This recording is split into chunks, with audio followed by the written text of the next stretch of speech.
And I think it really begins with education.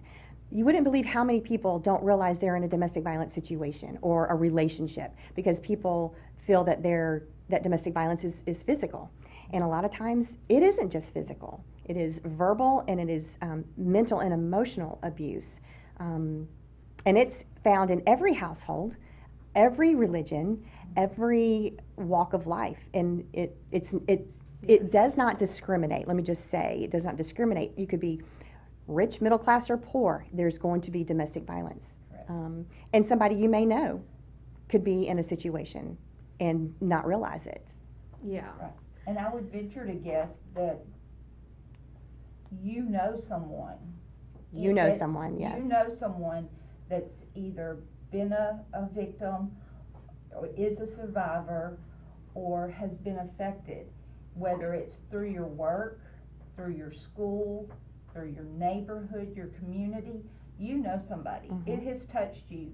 You may not necessarily know it yourself, but I can promise you there's somebody in your life that's been affected. Absolutely. Yes. And domestic violence just isn't centered around married couples or couples that are coexisting together.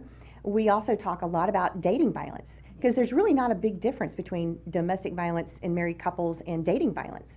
And Yes. and I think education begins at home. We need to start talking to our children, our daughters, and our sons, and in the way we raise our children up to respect each other and have healthy relationships. So Yeah, and consent and boundaries are definitely very important, and I think a lot of people undermine its importance in any form of relationship, including friendship. Yes. Mhm.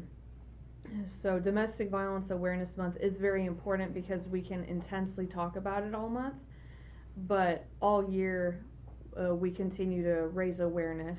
Yes. But it is very good to have a dedicated time period Yes. where all advocates can speak up. Yes. absolutely, and survivors. Yes. I think October gives survivors who don't get a chance or feel confident enough to share their stories, kind of puts a spotlight on them where they can actually share their experiences, their survival, how they got to be free, and how they're living healthy lives now, and their Yes. children as well. There are so many people who don't know how to get out of a situation, a bad relationship. So we talk about domestic violence all the time. Yes. And I think it needs to be even addressed more in schools. Oh, absolutely, Because, yes. You know, if there's abuse within the home, who is the child going to go to?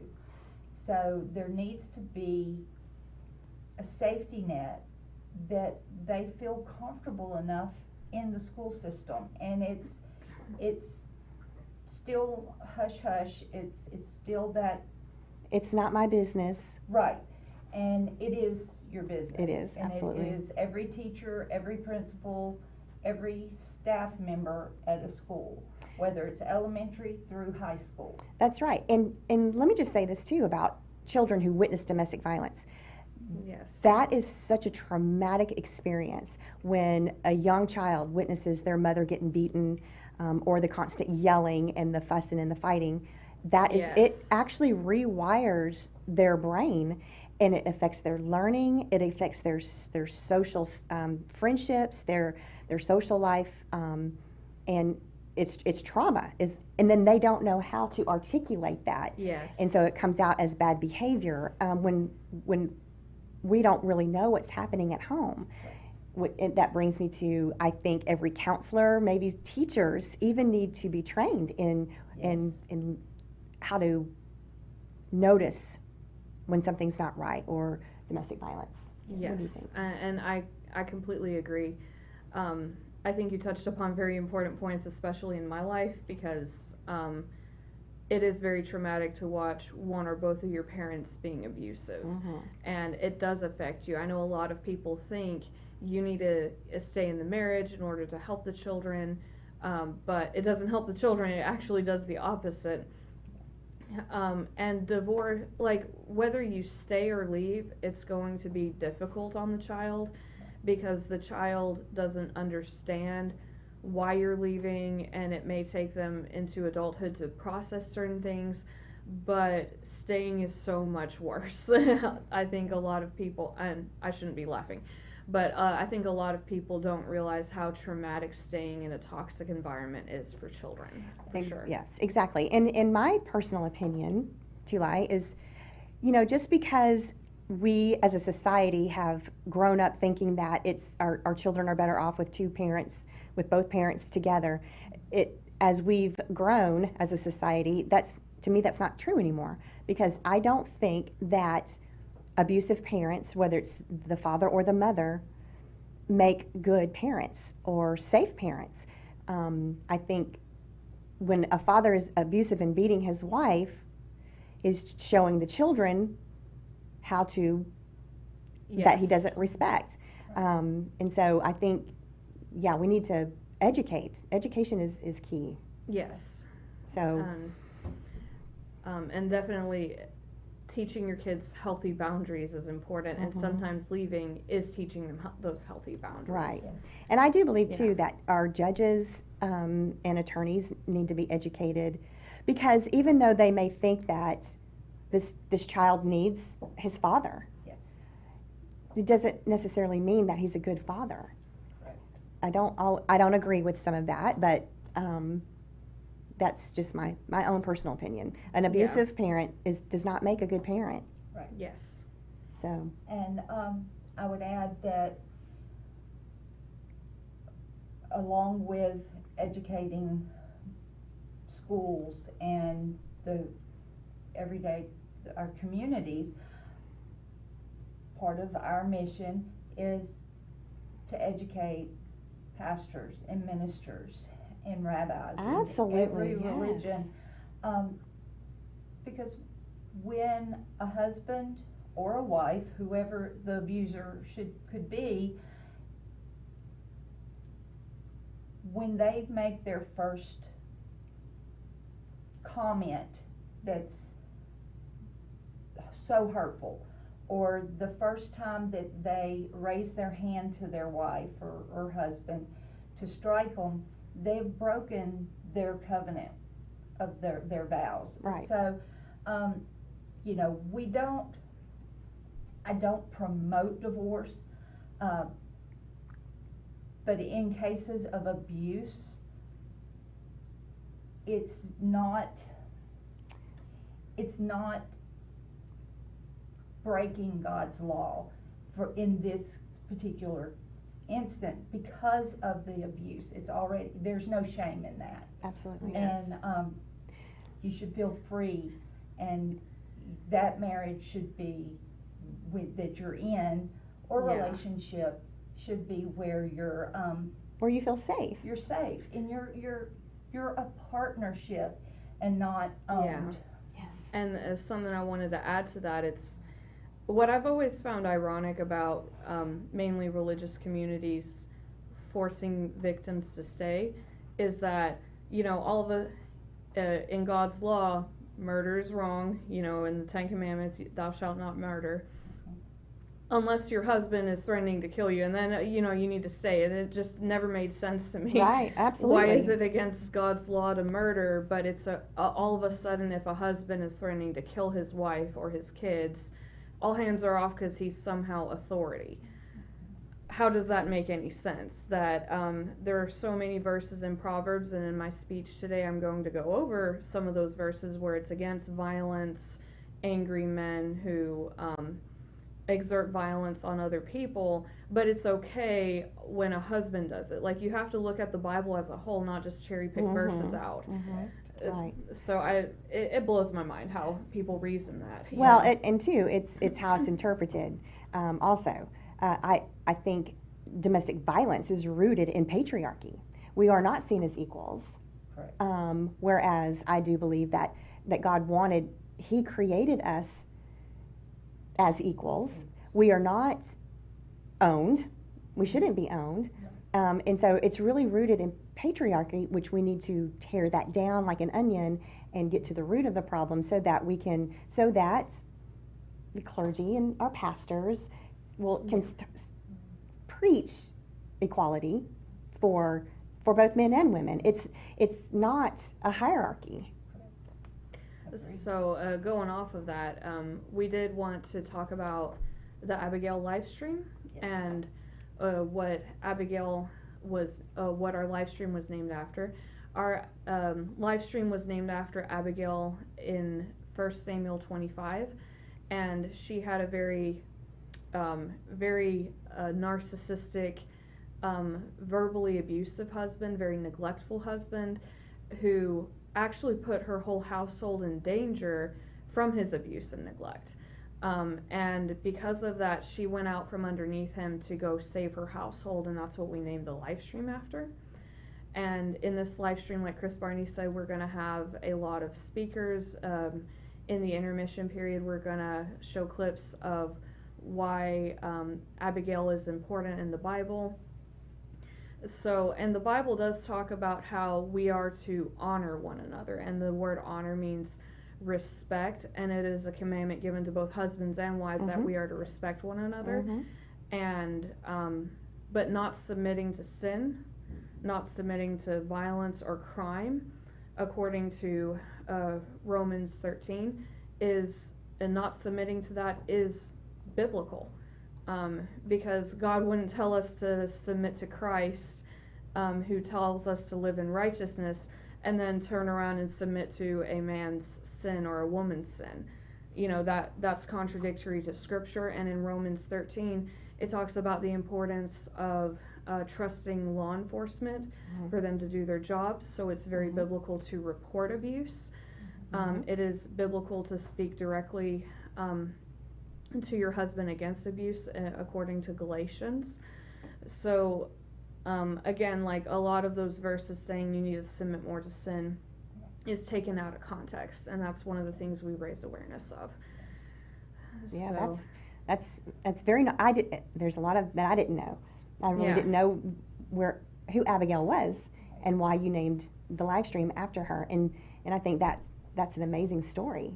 yeah. Honestly, even back then, for her to stand up and say, "I need to save my household," I mean, that takes a lot of courage and a lot of strength, you know. And we can apply that to today as well. It takes a lot of courage and strength to get out of a relationship that's abusive. And you know, safety planning is always is a must. Safety planning, especially if you're in the throes of a very violent relationship.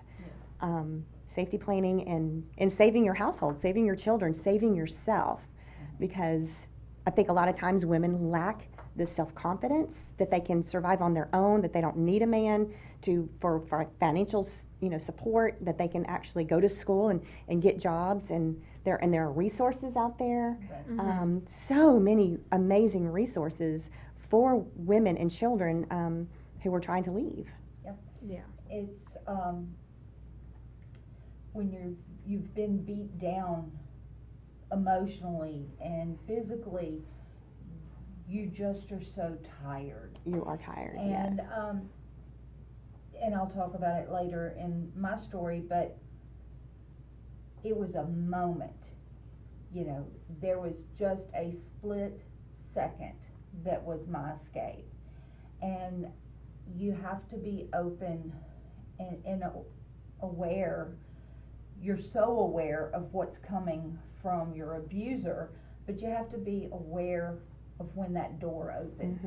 And the second it opens, you have to commit. That's right. And And don't turn back, don't look back. No, and it's different for every person. It is. So, and we want to welcome everyone to the Abigail live stream. Thank you for joining us. Absolutely, yes. Thank you so much. And like you said, Abigail actually used her open door to save her household, just like an escape plan. Yes. So we look forward to the other speakers that are going to come. Thank you for joining us and opening with us. Yeah, thank you so much for having me. This is going to be a great and wonderful day, and I hope everyone enjoys the education and enjoys the show. So. Thank you. And we'll be live, and these will also be available on YouTube to pull up at any moment. I think we're ready. Yeah.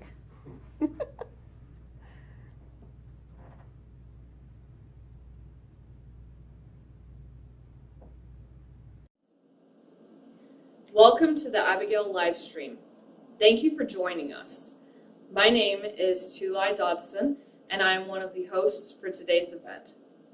We have been joined by many people of the domestic violence advocacy community from across the Northwest Louisiana region.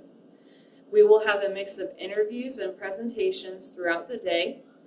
Some of the conversations may not be suitable for some viewers because of the sensitive nature of domestic violence.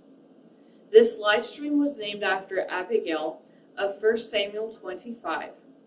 Though often overlooked, this story has an important role when speaking about domestic violence in the Bible. Abigail's husband, Nabal, was written to be an unwise and worthless man. Many theologians who study Nabal believe that he was narcissistic and abusive. In response, Abigail, instead of submitting to her foolish husband, went out from underneath him to physically protect her household from David's wrath. As a result, she was not condemned, but praised for her courageous effort to save her servants and keep David from sinning. Feel free to pop in and out throughout the day. If you leave questions or comments below, we will do our best to respond to them on air. We hope you find today's live stream informative.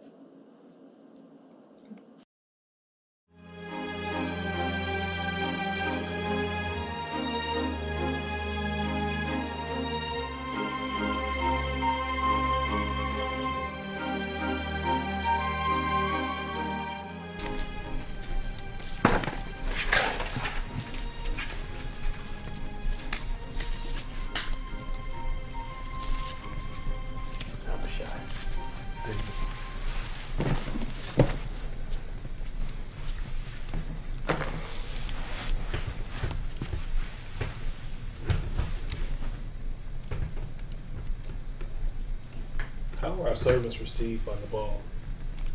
He turned them away. Gave nothing. Nothing? He did nothing. He absolutely just turned them away. But we treated them so well. I sent messengers in my name to Nabal, a man who lives in great prosperity.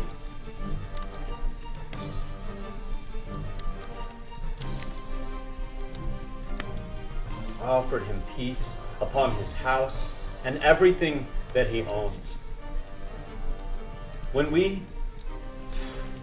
During our whole stay in Carmel, when we had come across his shepherds, we took them in, we protected them, that no harm came to them, not one thing missing. We guarded them, a guard day and night while they kept their sheep, never preventing their duties. There they encouraged him to ask his young men that they could verify our care and our honest treatment, yet he would not. He denied knowing of me and railed accusations at my men, calling them liars, accusing them of being fugitive deserters. Perhaps he fears his men leaving him for his own mistreatment if he acknowledges me and honors us.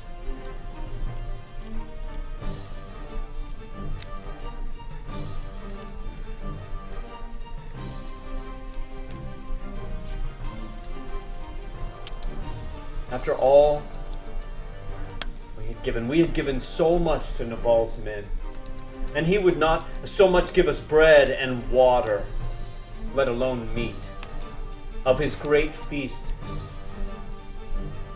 After all we had given him, shared with them, he would not even share with us charity.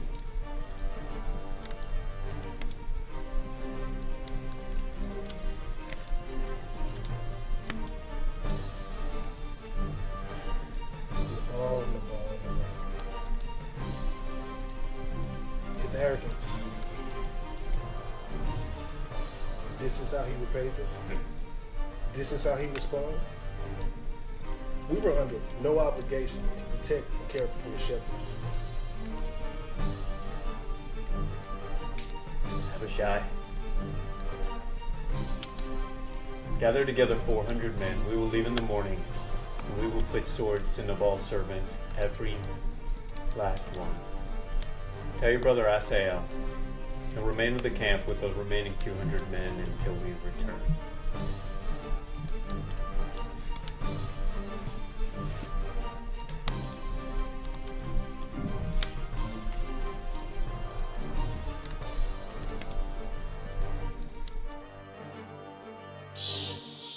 Abishai will go in at dusk, come down the river, and we'll enter in whenever the men have completed their work. Who should I send in first? We have David, watch out! I am Abigail. I am the wife of Nabal. I must talk to David. I don't care who you are. You're not getting closer. All right, Abishai, let her come. I'll listen to her. I'll let her speak.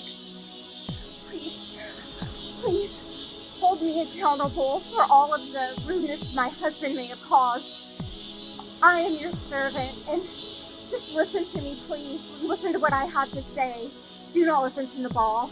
His words are useless, and he's foolish, just like his name. One of my shepherds came to me. He told me how horrible you were mistreated. And I'm so sorry. But do not let that horrible situation have any bearing on what you're about to do. I know you thought about seeking vengeance. But please don't. I know you have goodness in your heart. I know you walk with the Lord. And I know he will surely bless you and have goodness for you. I know he appointed you king of Israel. And I will forever walk in your favor and be your servant and do anything I can. Bless the Lord. Bless the Lord for having you catch me and meet me here. And bless you for your wisdom. You saved me from blood guilt and seeking my own vengeance. By morning, there would not be a male servant left to Nabal, your husband. Not one. Rise up, get up. Go in peace, go home, and know that I've heard you, and know that I'll keep your request. Thank you. And when you become king, I will honor you as king. Thank you.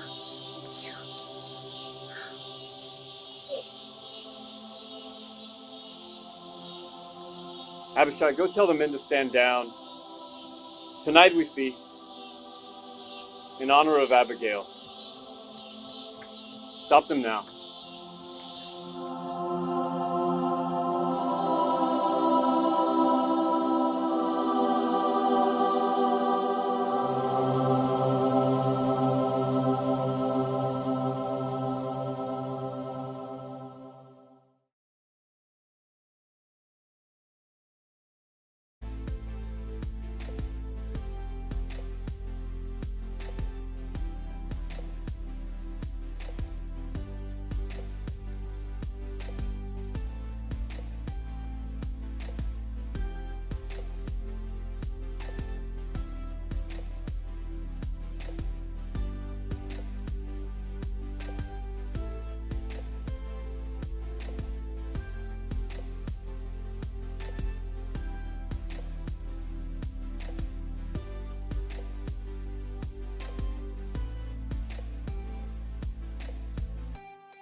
for joining us for our second segment.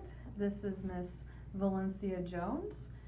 Would you like to talk about your counseling that you do? Okay, well, my name is Valencia Jones. I'm a licensed professional counselor here in Louisiana, and my main focus is either life coaching or counseling, either one, because however you get help, it doesn't matter if you don't believe in counseling, but you believe in having life coaches, then that's fine too. But I'm just here to help people mentally.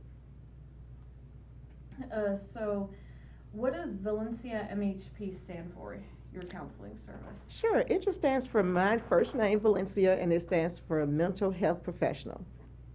Awesome. So what kind of degrees do you have to be a counselor? Well, you have to go to school for 4 years and get a bachelor's in psychology, and then you have to go back for 2 more years to get a master's in counseling, and then you have 2 additional years of internship and training.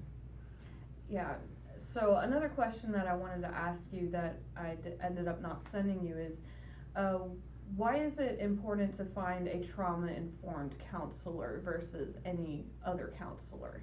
The reason why is because a trauma-informed counselor, they specialize, or we specialize in trauma, because we all have specialties, and there's nothing wrong with that. That doesn't mean one counselor is any less than the other. It's just that we all have certain things that we are more skilled at, and you need someone. If you're a victim of domestic violence, you want someone who has trauma-informed information and tools to help you, because anything else may not work as well.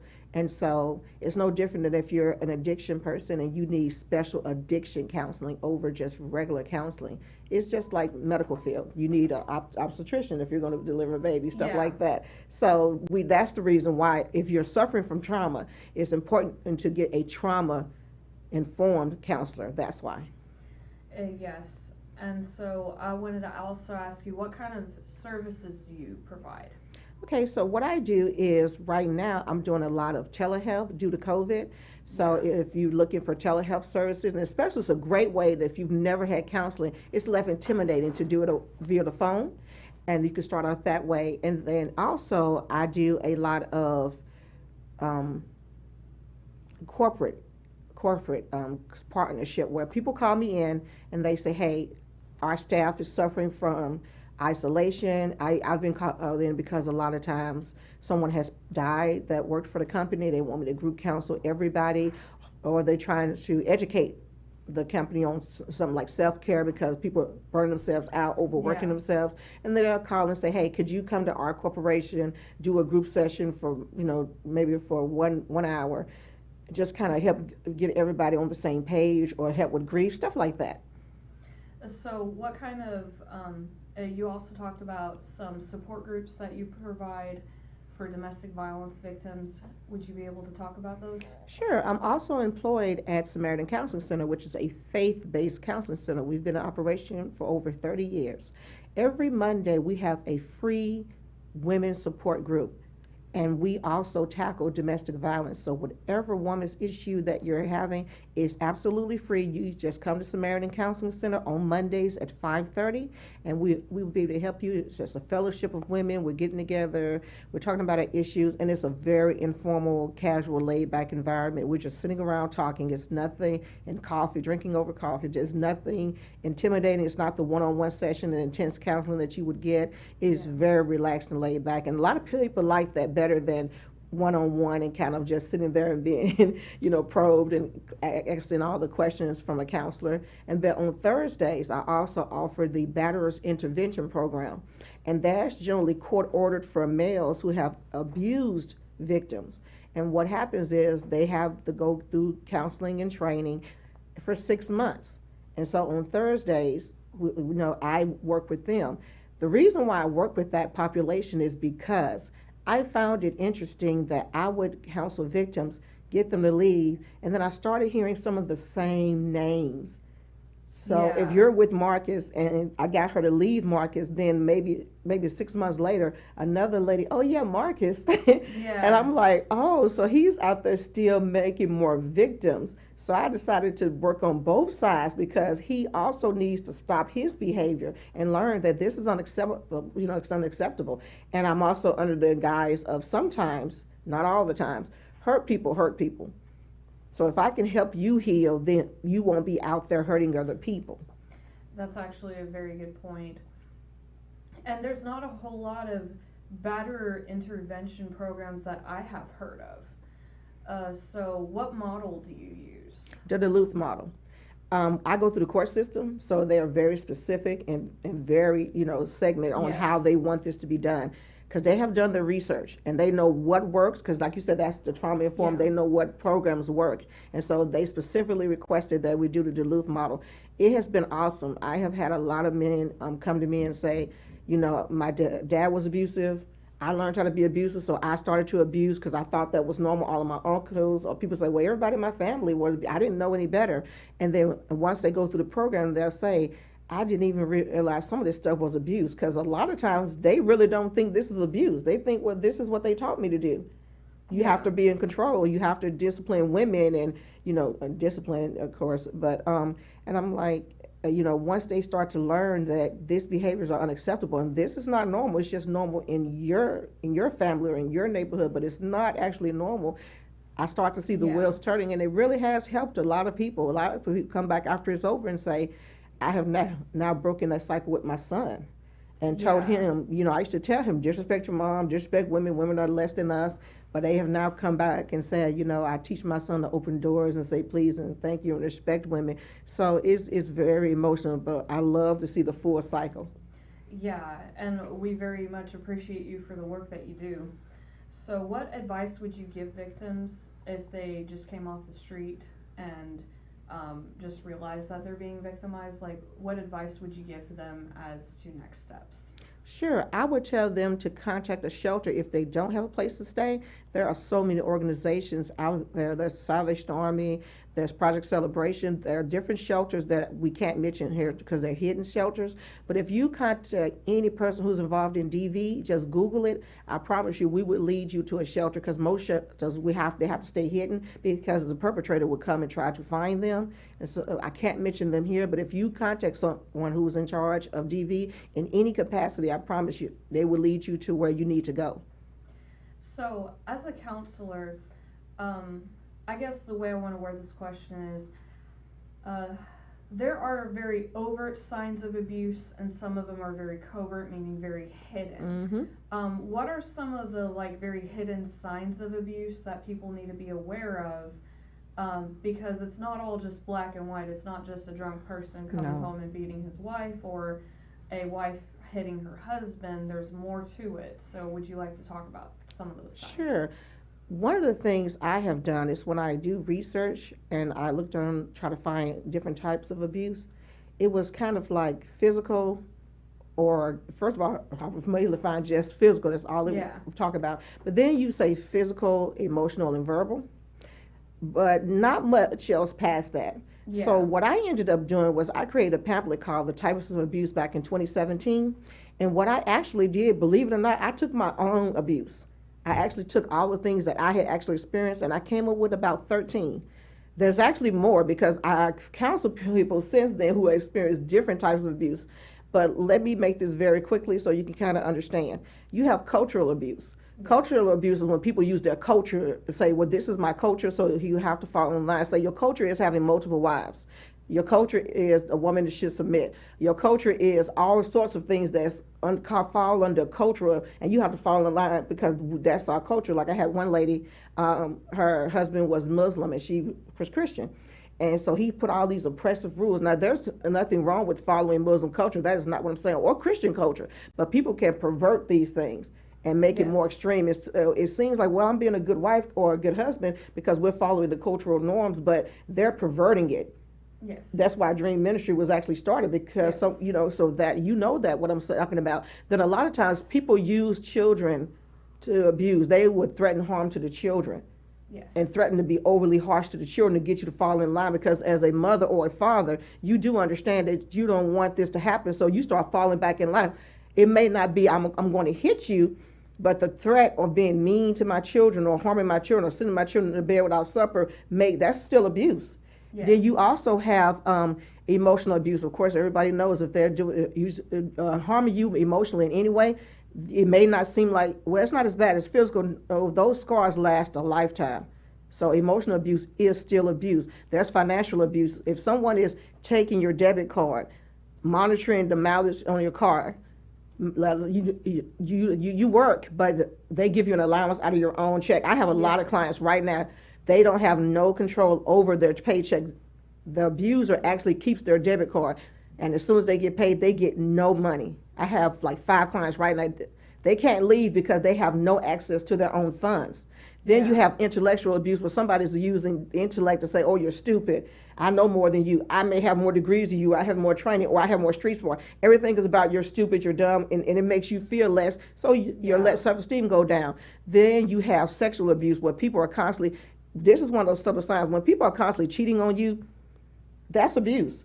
Because that makes you have low self-esteem, that makes you feel like you're not worthy, and then you start feeling like, okay, I guess this is the best I can do. Nobody's ever going to want me. They start criticizing you intimately. That's your husband. He's criticized you. I promise you, I have a client whose husband compares her to the mistress and throws that in her face. And so that makes her feel less and less. And then she's just kind of beaten down to the point where she just, rape is also a good one. Yeah.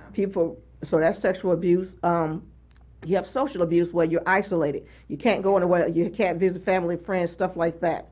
Then you have psychological abuse. That's gaslighting, playing mind games, telling you one thing and then swearing they didn't tell you and beating you for not complying. There's using pets and property. That's the same way with kids.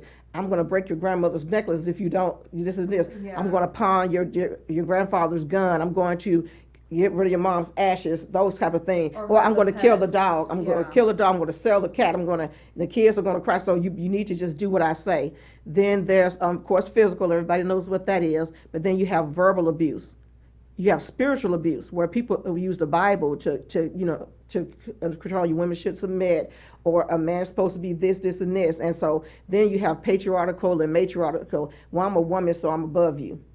Yeah. And I'm a man, I'm above you, and all of these types of things. And so those are some of the subtle signs. This is real quick how this will go. You get with someone, and you have this, you dress a certain way.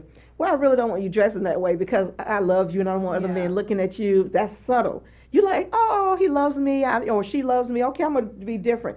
Then you go the next time, a month later, and he's like, see, you just want attention. Because obviously you keep doing this because you want to make me angry. Yeah. And then finally escalate to him slapping you or her slapping you or using some object against you. And finally it's like, didn't I tell you to stop dressing this way? That's how it can slowly escalate. Yeah, you think he's caring, and then it becomes more aggressive, and then it's threatening. Yes, it's finally threatening. So that's how it can start from subtle. I hate when people say, why didn't you just leave? Because nobody starts on the first date and you're ordering food and you're like, let me have a steak. And he's like, no, you're going to have the salad. Well, no, I want the steak. And they just slap you across the table because you don't know them. So they know that if I abuse you right now, what happens is they have to get a stronghold on you. They have to get you to fall in love. They have to get you to get married, have children. Usually when those events happen, move in. That's when they say, okay, it's safe. She has shown a commitment. So if I start abusing her now, and then it's months and months of emotional and verbal abuse to beat you down so that you're so low, now when he finally hits you, you're more accepting. I think a lot of people don't understand the slow progress of mind control. And I recently read a book about this and I recommend it to everybody. It's called Combating Cult Mind Control by Stephen Hassan, and he has a doctorate. And he actually left a cult and now raises awareness against cults, but in his book he very masterfully goes over how not a lot of people who think, oh, abuse could never happen to me, or I would never join a cult. They don't understand how weak people's minds are. Yeah. That cult leaders and abusers have similar tactics of gaining control of your mind, and then they try to gain control of you as a person. And like you said, it's like intellectual, emotional, and then physical, and they use the same tactics, but it's like varying degrees, and it was very informative. So for a victim who wants to get in contact with Valencia MHP, how can they do that? Sure, just email valenciamhp@outlook.com or call 318-459-8880. Even if you're not looking to leave right now, because sometimes people are hesitant. And after going through abuse, like I said, I never ask why don't you just leave? But Yeah. if you just reach out, even if it's not me, this is not me promoting myself, reach out to some counselor, some mental health professional, social work, psychiatry, it does not matter. Because over time, talking to someone, and like you say, it's a slow progression to get there. It'll be a slow progression to get yourself, the scene built back up mentally so that you're able to leave. Yeah. And in the last 4 minutes that we have, I wanted to ask you, why is your faith very important in the work that you do? Because I have a slogan for Valencia MHP, and it's not just a career, it's my calling. Without God, there would be no Valencia MHP, there would be no Valencia Jones. You can't separate my faith from who I am. That's why I specifically do faith-based counseling. I have to pray with you. I have to use discernment. Without God, there is no me. And I think a lot of people who have gone through clergy abuse or church abuse or domestic violence in a religious or Christian environment, a lot of people who may fall on a secular spectrum, which there's nothing wrong with I get a lot of those. They think, oh, you need to cut religion out altogether. But I have found in my personal life that my faith has been a very big healing factor in my life. And if your faith is a way that you need to reach people, that's what you need to use to reach people. And when you talk about things on a faith-based environment, it can actually help people get out, because that there may be like one verse that has been used out of context and used against a victim, that if they have a proper interpretation of it, it can actually help them break that mental stronghold and get out.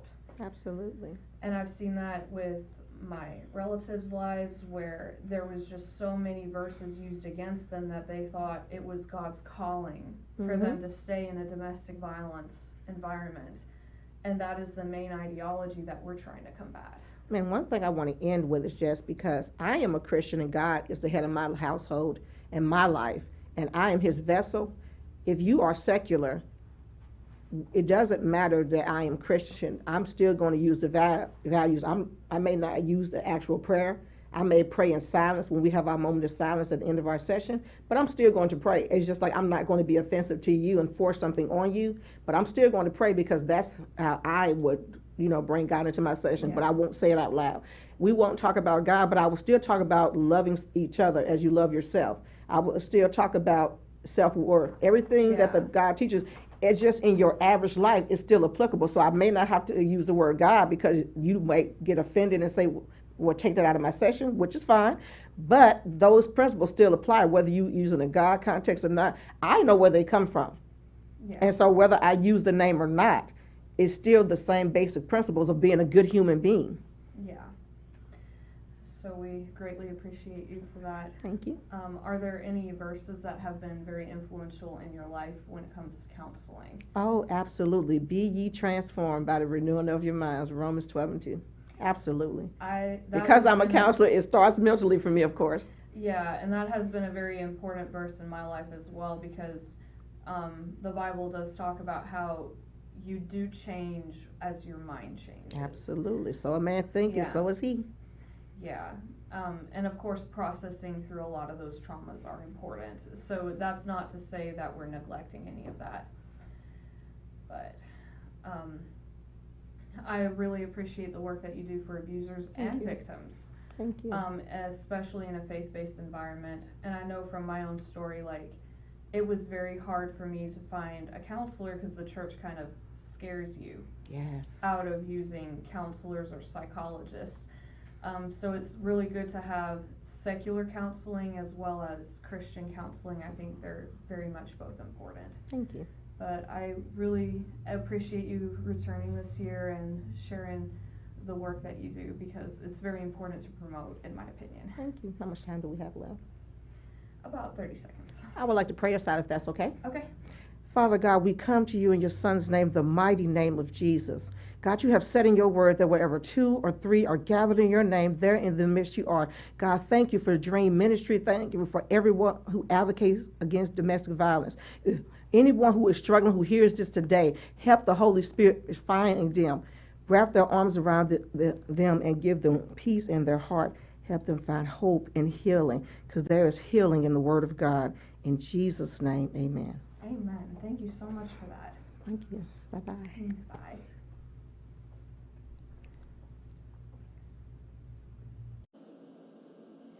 Welcome to the Abigail live stream.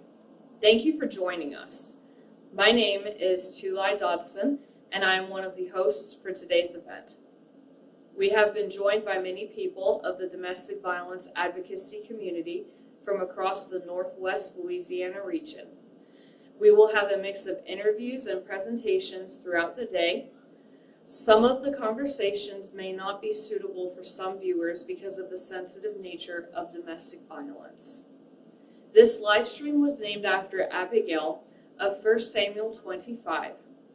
Though often overlooked, this story has an important role when speaking about domestic violence in the Bible. Abigail's husband, Nabal, was written to be an unwise and worthless man. Many theologians who study Nabal believe that he was narcissistic and abusive. In response, Abigail, instead of submitting to her foolish husband, went out from underneath him to physically protect her household from David's wrath. As a result, she was not condemned, but praised for her courageous effort to save her servants and keep David from sinning. Feel free to pop in and out throughout the day. If you leave questions or comments below, we will do our best to respond to them on air. We hope you find today's live stream informative.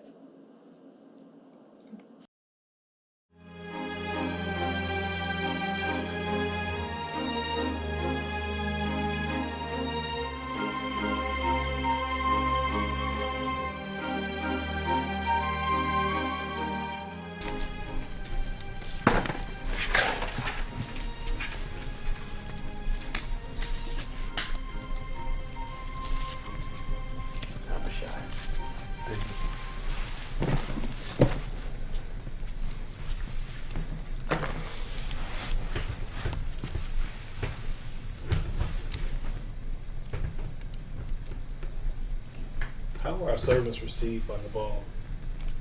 He turned them away. Gave nothing. Nothing? He did nothing. He absolutely just turned them away. But we treated them so well. I sent messengers in my name to Nabal, a man who lives in great prosperity.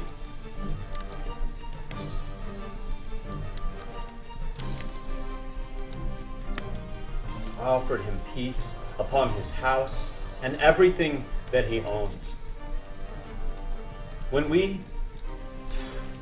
During our whole stay in Carmel, when we had come across his shepherds, we took them in, we protected them, that no harm came to them, not one thing missing. We guarded them, a guard day and night while they kept their sheep, never preventing their duties. There they encouraged him to ask his young men that they could verify our care and our honest treatment, yet he would not.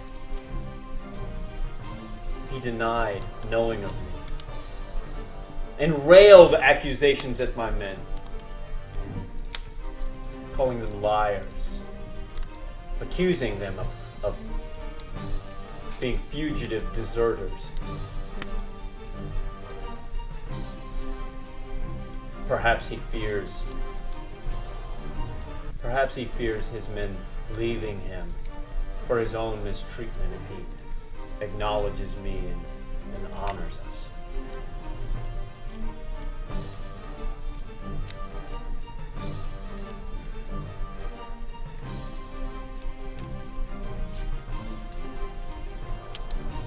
After all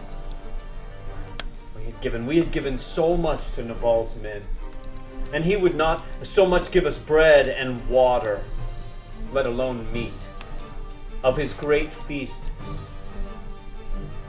After all we had given him, shared with them, he would not even share with us charity.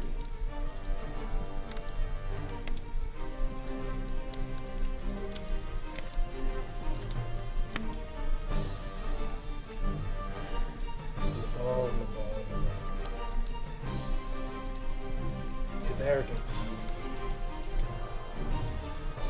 This is how he repays us. This is how he responds. We were under no obligation to protect and care for the shepherds. Abishai.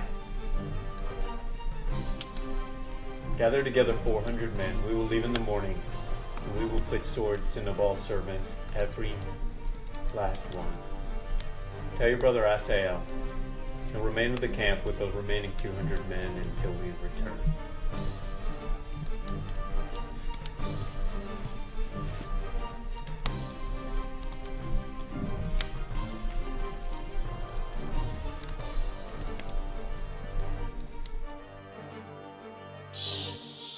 Abishai will go in at dusk, come down the river, and we'll enter in whenever the men have completed their work.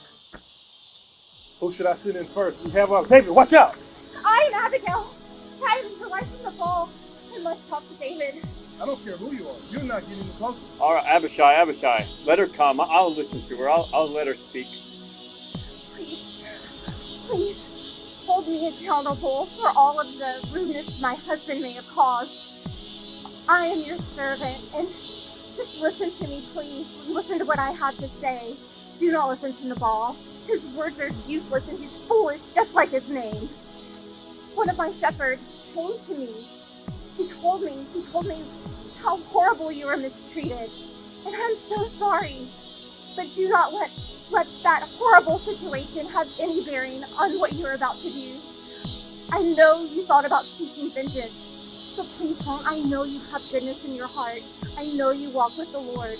And I know he will surely bless you and have goodness for you. I know he appointed you king of Israel. And I will forever walk in your favor and be your servant and do anything I can. Bless the Lord. Bless the Lord for having you catch me and meet me here.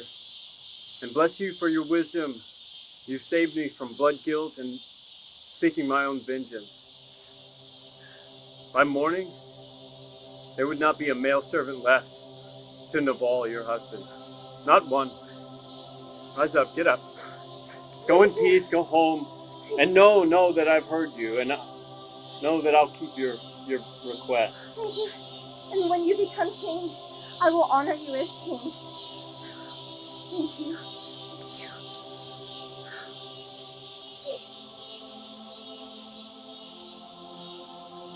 Abishai, go tell the men to stand down. Tonight we feast in honor of Abigail. Stop them now.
domestic violence organization. They also have, they provide shelters. And what is your title there? I am a community outreach and education advocate. It's a mouthful, but I guess it's a polite way of saying I service domestic violence and sexual assault victims. Okay, awesome. So you do a lot to educate the public as well as help victims? Yes, I do both. I've done a lot of outreach as of late since COVID. Since COVID restrictions have started lifting, we've been able to do more outreach, which has been very exciting. So I get to talk to people. It's really exciting when we get to talk to kids, go to schools, go to churches, and just be the educator, I guess. Okay, awesome. So what services does PCI provide? Okay, so we provide a range of services starting with a 24-hour hotline. We have a 24-hour safe house. We have donation closets, which are always my favorite because they have everything you can think of with the clothing, necessities, hygiene, like in laundry detergent, just those things you don't think to grab whenever you're leaving a situation. And people can come to us and we give them as much as possible. And speaking of things that you don't think of, now a lot of people, they don't realize that when victims are leaving, they don't have like the perfect plan. They don't have their suitcases with all the documents that they need and all the children's supplies. Usually they leave with the clothes on their back and nothing else.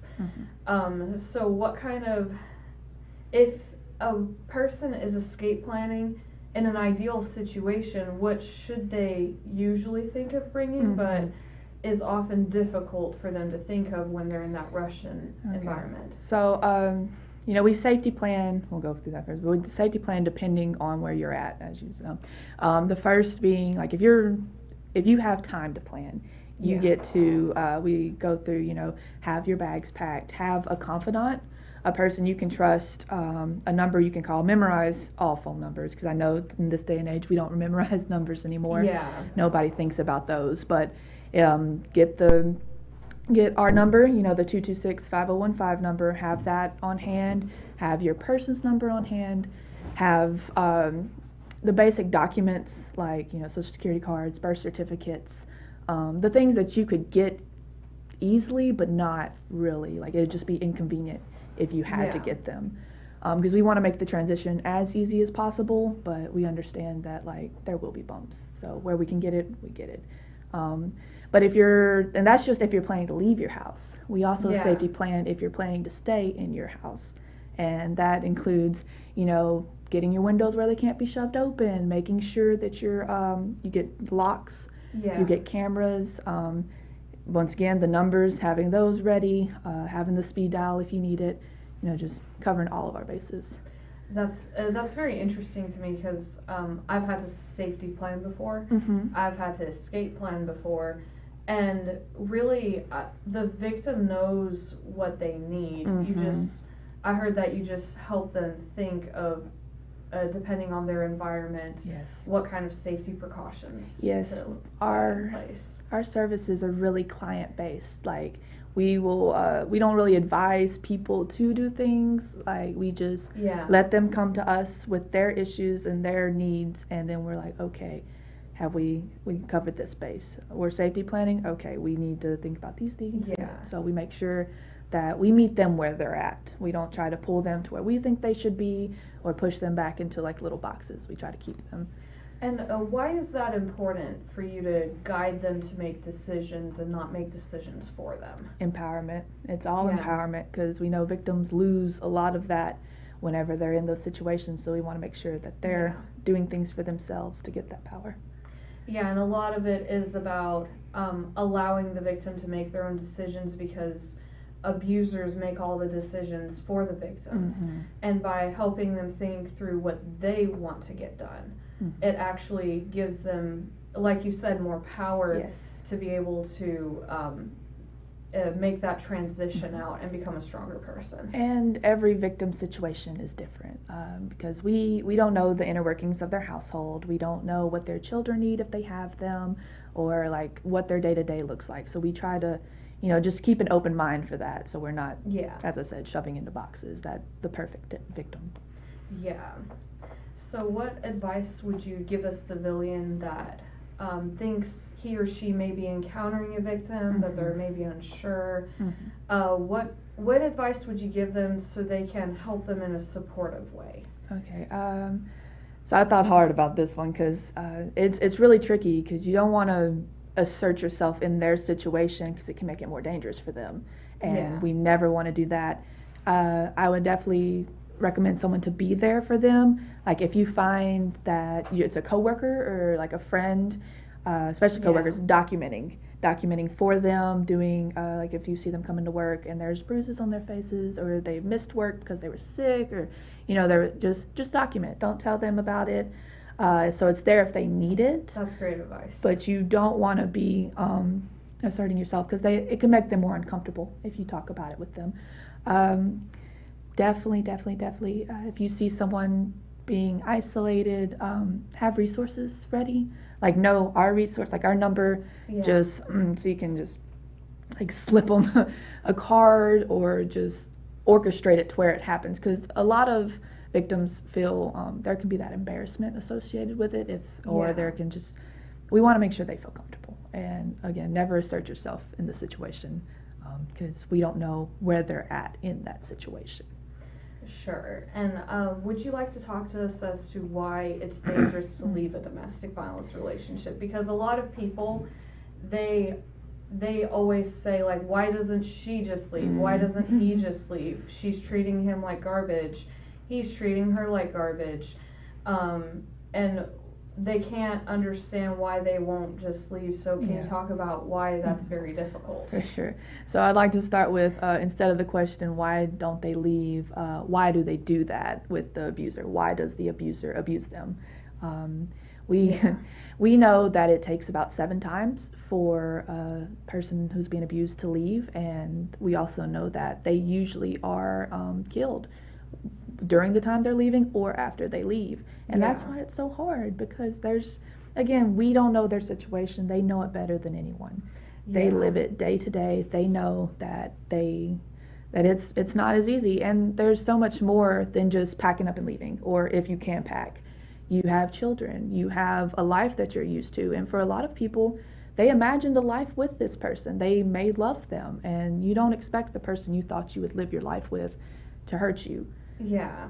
And they may be in years deep. Like, we've had people who've come in 22-year relationships. It's not as just simple as grabbing your stuff and leaving. And like with a 22-year relationship, there's a lot of effort that you've put into this person, a lot of dedication. If you're married, a lot of marriage counseling. And you are told by religious communities that you can't divorce and so a lot of people are like, oh, why doesn't she leave? And then she tries to leave, and there's, why are you divorcing your husband? Didn't you make a covenant? And all this other stuff. So you get mixed messages from everyone, because you have, and this is not just religious communities, this is different communities who tell you to tough it out in your relationship, or that you gave up too quickly. So on one hand, you get the messages that you need to stay no matter what, and on the other hand, you're guilt tripped as to, like, why are you so stupid that you don't leave? Because that's, whether they say it like that or not, that tends to be the attitude. Yes. Unfortunately. So, what are some important documents that needs to be considered while escape planning? Of course, birth certificates, social security cards, easy stuff. The stuff that you can get but is complicated. Things that show that you have ownership.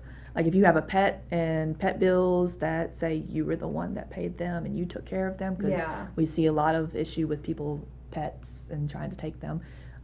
You definitely want to get things for kids' schools. Make sure, like, this isn't really getting a document, but like taking the abuser off documents at the schools, because we forget about that, and then they pick up the children and it causes a problem. We want to definitely remove them for everything you can, and take all those are the main ones, to be honest with you. So aside from that, do you often recommend counseling, or do you leave that to the discernment of the victim? Always to them. Now, if I feel that it might benefit them, I will tell them we have counseling. You know, we offer 6 free sessions to our counselors that work with us, and then I always advise them. We also have group, and we tell people, you know, we have group Tuesdays, 12 to 1, and if you'd like to come and just, you know, be there with us, hear other people's stories, you know, have people that are going through it with you, basically, because a lot of our clients feel alone, and they will call us just to have someone who understands, and we definitely want to give them that safe pet space and that area, you know. Yeah. So when a victim first leaves, what is their kind of demeanor? What is their typical responses? And I think this is an important topic to talk about, because probably everyone in the U.S. has seen the Gabby Petito body camera. So I want to also talk about, like, how is the victim's demeanor versus the abusers? Okay. So when they first leave, they like when you first get out of the situation, there's a lot of you know, there's agitation, there's a lot of sleeping. I've noticed a lot of them just sleep because you're either in a comfortable space and now you can finally be free, or you're tired because you've been fighting a very, very long time. And I think a lot of people don't realize how just emotionally and mentally draining an abusive relationship is. It is, because you are on eggshells every hour of your day. Yeah. Every single hour. And whenever there are police interactions or like interactions for them to be removed, the abuser is always calm. You can tell. They're always calm because they've orchestrated this. They've orchestrated the situation to make where the victim is feeling like they have no control, there's no power in their situation, and they're frustrated. And they're wanting someone to hear them, but they don't know how to articulate themselves, because how you do that in that situation, you know? Which we see a lot with them being calm, or they're making where she's crazy. Yeah. And, you know, I can't speak specifically for the Gabby Petito case, but we've seen a lot where she's crying, she's angry. He may have scratch marks on him for defensive wounds, and he's making, oh, she attacked me. And I say he, as that is our general population, but it does happen to men too, and we try to keep that in mind as well. Yeah, and speaking of the men, if a male victim comes to y'all, what are the next steps for him? Because I think there's not enough awareness of men being victims, Yes. and that there are men's shelters for abuse, but they're less frequent than women. So if it's a man and he, you know, there's this shame because he's taught to be the masculine, strong one, or there's shame of leaving, and then where does he go, you know? Okay, so if he needs shelter, we will actually put him in a hotel room. We can't have him in the shelter, our shelter, because, you know, conflict, and it's women and children only. But if he needs it, we will put him in a hotel room. We're trying to get more men's clothing in our donation rooms, because we tend to forget that moms who leave have teenage boys, and they need clothing too. So we've been trying to access more of that in there. And we do provide the same services, same exact services. We do have a male counselor if he doesn't want to speak to the ones we have. And so we try to get the wide variety, equal opportunity, I guess. Yeah, that makes sense. And I never heard of like putting them in a hotel room until a different shelter maybe is found. That's actually quite smart. So if someone wants to contact Project Celebration, how can they contact you? What are your contacting points? Well, our hotline is 226-5015. That directs you straight to our shelter. Can you repeat that one more time? Yes, sorry. It's okay. Had trouble, but it's 226-5015. It will bring you straight to our shelter. That is their number. It's 24 hours. Someone always picks up. It will never go to a voicemail. I can promise that. And then during the day, if you want to reach outreach, which we're open 8 to 4, it is 221-8003. And which that's like if you need someone to speak at an event, or even if you are a client that needs help, we answer those too. We take care of you. We get you to where you need to be, and but the numbers are interchangeable. You will get to us eventually if you need us. Awesome. And also, are y'all under the Louisiana Coalition Against Domestic Violence? We are the recognized program for Northwest Louisiana and directly through the LCADV. So. Okay, awesome. So, in the last 4 minutes that we have, would you like to share any advice to victims' families? I get a lot of questions, like let's say it's the dad or the sibling of a victim, and they just want them out, and they feel frustrated because they're like, why can't she just leave, or why can't he just leave, and they feel frustrated and almost get very pushy. So what advice do you give? How can they be supportive without being pushy? For sure. Without getting the victim to shut down and stuff like that? For sure. Every time we present on this, I always tell people, be patient. Just be a voice, be an ear. Let them just talk to you, because they know their situation. They know that you're frustrated with them. They know that it's not as great as someone might think it to be, but pushing them and continually just do this, that's gonna cause them to break down. So listen to them, give resources, call us. So we have a lot of parents call us actually, and they'll ask, what resources do you have? How can you help? Can you call them? And we prefer not to call them because we want them to come to us. We want them to make that choice for themselves, to have that power. Because if you also have an organization hounding you too, then you're really not going to move forward, and we want everyone to be able to move forward. And I'm sure that even though the family member has very good intentions, kind of forcing your will on them, whether that's what you're intending to do or not, has bad effects, because that causes a victim to feel like they're under the abuser, because that's what the abuser does, Exactly. It's no different than the abuser, because they're power and control. That is their power and control, and you're just asserting yours because you are uncomfortable with their situation, and that's all it is. You have to let them make their own decisions. Yeah, and I think that is why it is important. I think counseling is very important, but at the same time, the victim has to get counseling when the victim is ready, because then they're not feeling like their will is violated. Yes, in any way. Exactly. They do on their own time. Yeah. That's just how it is. So, and thank you for joining us. Oh, of course. We appreciate anybody who's joined us for Domestic Violence Awareness Month. And we appreciate the advocacy work that you do. Of course. Well, thank you for having me. And of course, is it done? Sorry. So we have a calendar. Check it out. Check out our Facebook page. We are doing a lot of stuff.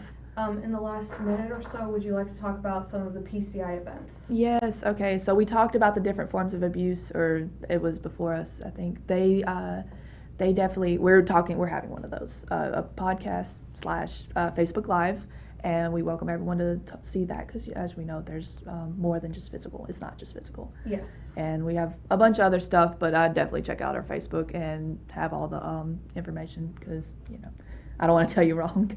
And so that is what's the name of the Facebook page? Project Celebration. Just search us up. We have our little logo, this little logo, if you can see that. You might not, but it's PCI with a little hand type thing and a person in it. Awesome. Yeah. So, and we look forward to the other PCI events throughout Domestic Violence Awareness Month. Thank you. We welcome all participation. Yes. And, well, thank you, PCI, and thank you for filling for Jerry. Of course. Thank you. Thank you for having me.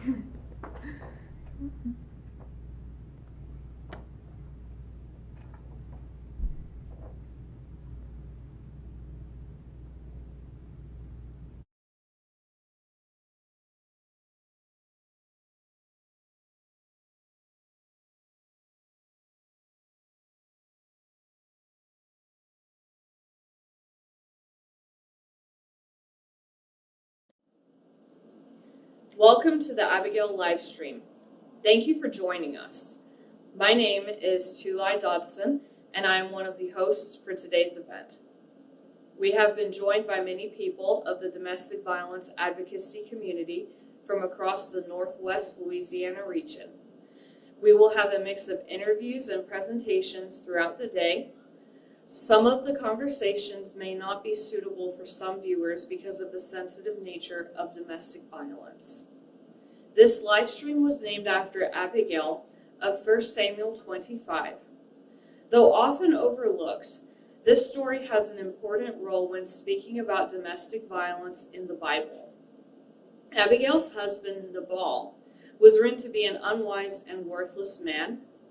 Many theologians who study Nabal believe that he was narcissistic and abusive.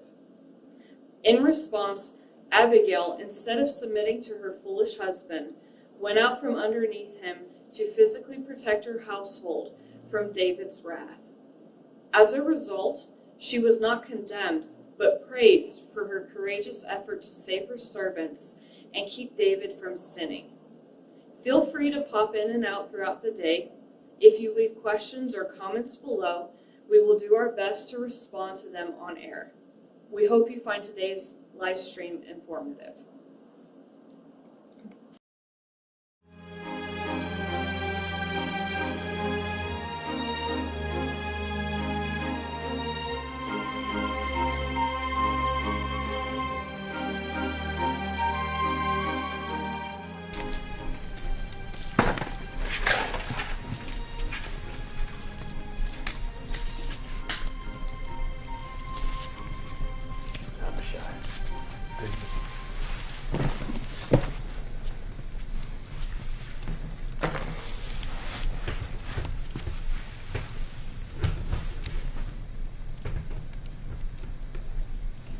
How were our servants received by Nabal?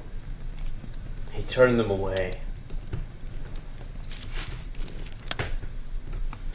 Gave nothing. Nothing? He did nothing. He absolutely just turned them away. But we treated them so well. I sent messengers in my name to Nabal, a man who lives in great prosperity.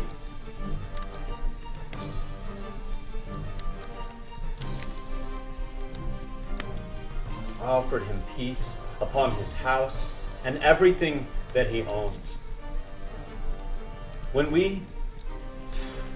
During our whole stay in Carmel, when we had come across his shepherds, we took them in, we protected them, that no harm came to them, not one thing missing.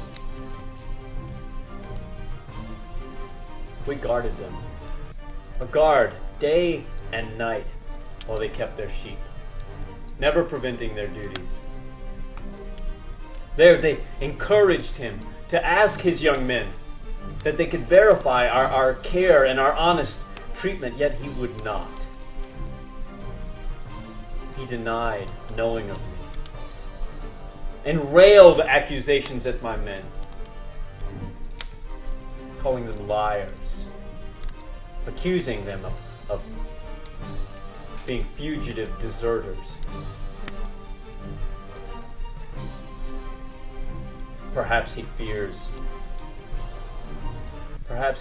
his men leaving him for his own mistreatment if he acknowledges me and honors us.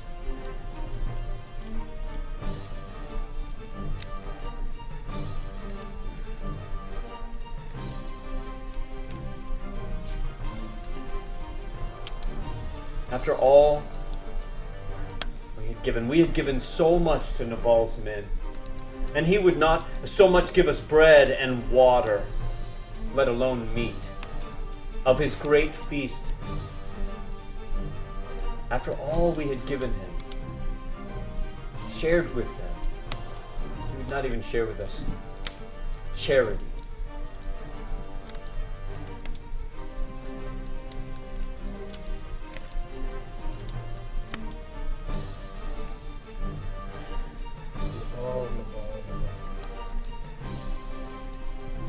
His arrogance. This is how he repays us? This is how he responds? We were under no obligation to protect and care for the shepherds. Abishai. Gather together 400 men. We will leave in the morning, and we will put swords to Nabal's servants, every last one. Tell your brother Asael, and remain with the camp with the remaining 200 men until we return.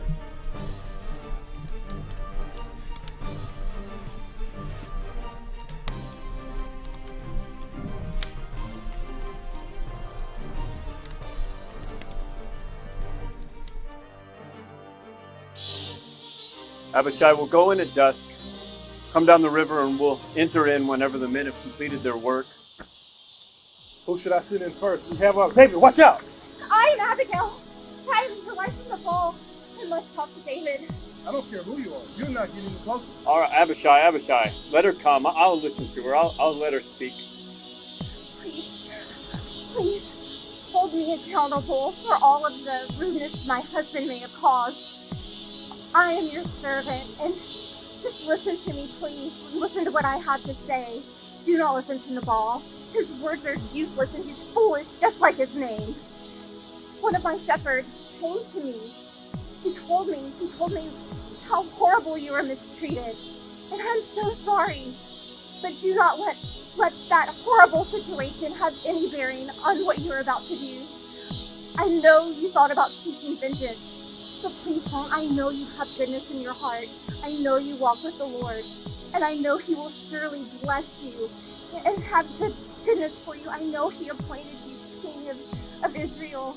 And I will forever walk in your favor and be your servant and do anything I can. Bless the Lord. Bless the Lord for having you catch me and meet me here. And bless you for your wisdom. You've saved me from blood guilt and seeking my own vengeance. By morning, there would not be a male servant left to Nabal, your husband. Not one. Rise up, get up. Go in peace, go home, and know that I've heard you, and know that I'll keep your request. Thank you. And when you become king, I will honor you as king. Thank you.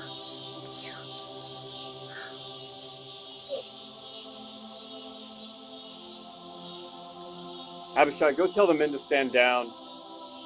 Tonight we feast in honor of Abigail. Stop them now.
and career-wise, what's brought you Right. here? Well, I'm going to share a little bit of my story of why I am a domestic violence advocate. I was, back in 1993, I married a man who I thought was the man of my dreams. I was 23 at the time I got married, and we had a huge, beautiful wedding. He was a Bossier City firefighter, and we had a little girl. Her name was Miranda Faith, and basically our marriage was pretty tumultuous. It wasn't the first year or two or what have you, but there were always red flags that even as a young woman I did not recognize. Yeah. A lot of people asked me, well, didn't you see the signs? And I was like, well, no, because I was 23 when I got married, and I was 21 when we started dating, and I was in love. I didn't see the signs and wasn't educated on the signs of domestic violence. And I will share with you that I was never physically abused as a victim of domestic violence. I was verbally abused and mentally and emotionally abused. And then when I decided that I'd had enough and that I was going to, I asked him to leave our home because I actually owned our home, and I asked him to leave. That is when the violence, the stalking and everything else started. My life became even more in danger once I asked him to leave. And then everything just blew up. It was not an easy thing to do. So the stalking started immediately, and the phone calls, the constant phone calls, all hours of the day and night. He would call me in the middle of the night threatening to kill me, mainly threatening to kill Miranda when he would have her for his visitation. Now, I tried desperately for supervised visitation when we were going through our divorce, and the judge didn't think that Charles was a dangerous man, even though I had all of this evidence against him. Right.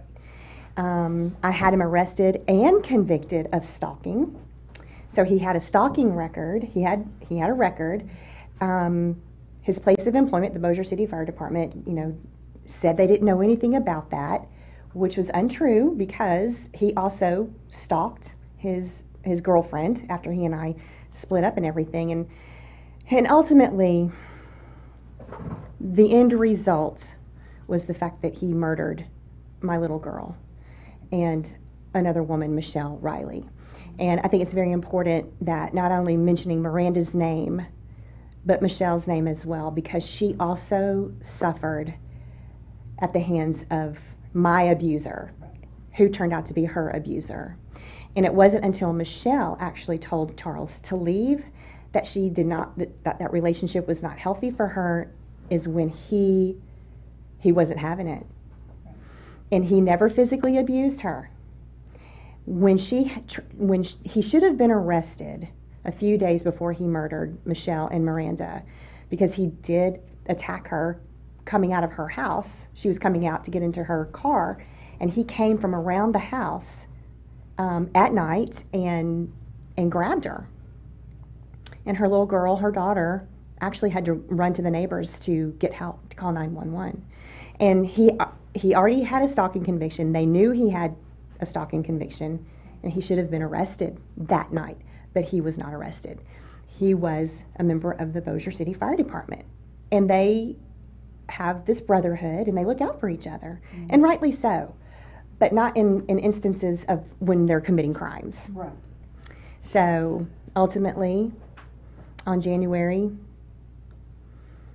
12th, 1999, Charles shot Miranda twice in the head, but before that he shot Michelle point blank in the face at her place of employment. And so With Miranda there. With Miranda there, yes. And he wandered the parking lot. He refused to put his weapon down. His goal was to do the suicide by cop. And he didn't have any bullets left in his gun. and wandered the parking lot and refused to put his weapon down. And ultimately, the police shot and killed him, which was his plan. Right. And he did leave behind a suicide tape stating that the reason why he's killing Michelle is because if he couldn't have her, no one can, which is classic abusive language. And the reason why he killed Miranda was strictly revenge. Revenge against me and my mother and my family. Because even though I had an amazing support system, and my parents spent so much money and so much time trying to protect us and save us, he hated that. He despised the fact that I had so many people on my side helping us. And it still didn't save her. He was determined that he was going to do the ultimate, which is a revenge killing. So, even with the conviction of the stalking, he was, prior to that, and maybe even after that, I know your story intimately, but he used to park. You think stalker, and you think somebody you don't see. Right. Almost. But he was brazen with it. Very brazen. He would stalk me in the ambulance that he was driving. He would sit out. I worked at the Caddo Parish Courthouse. And he would literally sit outside my window. He knew where my office was, and he would sit outside and watch me, my comings and goings, or watch me, or just intimidate me.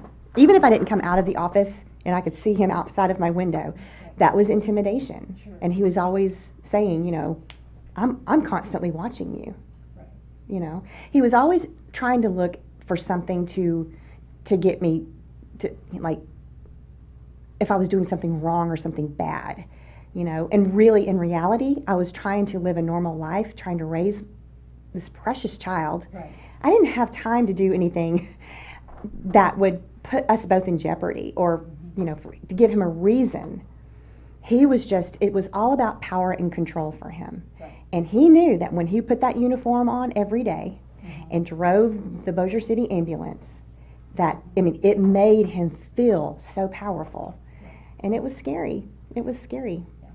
And we watch the news every day, and there are people in power that are abusers. Mm-hmm.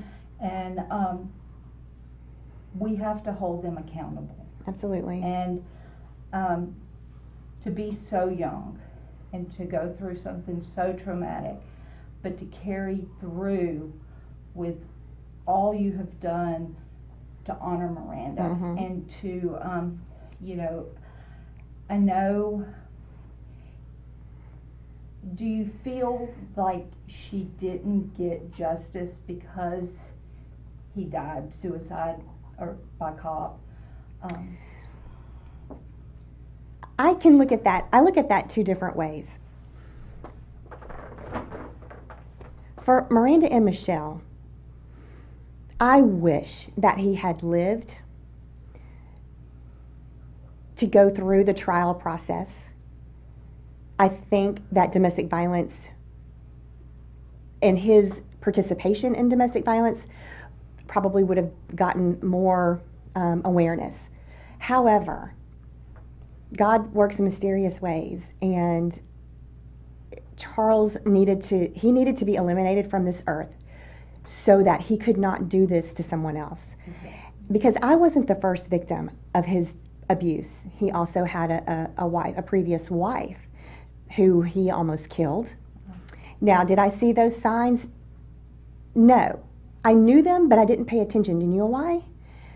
Because he spent the majority of his time demonizing her, making her out to be this horrible mother, this horrible person, and played on my sympathies and my empathy because he had this little boy, and so he really played on my innocence as well. And then so he had a previous wife, he had me, and he had Michelle. And although I would have liked to have seen him suffer through the process, I am glad that he's no longer here to hurt others. And I could have survived the trial process. I could have, because I wanted to see justice served in that area. And sometimes I think death is too easy of an out. That's just my opinion. I look at it two ways. Yeah. Well, tell us a little bit, moving still with your story, but tell us about what's coming. You've got a foundation you're starting. Yes. The Miranda Faith Memorial Foundation. Mm-hmm. Tell us about it. Okay. Well, one of the things I could do to honor Miranda, because I really could have just taken a different path in my life. You know, when you have a tragedy, we have choices, and I could have taken a very bad path. But I decided, and my family decided, that we were going to do something to honor her. And so over the years, I've been advocating. That's the first thing we started doing, is bringing more awareness to domestic violence and supporting victims and encouraging victims.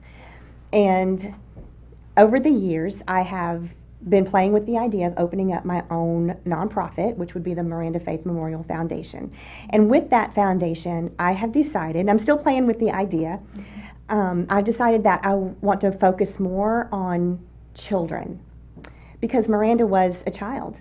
And I want to, with this foundation, I would like to be able to service more children that are affected by domestic abuse. Not necessarily child abuse, but of course child abuse, because sometimes child abuse and domestic abuse go hand in hand. Right. But children who witness domestic abuse have, or they're displaced. Let's say the mother has to leave with them because they have been displaced because of domestic violence. I want to give back to the children. And that can mean anything, like Christmas. We'll do a Christmas fundraiser. We will do, Thanksgiving baskets, or give mom a break. Something that will benefit mothers and children, but really focus on the children. And I'm still playing with that idea. So. Well, I'm excited to partner with you on that. Me too. Through Dream. Yes. We'll be selling butterflies, which was Miranda's. And yes. Your beautiful necklace. Yes. Butterflies are symbolic. I mean, there's so much meaning behind them. Faith, hope. And transformation. Yes. And so those will be for sale. You can contact us through our website at Dream, and so that we can get Miranda's foundation off the ground. Well, I deeply appreciate that. I mean, that means a lot, because it's not easy opening up a 501(c) nonprofit, and I'm learning the process. It does cost money, but I so deeply appreciate Dream and you, Vicki, because Vicki and I have been friends since we were 10, for helping me do that, and so that we together can service women and children together. No, it's just not about me or Miranda's foundation. It's about what we as a team can do to service the children in our communities. Exactly, and that's what this whole day is about. It's all the organizations that can come together and network, and where one may not be able to service what you need, there's someone else that can pick that up and can help you through that. Like you said, we have been friends. That's right. We used to play together. We used to play together in our apartment complex when we were 10 years old. Yes, and for years we lost contact. We both moved as children away with our parents, and unfortunately it took domestic violence to bring us back together. Absolutely. I remember a friend requested me on Facebook, and I was absolutely appalled at learning your story as well. We all have a story, but I mean, and we all think, well, your story is so much worse than mine. But here's the thing, I don't want people to think that. Your story is just as powerful as mine. You almost died. Yeah. And so, but we each have our own story, but we're almost a sisterhood, and there are men who are abused, and I would count them in as brothers in that sense, but we all have something to share, and I could never imagine losing a child. And so to me, your story is so much worse. But in the end, we're all the same. We all have something to share that's going to touch somebody. Absolutely. And if somebody hears your story and then they share it with somebody else, or they hear mine or Tuli's or any of the survivors you'll hear today, that gives them hope that we're here, you're functioning every day. Some days we don't feel so much like That's we're right. functioning. Well, I tell people all the time, I get up every single day and make a choice to be happy, Yes. or to not be happy, or I get up and make a choice to keep plugging along with this, because it can bog us down as advocates. Yes. And so self-care is very important. But we all have something that we can contribute, I think, from our stories. And not everybody, not everyone is able to live back through their trauma and share their story, because it's just too painful. I chose to throw it out there because I want women to know that there's hope. There's always hope of survival and to live a happy and healthy life, and to go on and remarry and have more children, or to have children. Yes. And when victims pass the victim stage and become the survivors, because there's a grieving process. Absolutely, yes. In losing that relationship, and in some cases where you've actually lost a life that you have to grieve through. It happens at different times for different people. Some people can right out of the gate start talking. It took me a year of pretty intense therapy through PCI, who was one of our guests earlier, their counseling services. And for me, I was a mental health professional, so it happens to everybody. Yeah. Young, in your 20s, big relationship, or second or third relationship, it can happen. And but we each have that story to tell. Absolutely, yeah. And yeah, we just have to keep plugging along and reaching out to give hope to women or victims who don't feel that there is hope or that they can get help. And I work for DART, and we'll discuss that later, and the amazing services that these organizations give for women and children. So there's always wonderful things out there when women think that they just cannot get out, or they don't know how to get out. And we talk about safety planning, and one of the things that I'd like to discuss at some point is re-victimization too. That's a huge thing. So, but yeah, that's my story. That's the watered down version. To get that, and that's how I became an advocate. You were saying right off the bat, we were, you couldn't speak immediately, but my family and I, right off the bat, we started speaking. We started organizing all kinds of things. My mother was amazing at doing commercials and flyers and stuff like that. And so, but it was 3 years later that I kind of took a step back and raised my children and left the country, and then I'm back at it. So let's touch on that for just a second. So you survived Miranda's death, you remarried, you have a beautiful family now. Yes. So that is your hope. That is my hope, yes. That others can see this and know. Others can look at me and know that they can be successful in carrying on and having amazing children, because I do, and that you can live a happy, healthy life. And they are advocating They're themselves. their own little advocates. Yes, they are. Both my son and my daughter.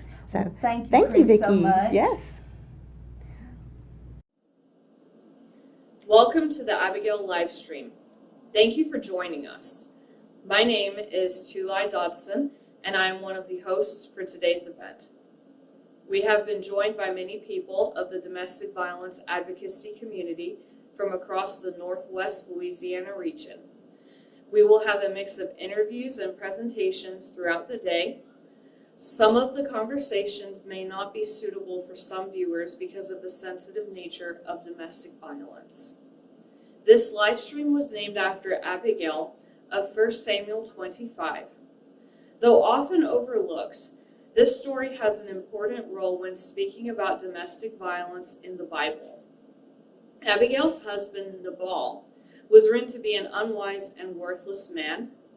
Many theologians who study Nabal believe that he was narcissistic and abusive. In response, Abigail, instead of submitting to her foolish husband, went out from underneath him to physically protect her household from David's wrath. As a result, she was not condemned, but praised for her courageous effort to save her servants and keep David from sinning. Feel free to pop in and out throughout the day. If you leave questions or comments below, we will do our best to respond to them on air. We hope you find today's live stream informative.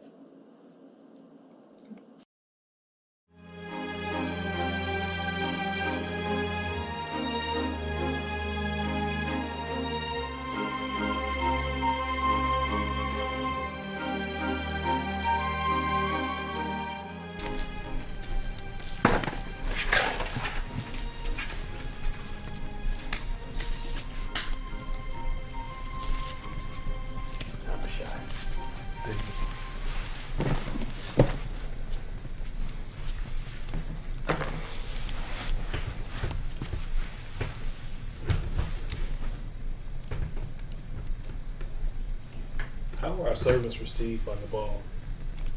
He turned them away. Gave nothing. Nothing? He did nothing. He absolutely just turned them away. But we treated them so well. I sent messengers in my name to Nabal, a man who lives in great prosperity.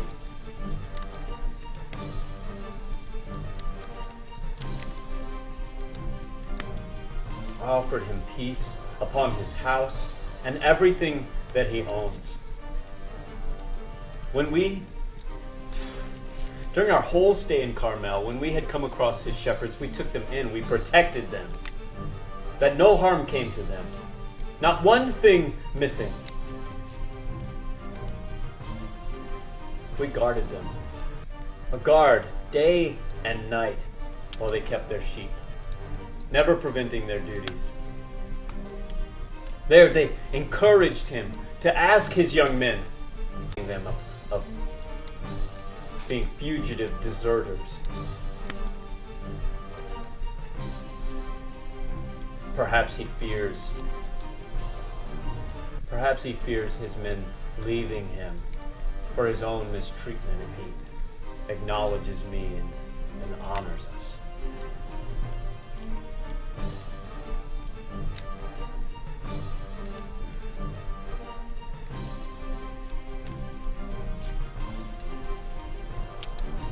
After all we had given so much to Nabal's men, and he would not so much give us bread and water, let alone meat, of his great feast.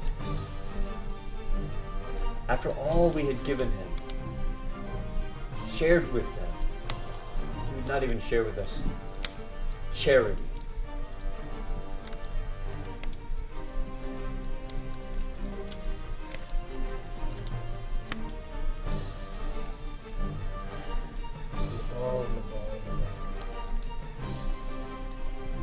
His arrogance. This is how he repays us. This is how he responds. We were under no obligation to protect and care for his shepherds. Abishai, gather together 400 men. We will leave in the morning, and we will put swords to Nabal's servants, every last one. Tell your brother Asael and remain with the camp with those remaining 200 men until we return.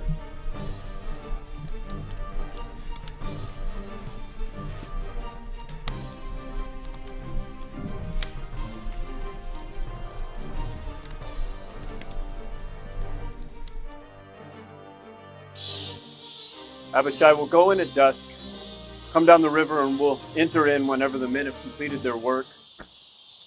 Who should I send in first? We have our David, watch out! I am Abigail. I am the wife of the ball, and let's talk to David. I don't care who you are. You're not getting any closer. All right, Abishai, let her come. I'll listen to her. I'll let her speak. Please, hold me accountable for all of the rudeness my husband may have caused. I am your servant, and just listen to me, please. Listen to what I have to say. Do not listen to Nabal. His words are useless and he's foolish, just like his name. One of my shepherds came to me. He told me how horrible you were mistreated. And I'm so sorry. But do not let that horrible situation have any bearing on what you're about to do. I know you thought about seeking vengeance. So please don't. I know you have goodness in your heart. I know you walk with the Lord. And I know he will surely bless you and have goodness for you. I know he appointed you king of Israel. And I will forever walk in your favor and be your servant and do anything I can. Bless the Lord. Bless the Lord for having you catch me and meet me here. And bless you for your wisdom. You saved me from blood guilt and seeking my own vengeance. By morning, there would not be a male servant left to Nabal, your husband. Not one. Rise up, get up. Go in peace, go home, and know that I've heard you, and know that I'll keep your request. Thank you. And when you become king, I will honor you as king. Thank you.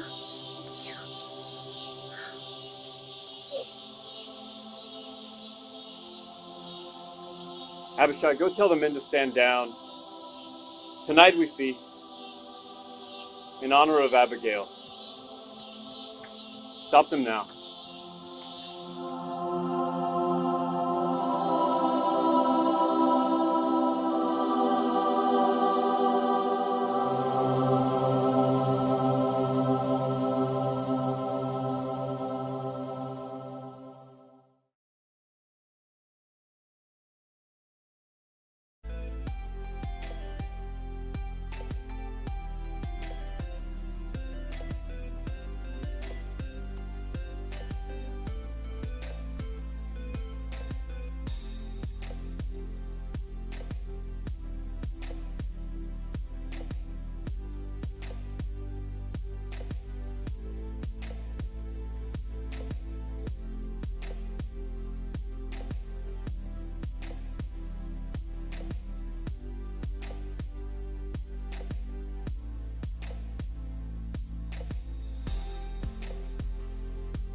Abigail 2021 live stream. I'm here with Chris Anglin Barney. She was our guest on our last segment, giving her story and telling us about the Miranda Faith Memorial Foundation. And we're going to talk now a little bit, we're going to transition into your new career. Right. Where have you found yourself? Well, at 52, I never thought I would be finding a new career this late in life, but it is my dream job. So a couple of months ago, I was contacted by the executive director of DART, which is the Domestic Abuse Resistance Team in Ruston, Louisiana, to see if I would like to come and be one of their community advocates. And of course, I jumped on that opportunity. And in reality, that opportunity presented itself, that was the second time. Back when we moved back to Louisiana in 2019, I took a job at the assessor's office for Caddo, and then a couple months later, I was offered the job at DART. And because I'd already made my commitment with the assessor's office, I declined the position because I made a commitment and I stick to it.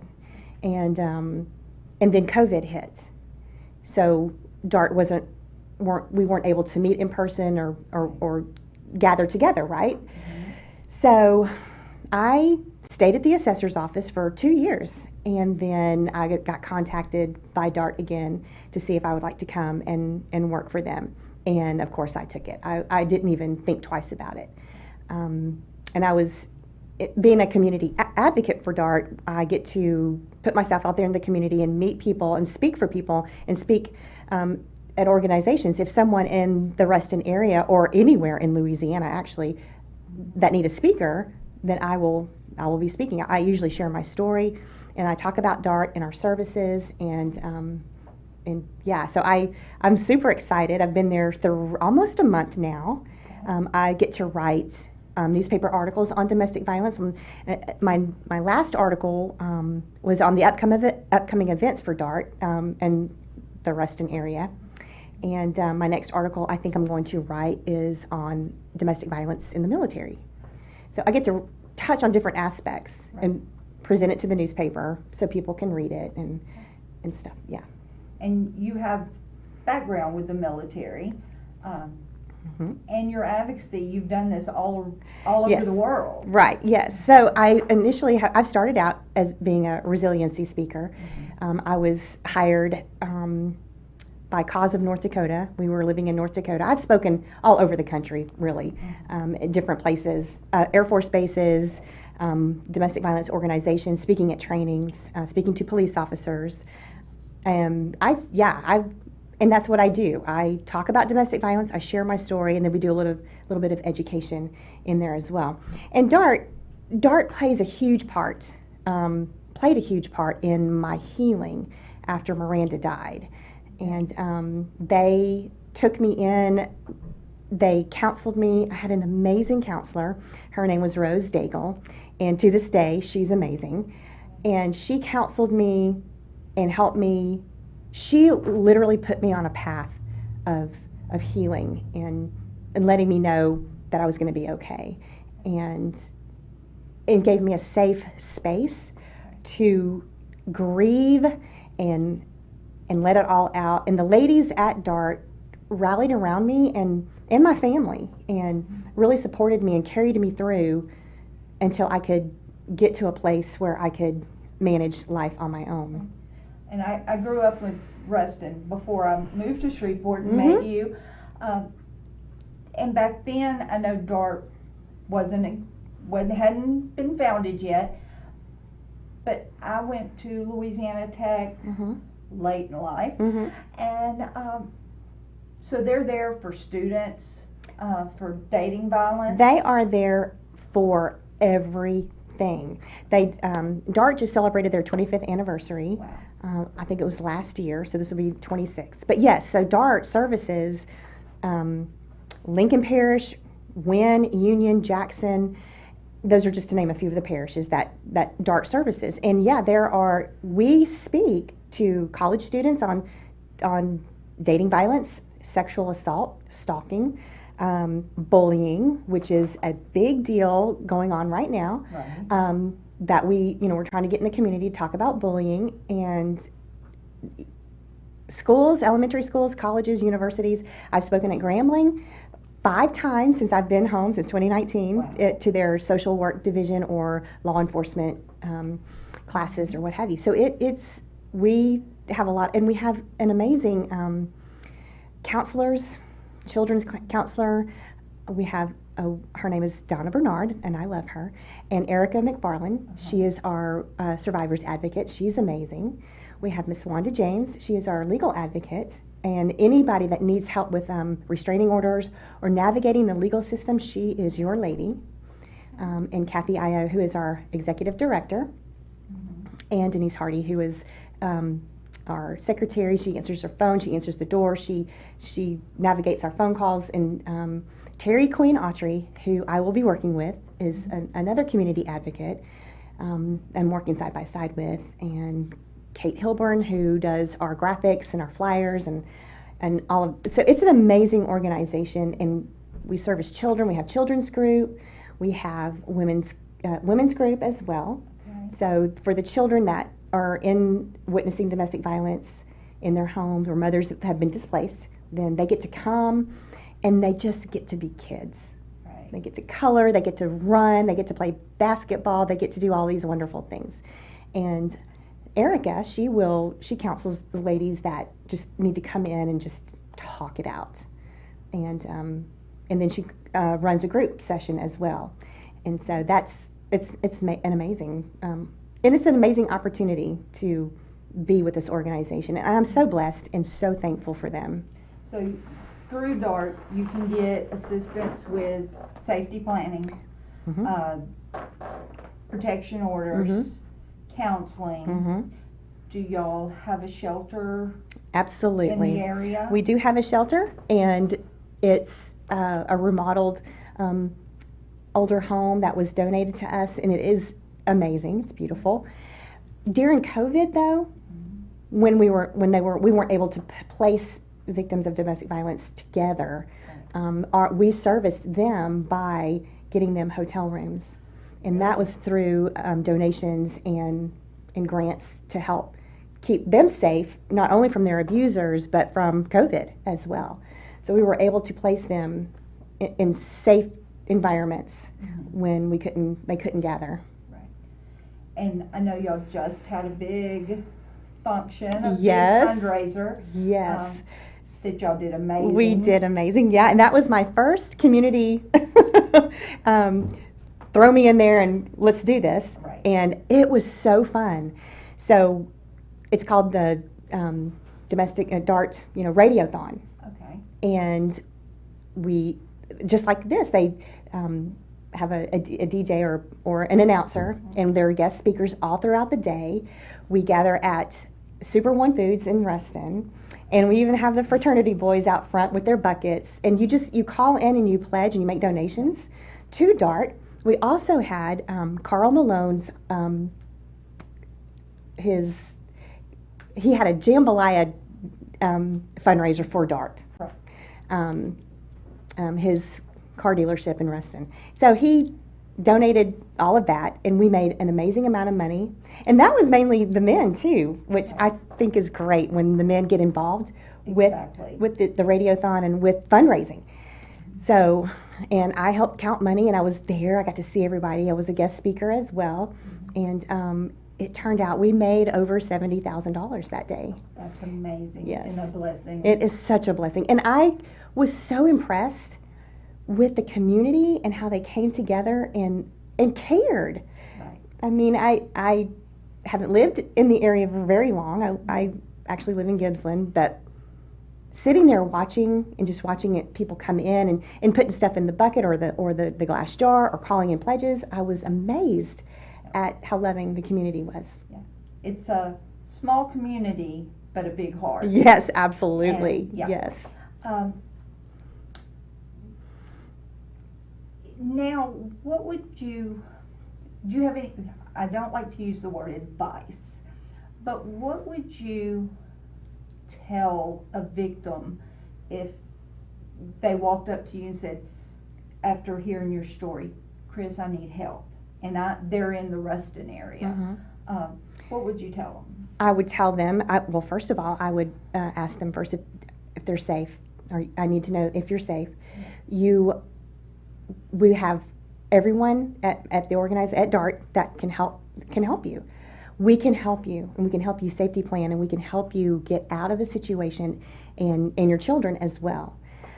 What I like to emphasize also is that I would do anything in my power to help a victim of domestic violence, but ultimately give her the choice, her choices. It's always going to be ultimately her choice of what she wants to do. And I can lay out all of the services, I can give her all the information, which is really what an advocate's supposed to do, Right. is guide her to safety and guide her to the resources that she needs, or him.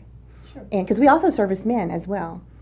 But that's what I would do, and to make sure that she was in good hands and then able to make her own choices of whether or not she wants to stay at the shelter, or leave and go to the shelter, or whatever makes her happy. Because it's hard to leave, as Yes. we've discussed before. That's the most dangerous point. Say they say, yes, I want a protective order. Mm-hmm. What's the benefit do you see to that? Well, initially, the benefit to having a protective order is her safety initially. Safety for her and her children. Right. And our legal advocate can help her fill out all that paperwork and navigate the system with her, even go to court with her. The benefits initially are safety first. Sure. And that is our mission statement at DART, is keeping our families safe. And,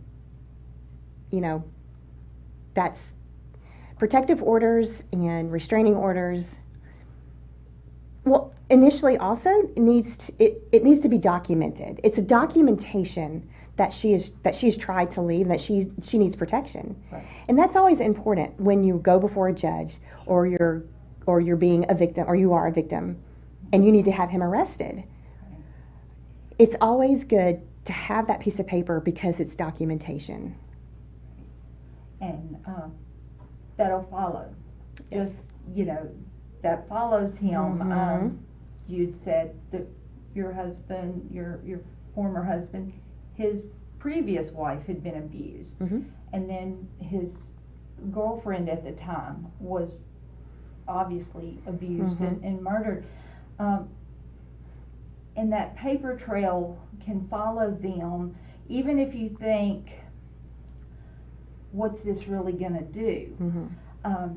Because we hear stories that there are protection orders out there and they don't get followed up on. But in the end, there's that trail that can follow them and eventually can catch up. Yes. I think that was my case. And Yeah. Well, and two, there is a paper trail. There is, because every police report that's called or is filed, every restraining order, there is a trail. The thing is that law enforcement has to do their job in investigating the background of this person. Sure. Because the fire department claimed that they didn't know Charles had a restraining order. They even said they didn't know Charles had a daughter, which we know is not true. Right. But the paper trail follows, but it has to be investigated, especially if another victim comes forward and says, he's doing this to me. Right. Yeah. And with DART, when you have anyone in the community that's ready to talk, maybe not to a counselor, you have the individual groups, a group where the ladies can meet. And Yeah, once a week they get to come and sit in a group, and they don't have to talk. Right. But sometimes when you have a group of ladies who are in the same situation, it's a safe space, Right. and you know that your information is not going to be shared, and you can just vent and let it out. You can talk it out. You can cry. You can but you will feel safe. Right. There's a lot to be said in the soothing effects of being surrounded by other victims who are suffering like you, because the end result is all the same. We want to feel safe. I want to feel comfortable, and you might make a few friends along the way. Exactly. Yes, in advocacy now, Mm-hmm.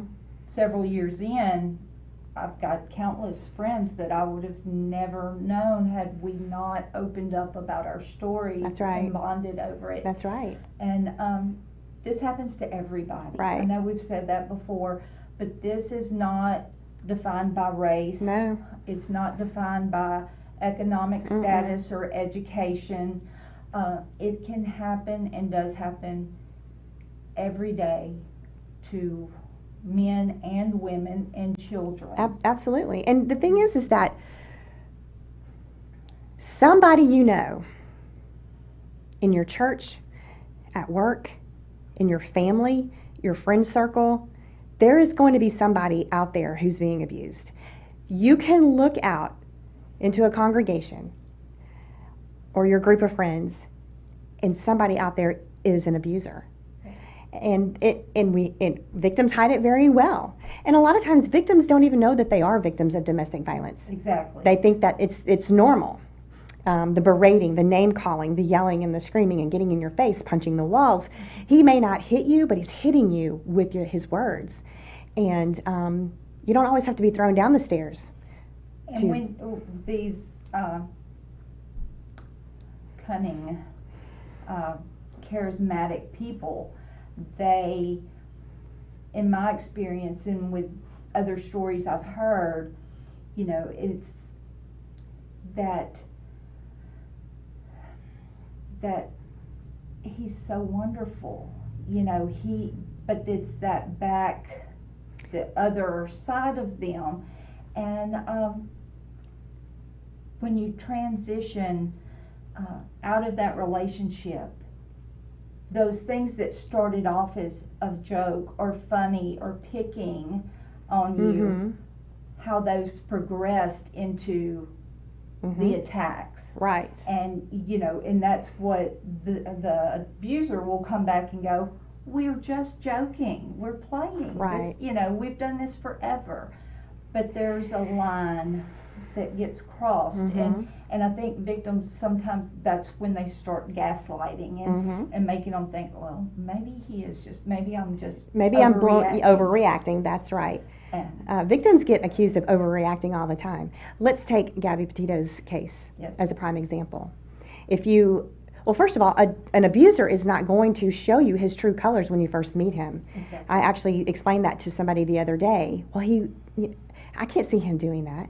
Well, of course you wouldn't, because he's not showing you. You just met him. And of course he's going to be beautiful and charming. Yes. But on the inside, he is abusing. Yes. So if you look at Brian Laundrie, and he's standing there joking, and he's calm, cool, and collected, while Gabby's over here crying and hysterical, right. Those are huge red flags that there's something going on here. Right. And he's gaslighting her because she's thinking, this is all my fault, and I am the crazy one, and here I am hysterical. And all the while in the police car. Yes. Which is traumatizing. Very traumatizing. And when you're working with victims, what do you have to say about being re-traumatized with law enforcement or doctors or such? When you have to give your story over and over, it's almost like it doesn't end. Do you agree? I absolutely agree. And I think law enforcement, intake, those that do the domestic violence intake or sexual assault intakes, we have to change our language. We have to change our language in how we speak to a victim, because you don't know when you re-victimize somebody. And take the focus off of the victim and put it on the abuser. What is it that he's doing that's making her act this way? Not she's acting this way, which caused him to hit her or grab the steering wheel. No, take that focus and analyze him, because that's really where it all lies, is changing our language, I think. Well, thank you so much for joining us. Thank you so much for having me. This is an absolute delight, and I'm so thankful, Vicki. And Dart is very lucky. And I love Dart, so yeah. Thank you so much. Sure. All righty. Welcome to the Abigail live stream. Thank you for joining us. My name is Tulai Dodson, and I am one of the hosts for today's event. We have been joined by many people of the domestic violence advocacy community from across the Northwest Louisiana region. We will have a mix of interviews and presentations throughout the day. Some of the conversations may not be suitable for some viewers because of the sensitive nature of domestic violence. This live stream was named after Abigail of 1 Samuel 25. Though often overlooked, this story has an important role when speaking about domestic violence in the Bible. Abigail's husband, Nabal, was written to be an unwise and worthless man. Many theologians who study Nabal believe that he was narcissistic and abusive. In response, Abigail, instead of submitting to her foolish husband, went out from underneath him to physically protect her household from David's wrath. As a result, she was not condemned, but praised for her courageous effort to save her servants and keep David from sinning. Feel free to pop in and out throughout the day. If you leave questions or comments below, we will do our best to respond to them on air. We hope you find today's live stream informative.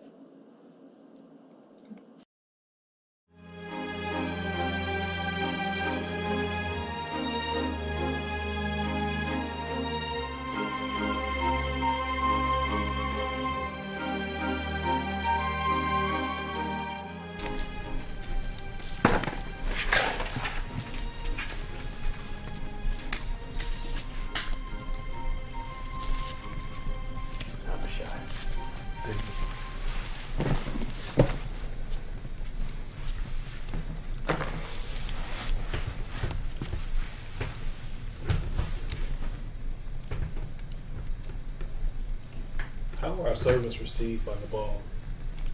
He turned them away.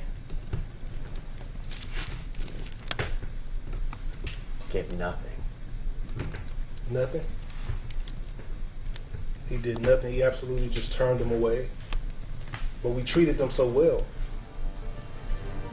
I sent messengers in my name to Nabal, a man who lives in great prosperity.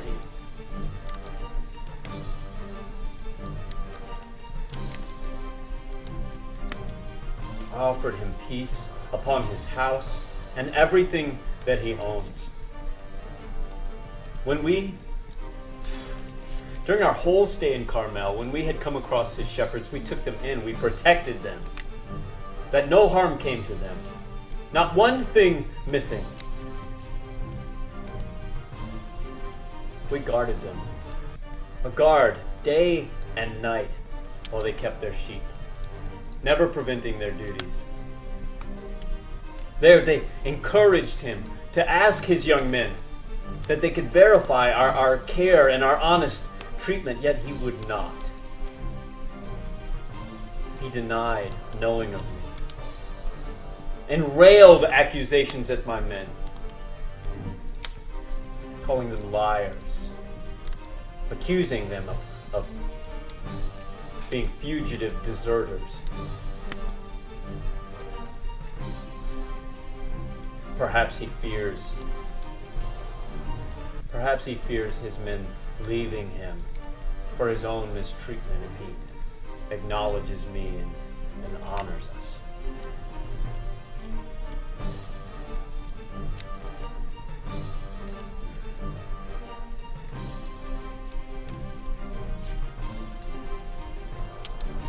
After all we had given so much to Nabal's men, and he would not so much give us bread and water, let alone meat, of his great feast. After all we had given him, shared with them, he would not even share with us charity.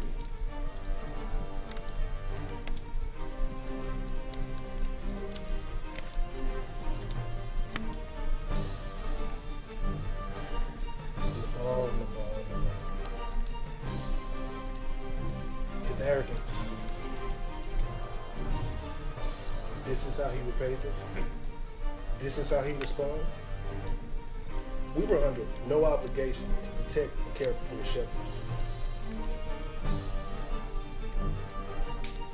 Abishai. Gather together 400 men. We will leave in the morning, and we will put swords to Nabal's servants, every last one. Tell your brother Asael, and remain with the camp with the remaining 200 men until we return.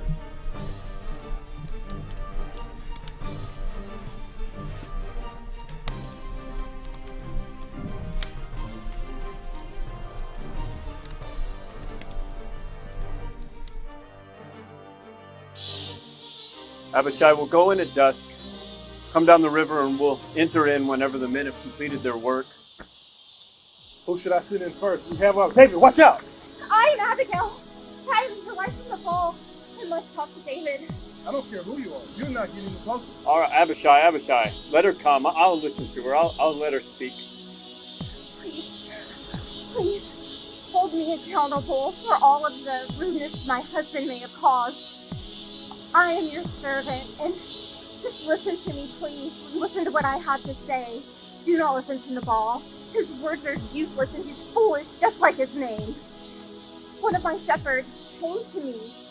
He told me how horrible you were mistreated, and I'm so sorry. But do not let that horrible situation have any bearing on what you're about to do. I know you thought about seeking vengeance. So please don't. I know you have goodness in your heart. I know you walk with the Lord. And I know He will surely bless you and have goodness for you. I know He appointed you King of Israel. And I will forever walk in your favor and be your servant and do anything I can. Bless the Lord. Bless the Lord for having you catch me and meet me here. And bless you for your wisdom. You saved me from blood guilt and seeking my own vengeance. By morning, there would not be a male servant left to Nabal, your husband. Not one. Rise up, get up.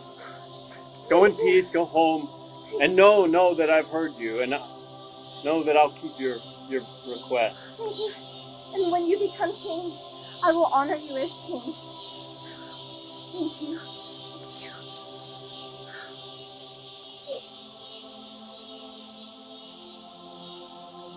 Abishai, go tell the men to stand down.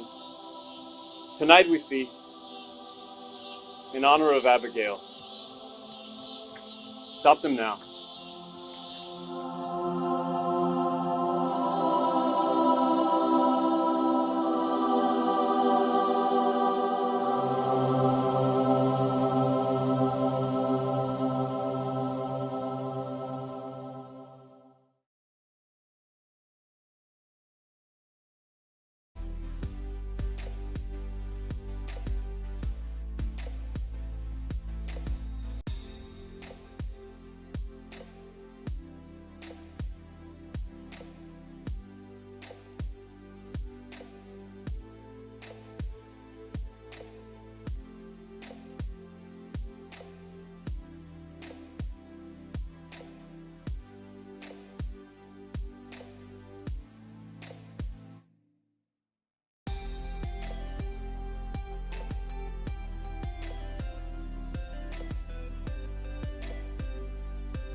About DREAM, which stands for Domestic Relationship Education on Abuse Ministries, and what Vicki and I do, how DREAM was formed, what our present looks like and what our future is going to look like.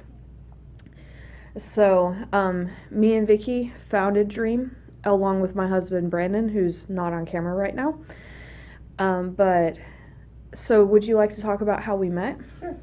And Brandon's our technical director. Yes. He does all of the behind the scenes stuff for us. Well, we met through your in-laws. We both attend the same church, and they're darling people, and they heard my story and said, you have to meet our daughter-in-law. And so we met one day at church after service, and as it is with a lot of survivors, it just clicks. Yes. And over the course of a year or so, things just started blooming and taking shape, and we've had a common purpose and common calling. Yes, and what actually influenced the idea of Dream before we pitched the idea to you was the fact that I was told by, maybe this is just indoctrination, but a lot of churches really discourage you from going to secular counseling. I'm now of the belief that I'm not against secular counseling at all, but when that's kind of instilled in you, you're hesitant to go to secular counseling. And I wanted to go to Christian counseling and started calling up the majority of Christian counseling organizations, and no one takes domestic violence victims. I could not find a single Christian counselor. And then I found it ironic that you're told not to go to not to go to a non-Christian counselor, yet Christian counselors won't take you. So I realized there's a very huge problem in lack of resources for Christian domestic violence advocates. And why aren't Christians speaking up more against this? So we decided to create at least a Christian resource center for, people who may not prefer non-religious resources, but they prefer more religious resources, which I think both the religious and non-religious are equally important. I just definitely believe that both options should be easily accessible, Sure. Yes, and it doesn't matter what your religious background is. There's never a moment that abuse is acceptable. Yes. And we welcome everyone. It's not just the Christian base, but anyone who's struggling, we are here for you. Yeah, and so we started doing research. We started finding Christian advocates that have had an online presence for a very long time, and before the internet was a thing, they had been advocating for decades prior, like Diane Landberg, and through Diane Landberg I found Rachel Denhollander, one of the gymnasts who survived Larry Nassar. I found Chris Moles, and like all these names that you never hear of who have been advocating for victims for decades. We were able to find different ministries outside of Louisiana that particularly talks to Christian communities, particularly talks to clergy and pastors and church staff that we didn't know existed. Right.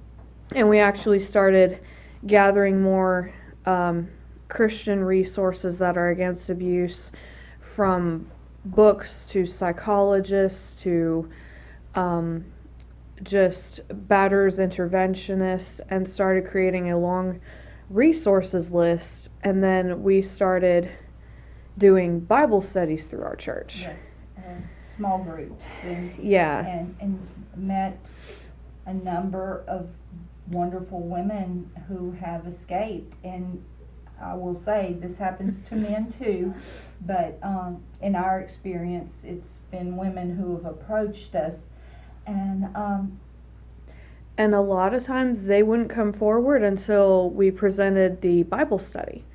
Right. And all of a sudden, victims start coming out of the woodwork in our church. which shows how dire the situation is, that there are many church members who are abuse victims. Yes. That unless you put a Bible study out there, that you don't know how many there are. Right. And we know the statistic, it's 1 in 4. But we didn't know that before we became advocates. Mhm. And if you look at your congregation, we have a pretty large congregation. And if you go every 4 seats, there's a potential that's your victim. And it's just overwhelming at how many people are led to believe that the Bible doesn't want them to divorce. That, you know, and as I've said before, I don't advocate divorcing, but we're not talking about he won't pick up his laundry, or, you know, he expects me to do all the dishes. There's a line that gets crossed where violence, verbal abuse, those things break your Christian vows. And so there's no shame in divorcing in those situations. Yes. And after the Bible studies, we also looked up Bible studies for abuse victims, and we couldn't find any. So we decided to start writing our own. Now I have come across multiple published Bible studies, but it took a lot of several years of networking to find them. Yes. And I feel like finally we have a long resources list of books and pastors who've written against DV. But unfortunately, they're just not openly publicized like typical Lifeway books would be. Right, because we've done this, we've been together now several years, and this is years of digging that we've put in, you've put in searching those out. And a lot of your victims in these situations, they don't have years to dig through and figure out it's okay that I'll leave. Yeah. And so our mission is to help these people understand, male or female, it doesn't matter, and to help educate clergy within our area that the way they preach the Bible, God's word is true. And so the scriptures where he's saying violence is not acceptable, Yes. that has to be preached also. Yes.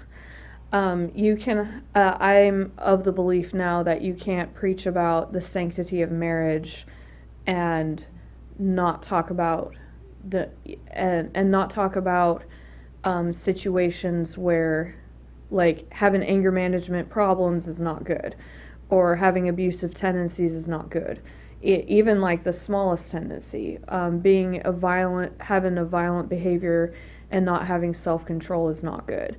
So, like, it's important to talk about the sanctity of marriage, but also it's important to talk about when it goes wrong, Yes. when it goes ungodly.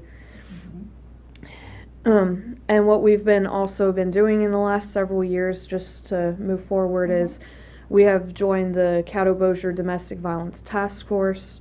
Through this, we have networked with a lot of people, and we've networked with authority figures, with clergy, with counselors, and it's because of all of our networking that this live stream is able to go forward. Absolutely. And I think because it's a lot of our friends now, these people are our friends and people that we network with that come and voluntarily speak, and we're very grateful for them. Yes, we are.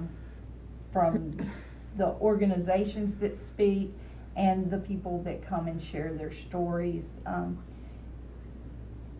I would say it's never easy to talk about our stories. I think sometimes if it gets easy, then you're losing something. Yeah. For me, it's never easy, but I appreciate the people that have committed to come and share with all of you. Yeah. And in the meanwhile, when the pandemic occurred, what we mainly worked on was we kind of put our social media on hold, but we've been, we have a office now, we have a studio, and all of 2020 and most of 2021 has been getting the studio set up and the office set up. And we're finally at a point where we want to start releasing more social media content, more resources, and more frequent videos, God allowing. Yes. Now that we're becoming more and more established over time, and our future plans are to focus on continue to provide resources to victims, as well as providing more clergy training, which we've done a lot of research on at this point. Yes. Yes. Last year, or was it 2020, with COVID, everything kind of blends, but there was a local clergy training through Project Celebration, and we partnered with them, and we want to continue that. We want to Yes. Offer these services. We want to do, we'll have small groups and survivor supported groups. My passion, I love, part of my healing came through art, and by no means am I an artist, but I think offering that to other survivors is an outlet that may not know how or what to do, is in our future, and I'm excited. Last year was our first live stream, and it was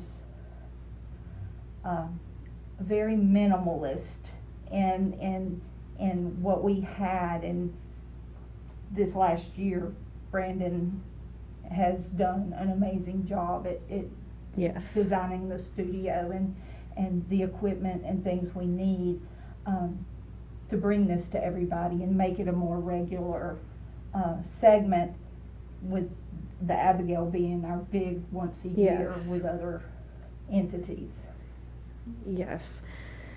And just a disclaimer before we leave that we're going to have an intermission period because Facebook only allows for a certain amount of time for us to air. So this is going to be our first part of the live stream, and then we're going to have an intermission period and restart the live stream afterwards. So I also want to state that our beautiful mugs will be sold. If any of you want to support this, we are going to be selling for a donation of $10 or less. $10 or more. We're going to be able to. For $10 or more, we'll be able to send you a mug. And also, if you want to support the Miranda Faith Memorial Foundation, we're going to be selling those butterflies. Are we still going? Yes.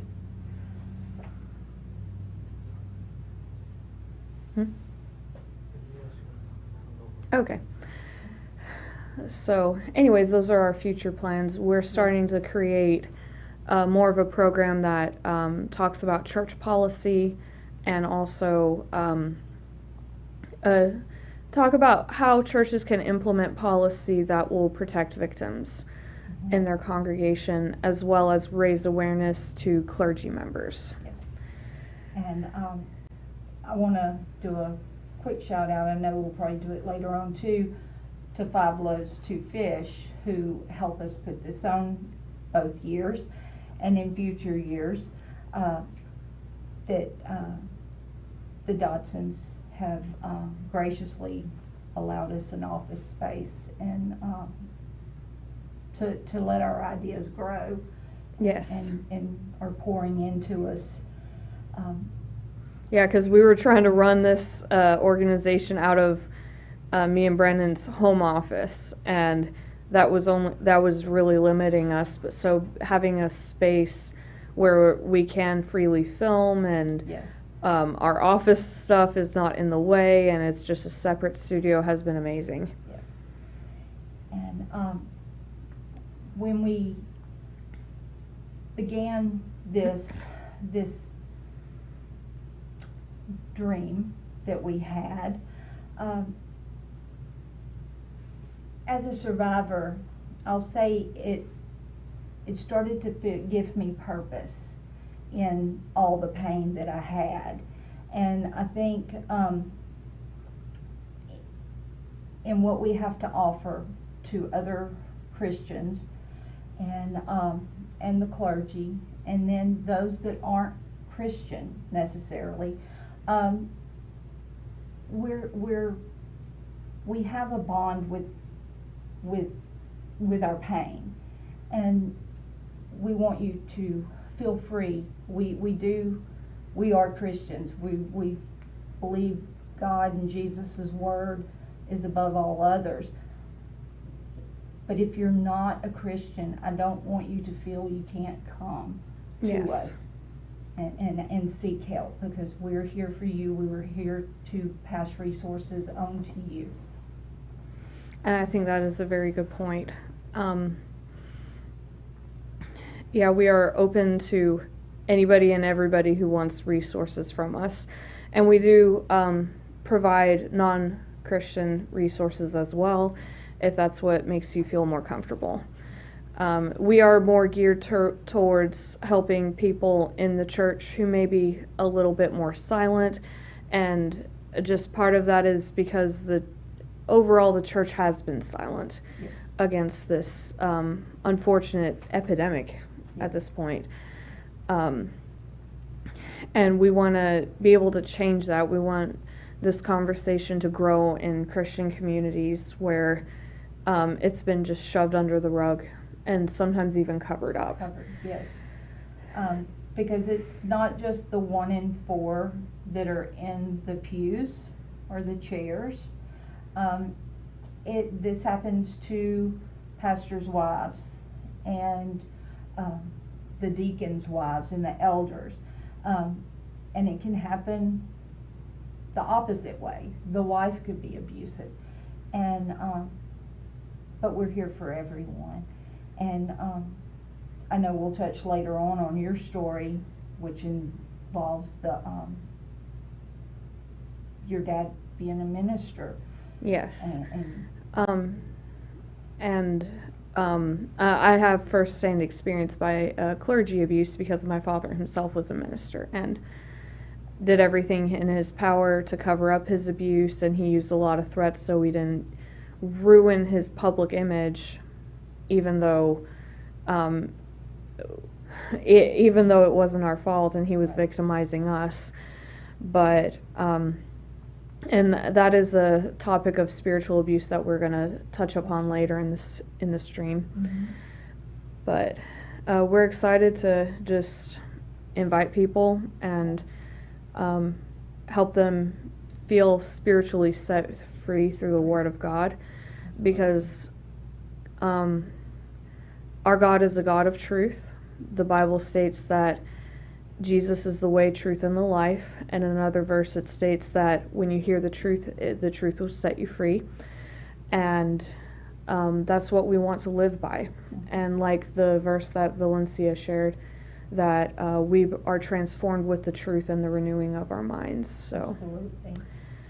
And we do want to remind everyone that there will be an intermission period, so just stay tuned. And we will be back when we're able to push it back on Facebook Live.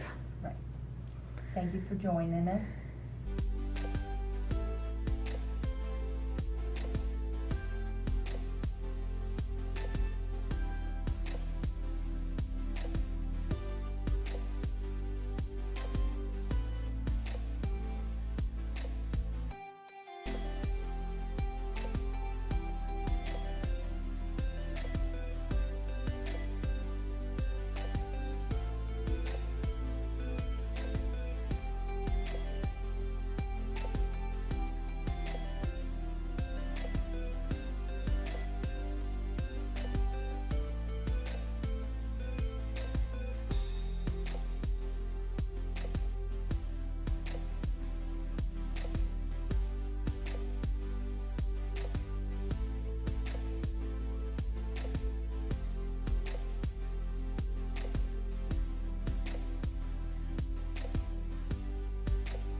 Welcome to the Abigail live stream.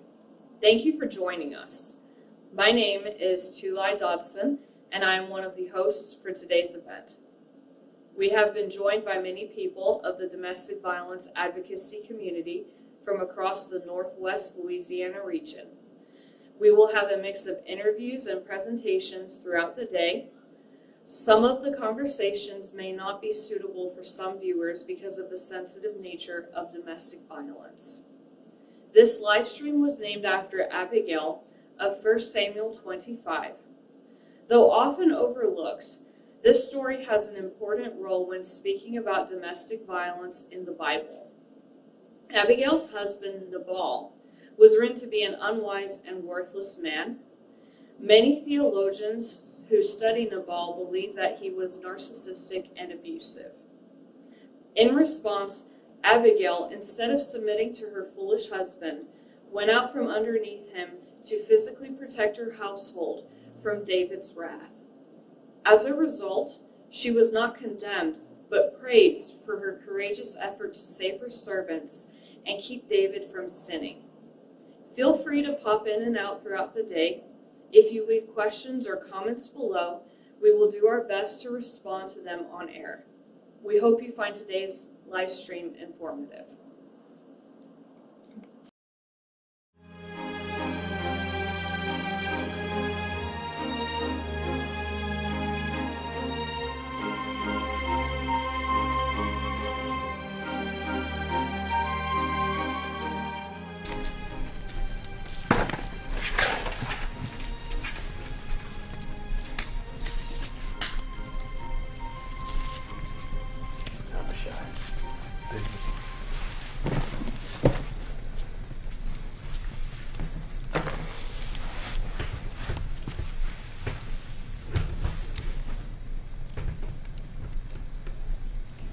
How were our servants received by Nabal?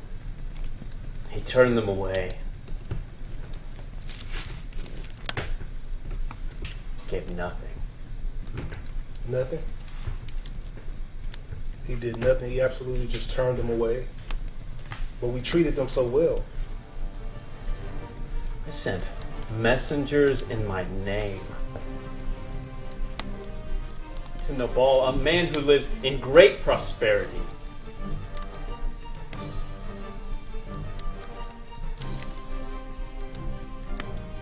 I offered him peace upon his house and everything that he owns. During our whole stay in Carmel, when we had come across his shepherds, we took them in, we protected them, that no harm came to them, not one thing missing. We guarded them, a guard day and night while they kept their sheep, never preventing their duties. There they encouraged him to ask his young men that they could verify our care and our honest treatment, yet he would not. He denied knowing of me and railed accusations at my men, calling them liars, accusing them of being fugitive deserters. Perhaps he fears his men leaving him for his own mistreatment if he acknowledges me and honors us.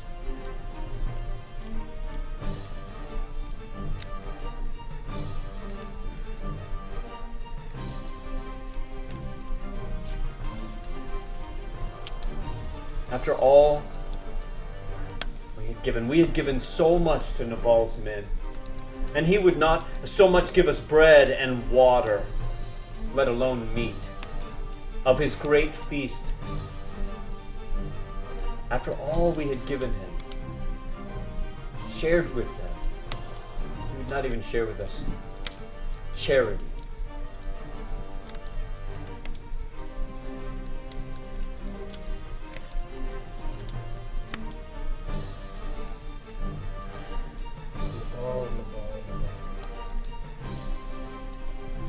His arrogance.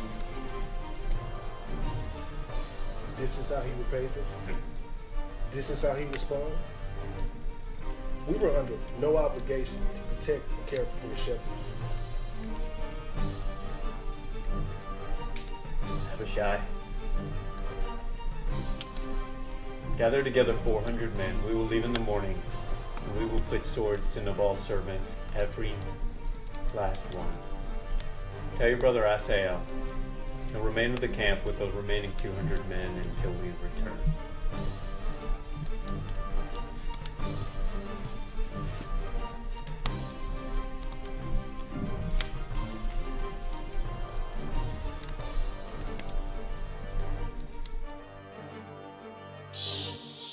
Abishai will go in at dusk, come down the river, and we'll enter in whenever the men have completed their work. Who should I send in first? We have our David, watch out! I am Abigail. I am the wife of Nabal. I must talk to David. I don't care who you are. You're not getting closer. All right, Abishai, let her come. I'll listen to her. I'll let her speak. Please, hold me accountable for all of the rudeness my husband may have caused. I am your servant, and just listen to me, please. Listen to what I have to say. Do not listen to Nabal. His words are useless, and he's foolish, just like his name. One of my shepherds came to me. He told me how horrible you were mistreated, and I'm so sorry. But do not let that horrible situation have any bearing on what you're about to do. I know you thought about seeking vengeance. But please don't. I know you have goodness in your heart. I know you walk with the Lord. And I know he will surely bless you and have goodness for you. I know he appointed you king of Israel. And I will forever walk in your favor and be your servant and do anything I can. Bless the Lord. Bless the Lord for having you catch me and meet me here. And bless you for your wisdom. You saved me from blood guilt and seeking my own vengeance. By morning, there would not be a male servant left to Nabal, your husband. Not one. Rise up, get up. Go in peace, go home, and know that I've heard you, and know that I'll keep your request. Thank you. And when you become king, I will honor you as king. Thank you.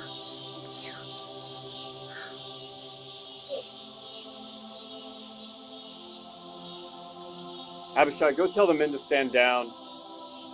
Tonight we feast in honor of Abigail. Stop them now.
Welcome back to Abigail live stream 2021. It's our second annual year, and I want to welcome in Dr.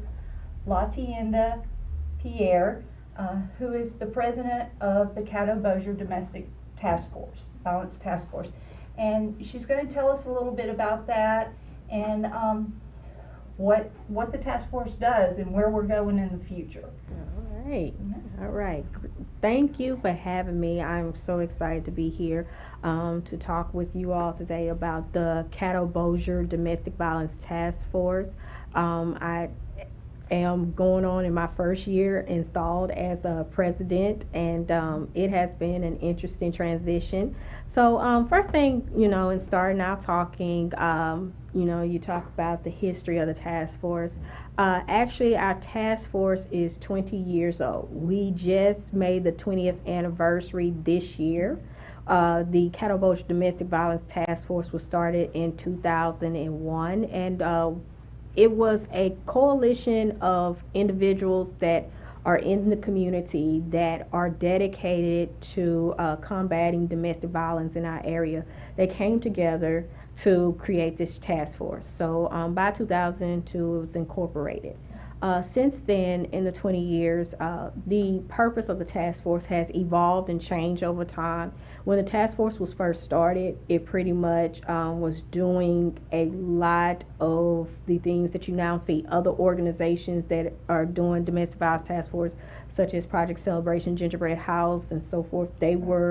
The task force absorbed a lot of that as far as when you talk about dealing with DV. But over time, the task force has now evolved to a point where we serve as a support system for each other, because there are multiple organizations that actually represent in the task force. We have members that are from District Attorney's Office, United States military.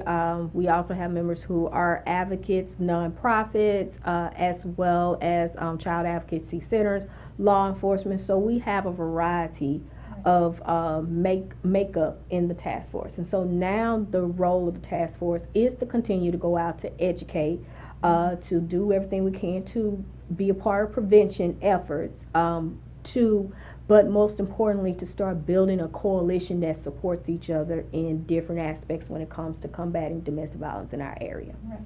And among your members, you have survivors. Yes. As you survive, a lot become advocates to help others. Right. And so they're included. Like you said, there's law enforcement, DA's office. It's a lot of networking, a lot of bringing together different organizations that can help each other. When you became president, you have big ideas. Right.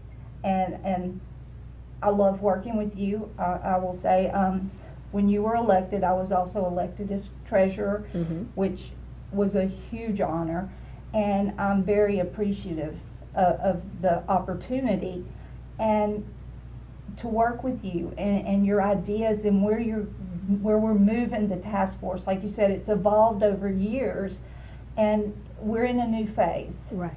Everything in this world is a new phase after COVID, but we've got something coming. There's it's going to be bigger than just our networking. We're doing things for the community. Is there anything you can share yet about what we're doing? Well, some of the things that we as task force are trying to embark on is going back to the foundation roots, but at the same time building a bigger platform on top of what the foundation is set up.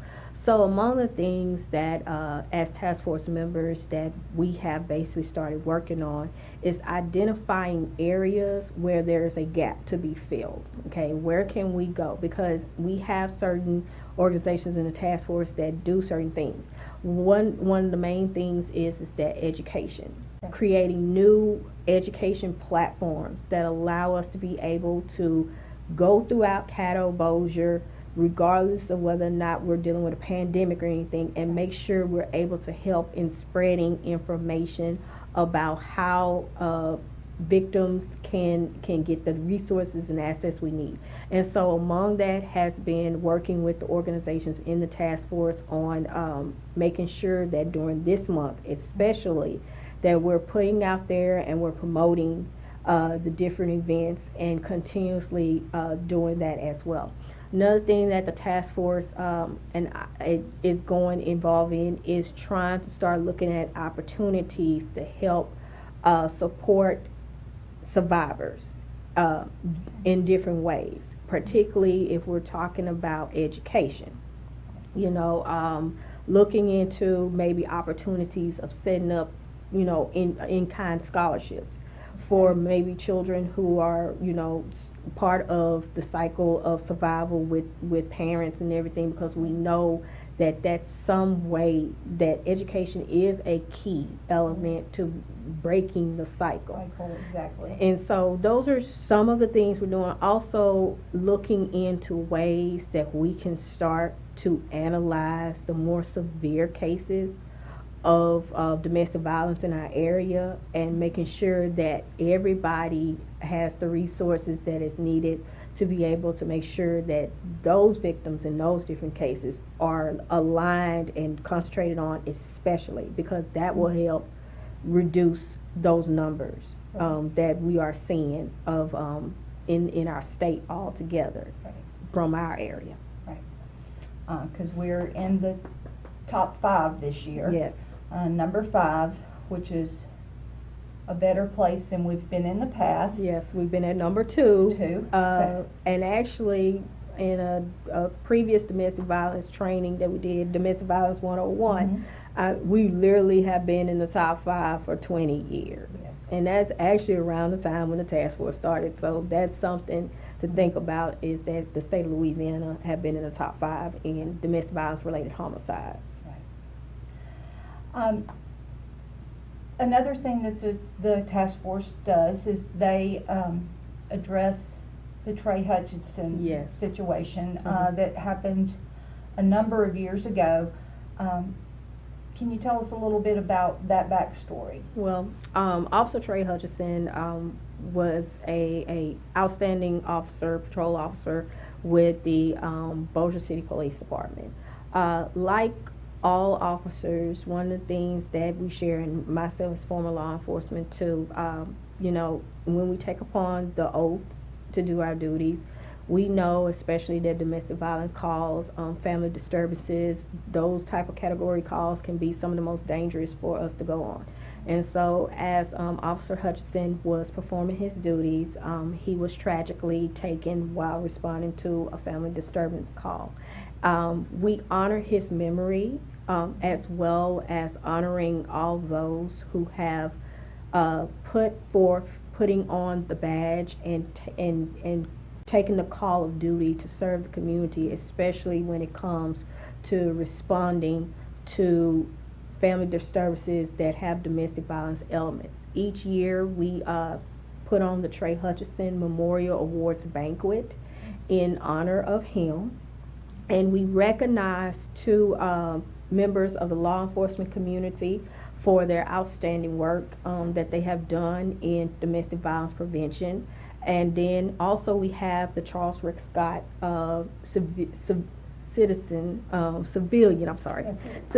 Award, and that's designed also to recognize a civilian that's not actually in the scope of law enforcement, but they're out in the community making sure that they do their part for prevention of domestic violence incident. You being a past Civilian Award recipient right here, you know all well how interesting of a challenge it becomes when you don't have a gun, you don't have a badge, or you don't have those, and you're still trying to go out there and help DV victims escape the cycle of violence.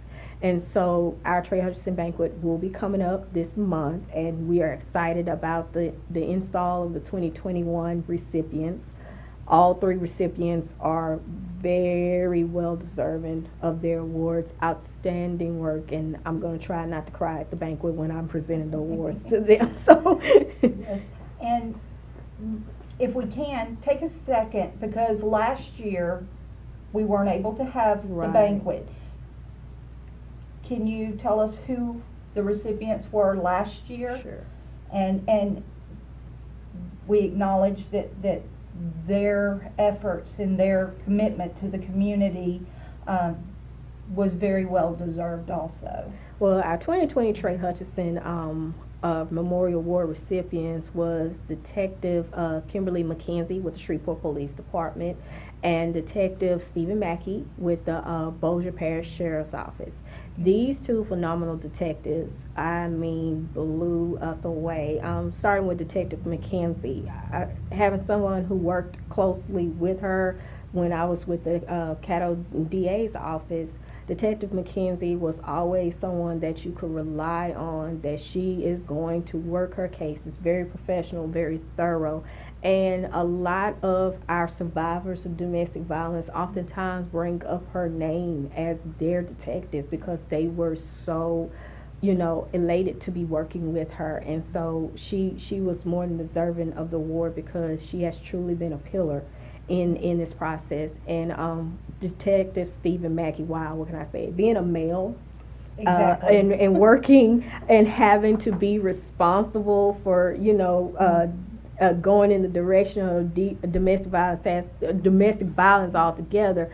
One of the things that I talked about with Detective Mackey is when you're a man, oftentimes your presence by itself might be a triggering because you're most of the time going to work with female victims and they might see their husband, their boyfriend, or someone in you. But Detective Mackey manages to take everything in stride and just step up, and he does a wonderful job to be in a position where he's really the minority in this type of profession. And then, of course, our civilian award recipient was none other than Mrs. Chris Barney, who is Miranda Strong, resilient speaker, has traveled throughout our nation over the years speaking on her situation that happened with her. She tragically lost her daughter Miranda due to a continuous cycle of domestic violence that was going on, and she is a inspiration in so many different ways because she turned what happened to her as an opportunity to educate, and so all three were well deserving of last year's award. Yeah. Well, you mentioned you were with the DA's office. Mm-hmm. You're no longer with, it was Caddo, the Yes. Caddo DA's office. Yes. And you were a detective? Investigator. Or investigator. Right. And now you've transitioned, you've moved on. Mm-hmm. What would you say now at your new job? Mm-hmm. Because you're president, we are out there. Mm-hmm. If someone came to you and said, I'm in a bad situation, Mm-hmm. I need help, Right. what would you tell them? Well, one of the things is, the unique thing is by being a part of a task force, and then also once being an investigator for the DA's office, I can literally sit them down and walk them through the whole entire process.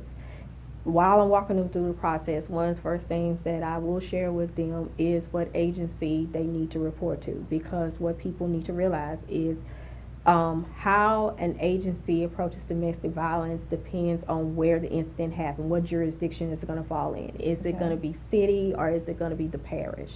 And so I can direct them to the proper detectives to get in touch with, so we, me and them, because Right. once they bring it to me, I do feel obligated that to be someone that can just be there with them to be a support system. So once we're establishing what organization, agency, law enforcement agency they need to report it to, with detectives to talk to, I can stay in the process with them and tell them this is, as far as if you need services, these are some people that you're going to go to, like Project Celebration, Right. Family Justice Center.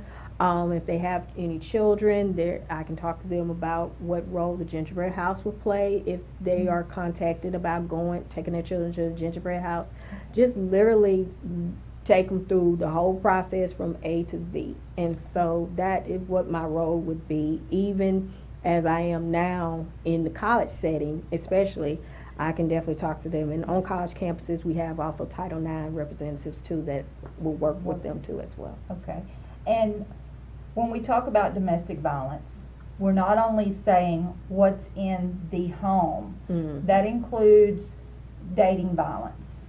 In college, you've got a lot of dating, Right.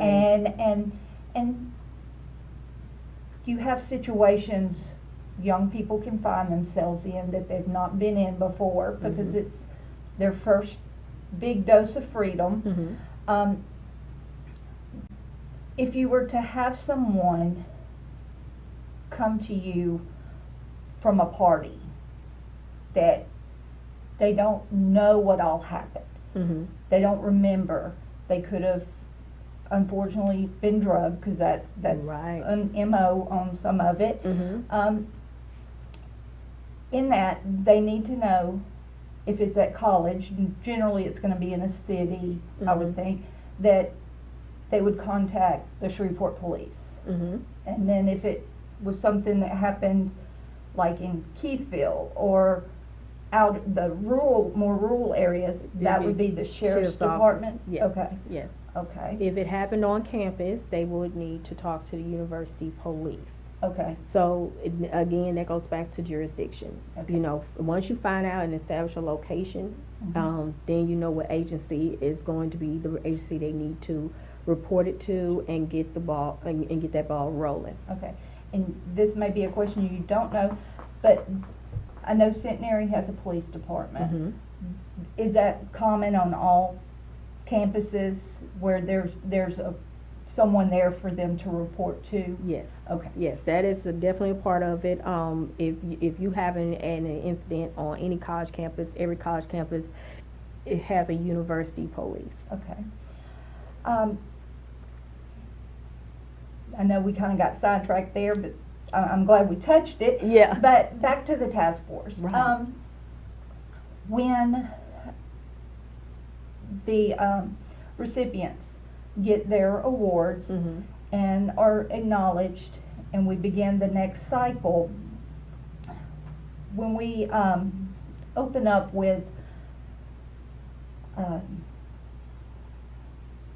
I know there's a limit to what we can say because it's not been voted on yet. Right. But when we're helping the current victims, the ones that are survivors, Right. and these scholarships, do we have an idea where those scholarships will be used? Will it be you said education, but would it be college or will it be their choice, college, trade school?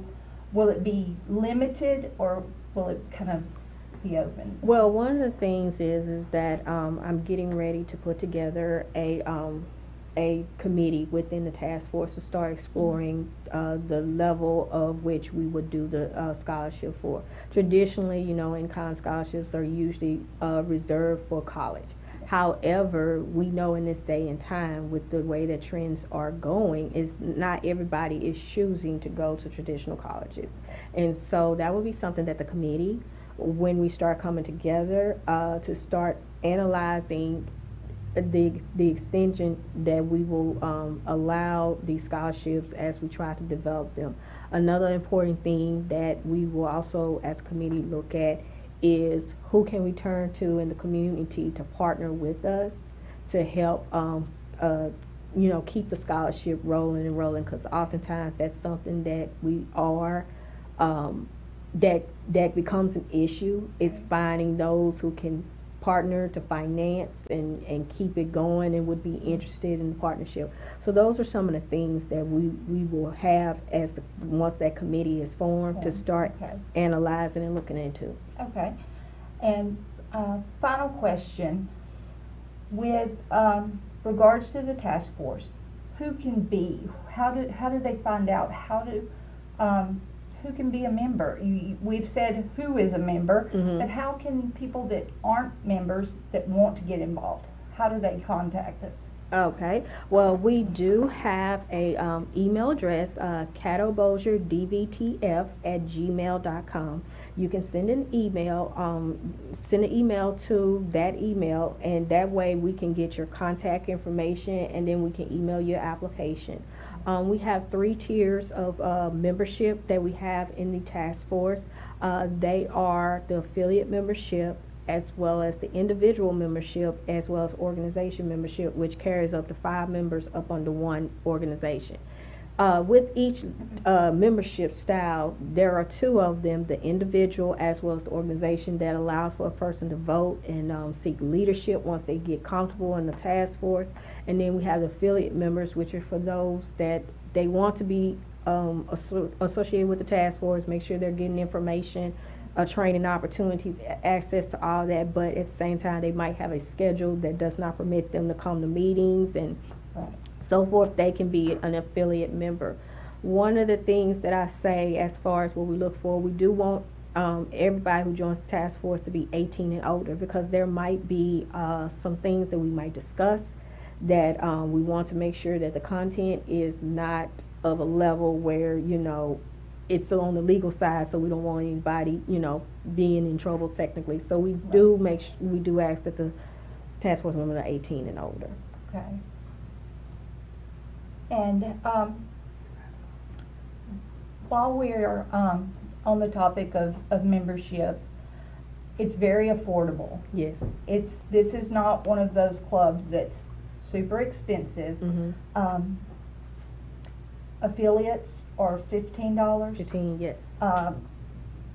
Voting member individual is $25, and organization for 5 members is $100. Yes.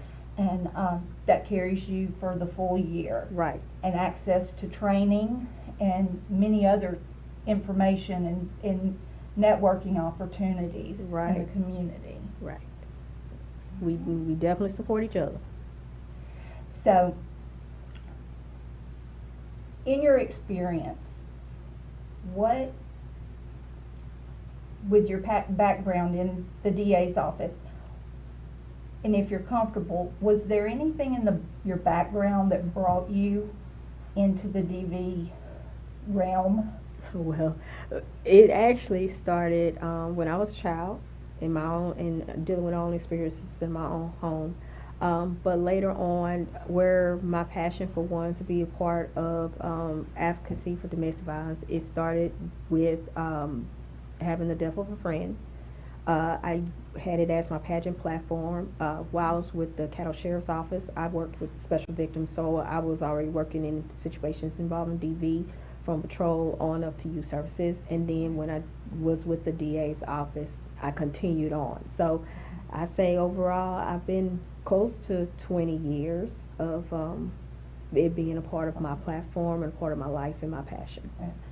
I think it's almost, we don't choose it, it chooses us. Right. And it becomes our passion and our calling.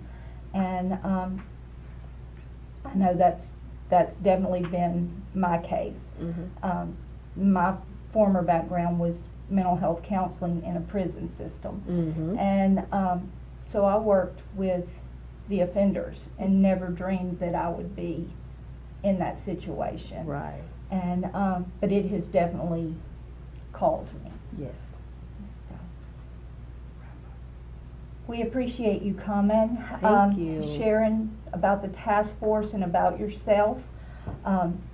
We will be back shortly with our next guest. Thank you. Thank you. Thank you so much. Take care, everybody. Yes. Welcome to the Abigail live stream. Thank you for joining us. My name is Tulai Dodson, and I am one of the hosts for today's event. We have been joined by many people of the domestic violence advocacy community from across the Northwest Louisiana region. We will have a mix of interviews and presentations throughout the day. Some of the conversations may not be suitable for some viewers because of the sensitive nature of domestic violence. This live stream was named after Abigail of 1 Samuel 25. Though often overlooked, this story has an important role when speaking about domestic violence in the Bible. Abigail's husband, Nabal, was written to be an unwise and worthless man. Many theologians who study Nabal believe that he was narcissistic and abusive.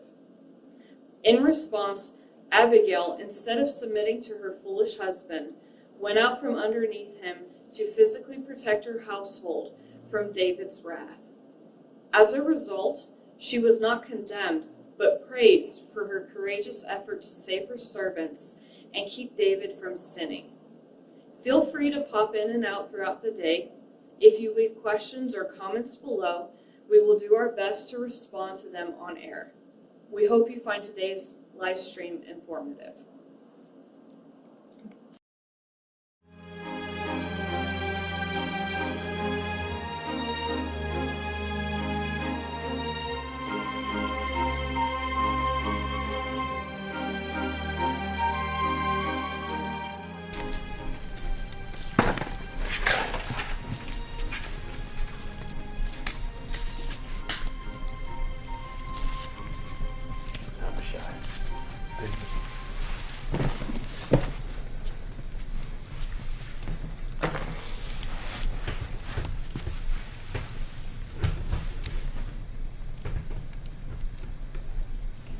How were our servants received by Nabal? He turned them away. Gave nothing. Nothing? He did nothing. He absolutely just turned them away. But we treated them so well. I sent messengers in my name to Nabal, a man who lives in great prosperity.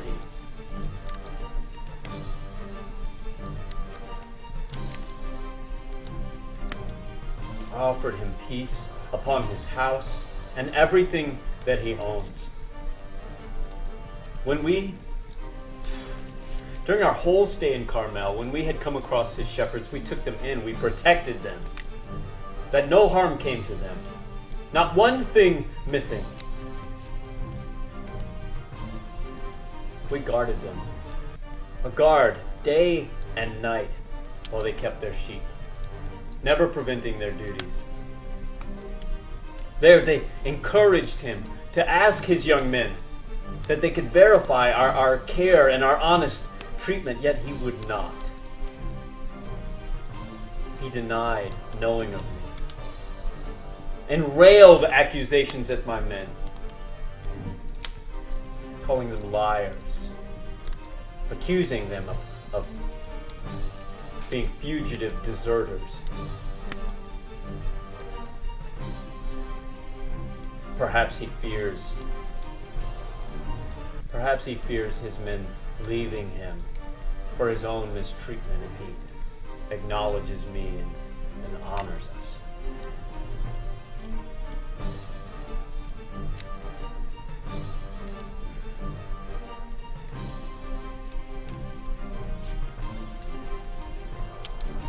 After all we had given so much to Nabal's men, and he would not so much give us bread and water, let alone meat, of his great feast. After all we had given him, shared with them, he would not even share with us charity.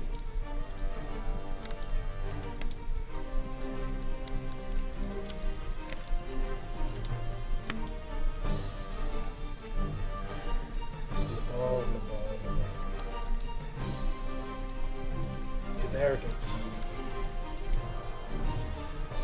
This is how he repays us. This is how he responds. We were under no obligation to protect and care for his shepherds. Abishai, gather together 400 men. We will leave in the morning, and we will put swords to Nabal's servants, every last one. Tell your brother Asael, and remain with the camp with the remaining 200 men until we return.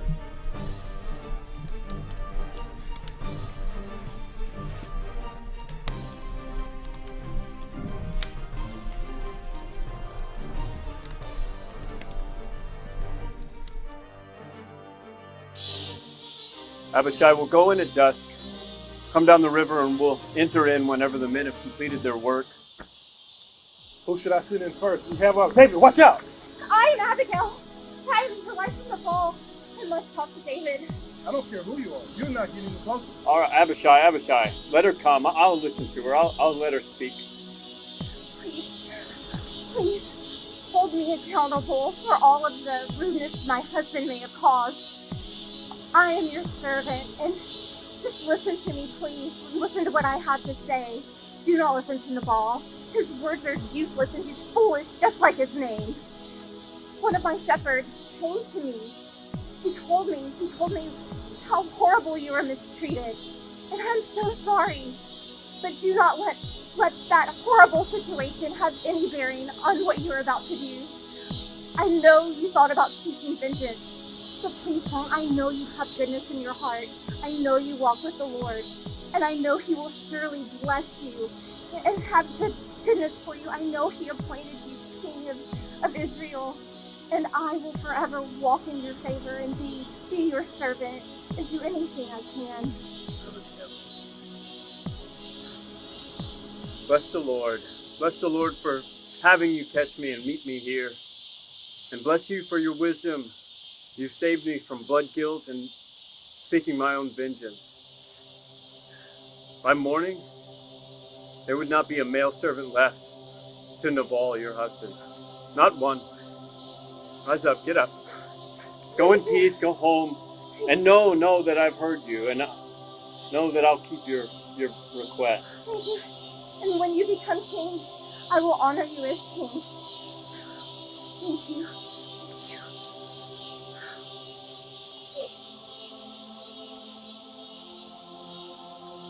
Abishai, go tell the men to stand down. Tonight we feast in honor of Abigail. Stop them now.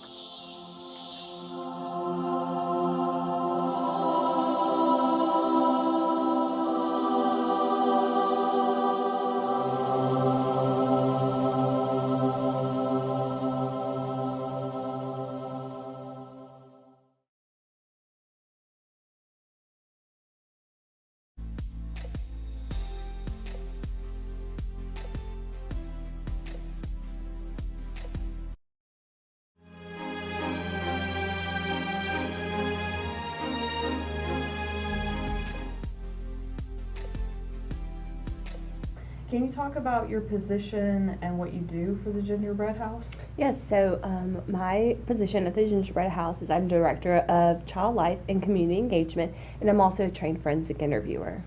That's really cool. So what is forensic interviewing? Oh, by the way, the Gingerbread House is the Child Abuse Advocacy Center in at least the Shreveport area. What areas do you cover? So we cover all of Northwest Louisiana. So we cover 9 parishes: Caddo, Bossier, Webster, DeSoto, Claiborne, Sabine, Natchitoches, Red River. It's a large area that we cover, all of Northwest Louisiana. Oh, that's awesome. Mm-hmm. I didn't know the Gingerbread House covered that much. So, and what is forensic interviewing when it comes to children, and what types are there? So would you talk about that a little bit? Yeah, absolutely. So there are 15 child advocacy centers in the state of Louisiana, and nationwide there are tons of forensic child advocacy centers. And the forensic interviewing process is when a child has disclosed abuse and a police report has been made. The police refer the child and the caregivers, the non-offending caregivers, to the child advocacy center. The forensic interviewers talk to the child in a non-threatening, non-leading questioning in a child-safe room. All of our 5 forensic interviewers are trained from the National Children's Alliance, and it is audio and video recorded so that it can be used as evidence in a court proceeding, and it can also be used in the investigation with law enforcement. And I've noticed you said that in a non-threatening manner. So what do you mean by that, and why is it important to approach a child like that, especially during interviewing? So if a child has been abused or witnessed a crime in any way, we want them to know that they're safe. And so a lot of children have been maybe threatened by their by their abuser, or maybe are scared to come forward. So we want to Yeah. make them feel comfortable, make them feel like they have a little bit of a sense of control. Abuse often takes away that control, or witnessing abuse often takes away control from the child. And so we want them to feel in control, and we want them to know that we're hearing their voice. That's really awesome. So, and I know that for children particularly, that if you're too harsh with them, they can shut down or react badly. So it is important to approach them with kindness. Exactly. I think some people, like, when they want to see if their child, something that's happened to their child, they get very aggressive, like an interrogation room. That's just not how it's supposed to be at all. And a lot of times too, what we don't understand is that children want to please their caregivers. Yeah. So they think they know the answer, and so if you're asking them leading questions or yes no questions, the child is more likely to say yes in order to please, because they think that's what the caregiver wants to hear. And so a lot of times things can be misunderstood, or questions can be asked in a leading way that could make the adult not understand what was going on in the situation. So we are trained then to ask the non-leading questions, and the questions that allow the child to say in their own words exactly what happened. That's really awesome. So, and what are some of the signs of child abuse that, you know, maybe some that are very obvious, that everyone's like, okay, yes, this is definitely an abuse case, and then other subtle signs that people may not pick up or be aware of? I think there are lots of different signs, and I think that most of the time it is for a small child, maybe bedwetting, or being afraid of somebody that they used to be really attached to. We always say stranger danger, but unfortunately most of the abusers, they groom their victims, adults and children, and so it's really important to know that it could be somebody that the caregiver knows, that the child knows and trusts, that has been grooming that child.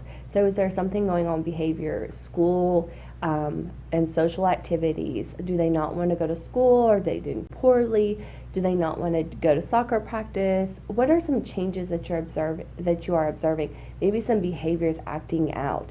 It's really important not to jump to conclusions and say, my child's acting out, so they must be sexually abused. It's really important to just ask open-ended questions. What's going on? Tell me what's happening. Why are you angry? Or what's going on? Why do you not want to be around this person? Just asking those open-ended questions. And it's really important that if a child does disclose sexual abuse or physical, or that they witnessed a crime, that it's really important that we just get the who, what, when, and where. Really easy facts, because we also don't want to over interview the child. Yes. We don't want to ask them too many questions before the forensic interviewer gets involved and before law enforcement gets involved, because then they get really frustrated, especially the little ones, and they always say, well, you can ask my mom, I already told her. And so a lot of times kids, we want to make sure that we preserve that forensic interview by asking minimal questions. That's really good advice. And so in domestic violence cases, a lot of times children witness a lot of violence, and they're all often told, you better keep your mouth shut, you better not tell anybody. So what steps can the victim, like the victim parent who is trying to leave, what are some steps they can take to further protect their child while escape planning? And I think this question is very important because while they're escaping, it's actually the most dangerous time period. Right, and so I think first and foremost, sometimes people don't realize that children are a victim of domestic violence. They may not be the one that's being injured, or the one that's being yelled at, or the one that's being mistreated, but they are witnessing it, and that can definitely they're in formidable years where they're learning behaviors, and that can truly affect them.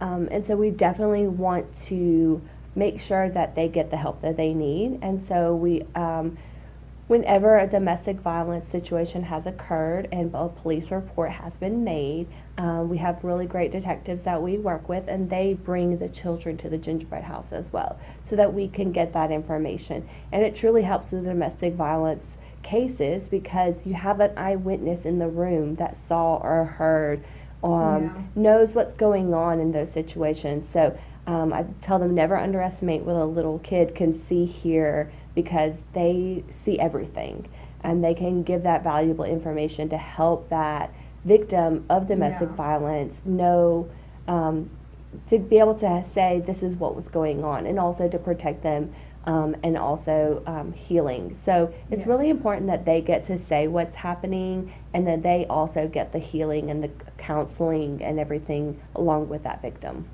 Yes. And what kind of safety planning measures would you recommend for parents in domestic violence situations who are trying to get out with children? So definitely to make that report so that they can get the resources, because there are so many organizations here in Shreveport-Bossier and all the other parishes that we serve in Northwest Louisiana that are out there that want to help these victims. So making a police report is so important, because then we can wrap around all these services such as counseling, forensic interviewing, advocacy, advocacy for the children and for the parents. So we want to make sure that we're giving them those resources. So that's definitely something that we want them to do. Do you with the Gingerbread House often speak at schools about, do you raise awareness against child abuse? So we do have a Knowledge is Power curriculum that we use as our prevention education. So we're approved in Caddo, Bossier, Webster, and DeSoto parishes to have this in the school system. It's been approved by the school board, and we have different curriculums for preschool all the way through high school, and we also have adult programs. So we are in the school systems, and we are teaching these children as young as 4 about their body and about the internet and about body safety, keeping them aware of their safety network and who to tell if they feel unsafe. That's really awesome. So if somebody wants to contact the Gingerbread House, how can they do that? So they can visit our website. It's www.gingerbreadhousecac.org. They can find us on social media. We're on Instagram and Facebook. And then they can also give us a call at our office. It's 318-674-2900. And just for our listeners, can you repeat that information one more time? Yeah, so our phone number is 318-674-2900, and our website is www.gingerbreadhousecac.org. That's thank you so much for that information. And is there also like a national hotline for child abuse that you know of, or other national resources? There are, and all those resources, the national resources, are on our website. And so if anybody has any questions or they need some resources, our website is full of information about mandated reporting, what to do to talk to your child, signing up for education classes for mandated reporters and adults. So yeah. Okay. And for the viewers, what is mandatory reporting? So in the state of Louisiana, if you work or volunteer with children, you are considered a mandated reporter. So if you work with as a teacher, if you volunteer at your church with small children, anybody who is paid or unpaid that works with children is considered a mandated reporter. Okay. And who are they mandated to report according to the state of Louisiana? Because every state is slightly different. Yeah. So in the state of Louisiana, we are mandated reporters are required to call local law enforcement and make a police report. You can make it anonymously. You don't have to give them your name. You just need to give them the child's name, where the child lives, and just some brief information about what's going on. Like I said, we don't want to ask too many questions to the kids, but we just want to make sure that we can find the child and know what's going on. We also recommend that they contact their DCFS office, and that's the Department of Child and Family Services, and make a report with them as well. So, do you guys work with Child Protective Services frequently, are y'all separate entities, or are y'all, do y'all work together? How does that work? So they are part of our multidisciplinary team. Law enforcement, medical, mental health, DCFS, we're all together in a team. We're all separate entities, but we Yes. all work together as a team. So oftentimes when we have forensic interviews, we have law enforcement present, we have CPS present, because we want to make sure that that child's safe. And so they do a really good job in making sure that the child is safe and they're in a safe placement. That's awesome. So,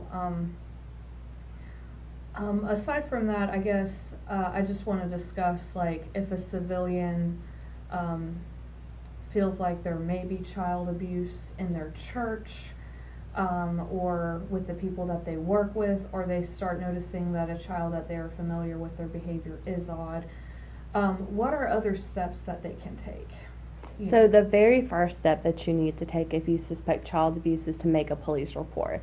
That's the initial thing that we tell everyone is the most important thing to do, is to make a police report. Next is, because oftentimes we don't know, a lot of times we don't know who's hurting the child, because maybe we know that something has happened, but we don't know the suspect, and they could be their caregivers. They could be somebody that lives in the home. So it's very important that we reach out and we make sure that law enforcement is knows about it first. And what would you say to people who maybe feel a little uncomfortable with filing a police report because they think it needs to be a severe case? What would you do to encourage someone to do it? Well, I would tell them that I would follow your gut, and because you don't want to wonder, well, what if I was wrong about it? So if you have a concern, you can make the report anonymously, and there is no penalty for making a report in good faith that you think something is wrong. And if you are a mandated reporter and you don't make a police report, there could be repercussions against that person. So if a teacher or a church employee that works with with children observes child abuse and they don't make a police report, they could be charges filed against them. Yeah. And I do appreciate that kind of information, because a lot of people that I know, like, they only want to report it if they see, like, huge physical signs. Right, exactly. And they feel a little intimidated by law enforcement, or they think maybe law enforcement will brush them off because it wasn't anything important. Like, worst case scenario, if there is no child abuse but you made a report in good faith that something happened, are they just going to keep it on file? Like, so how does that work? Every agency, every law enforcement agency is different. A lot of agencies, we do still interview them, where they're usually, what we call them as safety checks. So we do a forensic interview, we do body safety with the child, we just do a safety check, making sure that nothing has happened to the child.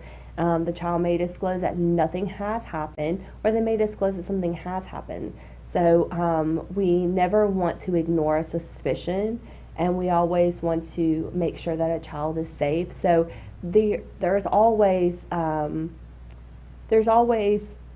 the question of what if nothing is happening, but it's super important that even if we do have a little bit of that gut feeling that something might be happening, we always want to do an interview to safety check and make sure. And law enforcement is very good about making sure that a child is safe and making sure that they do get the forensic interview. And at times they can suspend a case and they can say, well, we just don't have anything right now, but it's never closed. We want to make sure that, if something comes up further down the line with counseling and they feel maybe more comfortable to talk, that we can investigate it.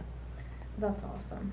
So, and in the state of Louisiana, if somebody is under the age of 18, they are still considered a child, correct? Correct. So, if there is any suspicion that a child could be anybody under the age of 18 is being abused, it is mandatory to report. And I do appreciate you coming. Child abuse is very close to my heart, because so many children get affected by it. And I think it's important to raise awareness as to what adults can do. Right, exactly. To protect them. and kind of help them overcome the hesitancy to file police reports. Right. Or get the police involved, because a lot of people don't want to report their friends. Right, You and know. it's very difficult, and I understand that a lot of people have doubts and questions, and they want to keep it within the family or take care of it themselves, but it's really important because these victims, even if they're just witnesses to domestic violence, there's a lot of things that can affect them later on in life. Thank you so much for joining us. Thank you. And if you are suspicious of any child abuse going on, please do contact the Gingerbread House. Thank you. Welcome to the Abigail live stream. Thank you for joining us. My name is Tulai Dodson, and I am one of the hosts for today's event. We have been joined by many people of the domestic violence advocacy community from across the Northwest Louisiana region. We will have a mix of interviews and presentations throughout the day. Some of the conversations may not be suitable for some viewers because of the sensitive nature of domestic violence. This live stream was named after Abigail of 1 Samuel 25. Though often overlooked, this story has an important role when speaking about domestic violence in the Bible. Abigail's husband, Nabal, was written to be an unwise and worthless man. Many theologians who study Nabal believe that he was narcissistic and abusive. In response, Abigail, instead of submitting to her foolish husband, went out from underneath him to physically protect her household from David's wrath. As a result, she was not condemned, but praised for her courageous effort to save her servants and keep David from sinning. Feel free to pop in and out throughout the day. If you leave questions or comments below, we will do our best to respond to them on air. We hope you find today's live stream informative.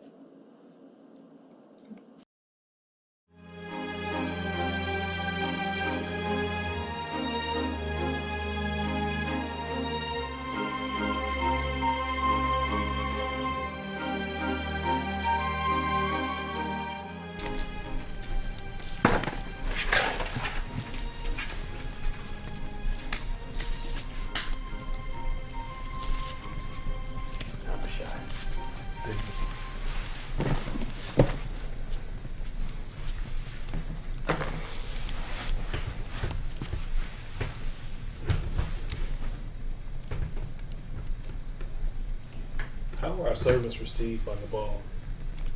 He turned them away. Gave nothing. Nothing?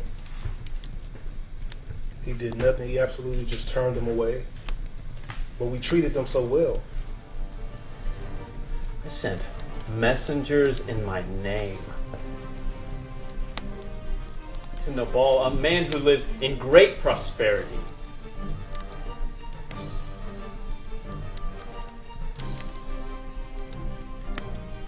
I offered him peace upon his house and everything that he owns. During our whole stay in Carmel, when we had come across his shepherds, we took them in, we protected them, that no harm came to them, not one thing missing. We guarded them, a guard day and night while they kept their sheep, never preventing their duties. There they encouraged him to ask his young men that they could verify our care and our honest treatment, yet he would not. He denied knowing of me and railed accusations at my men, calling them liars, accusing them of being fugitive deserters.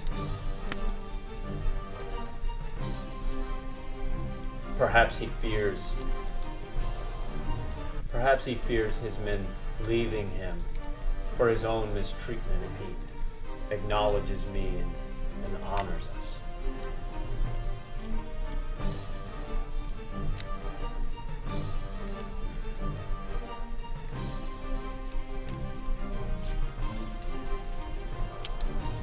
After all we had given so much to Nabal's men, and he would not so much give us bread and water, let alone meat, of his great feast.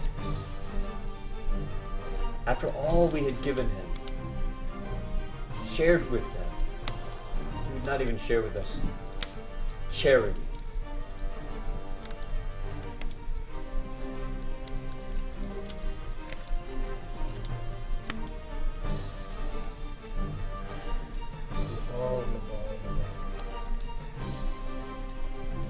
His arrogance. This is how he repays us. This is how he responds. We were under no obligation to protect and care for the shepherds.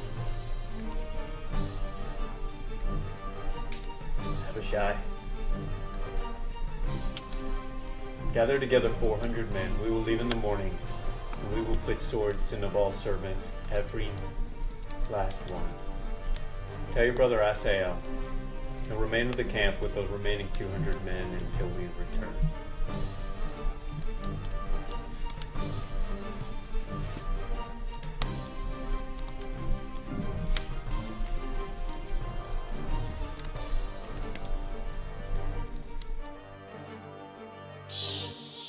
Abishai will go in at dusk, come down the river, and we'll enter in whenever the men have completed their work. Who should I send in first? We have David, watch out! I am Abigail. I am the wife of the ball and must talk to David. I don't care who you are. You're not getting closer. All right, Abishai, let her come. I'll listen to her. I'll let her speak. Please, hold me accountable for all of the rudeness my husband may have caused. I am your servant, and just listen to me, please. Listen to what I have to say. Do not listen to Nabal. His words are useless and he's foolish, just like his name. One of my shepherds came to me. He told me how horrible you were mistreated. And I'm so sorry. But do not let that horrible situation have any bearing on what you're about to do. I know you thought about seeking vengeance. So please don't. I know you have goodness in your heart. I know you walk with the Lord. And I know he will surely bless you and have goodness for you. I know he appointed you king of Israel. And I will forever walk in your favor and be your servant and do anything I can. Bless the Lord.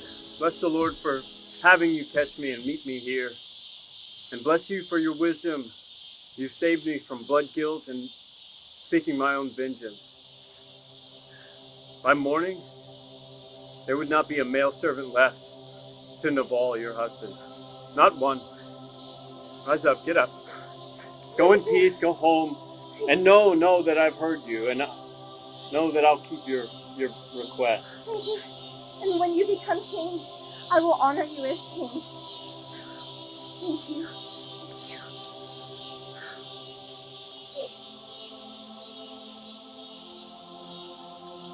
Abishai, go tell the men to stand down. Tonight we feast in honor of Abigail. Stop them now.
for joining us.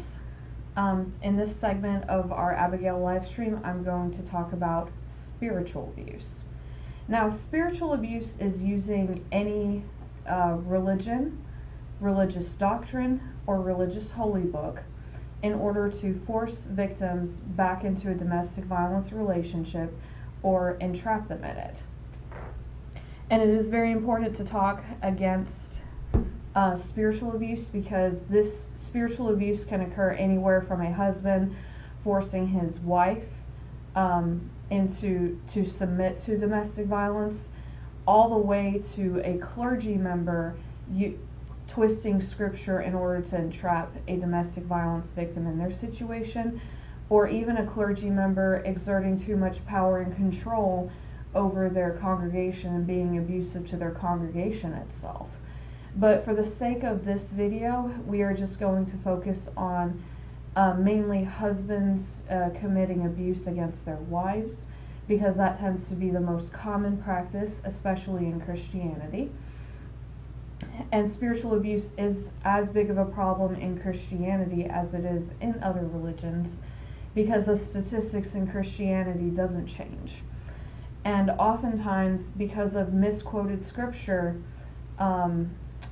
a lot of times clergy can discourage a wife from filing a police report or going to the authorities, and she'll be told to submit to him no matter what, no matter how abusive, sinful, or criminal his behavior is.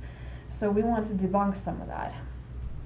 Some of the signs of spiritual abuse in Christianity especially is using verses out of context in order to justify sin, abuse, or crimes, guilt-tripping the victim into premature reconciliation, premature forgiveness, and guilt-tripping her out of filing police reports, hyper-focusing on a wife's responsibility in the marriage and neglecting a husband's responsibility, and not holding an abusive husband to the standard of being Christ-likeness. So we're going to go over some of the verses that are often abused and used to keep women in domestic violence situations. And the reason why we need to go over these verses is because in 1 John 1, chapter 1, verses 5 through 7, it talks about how our God is light, and we are called to walk in the light, and we are not supposed to walk in darkness. In Ephesians 5, verse 11, it says, "Have nothing to do with the fruitless deeds of darkness, but rather expose them." And recently there has been a pastor called Pastor Barry York. He lives in another state, but he released an article in gentlereformation.com, and the article was, quote, "What submission is not." And he made a case that according to Galatians 1, a wife directly talking to her husband against abuse, according to Matthew 18, going to the church when he persists in abuse and calling them to intervene on her behalf, and according to Romans 13, her filing a police report when a crime has been committed is actually her submitting in obedience to Christ himself. And therefore, she should not be neglected from or withheld from directly talking to her abuser, talking to the church against his abuse, and talking to law enforcement against his abuse and crimes as well. And also, since the Bible is telling us to walk in the light and expose the darkness, as Christian advocates, we have a spiritual burden to advocate for domestic violence victims. So some of the verses that are used against wives in domestic violence situations is Ephesians 5, verse 22, "Wives, submit unto your husbands as to the Lord, for the husband is the head of the house, is the head of the wife, as Christ is the head of the church, his body, in which he is Savior."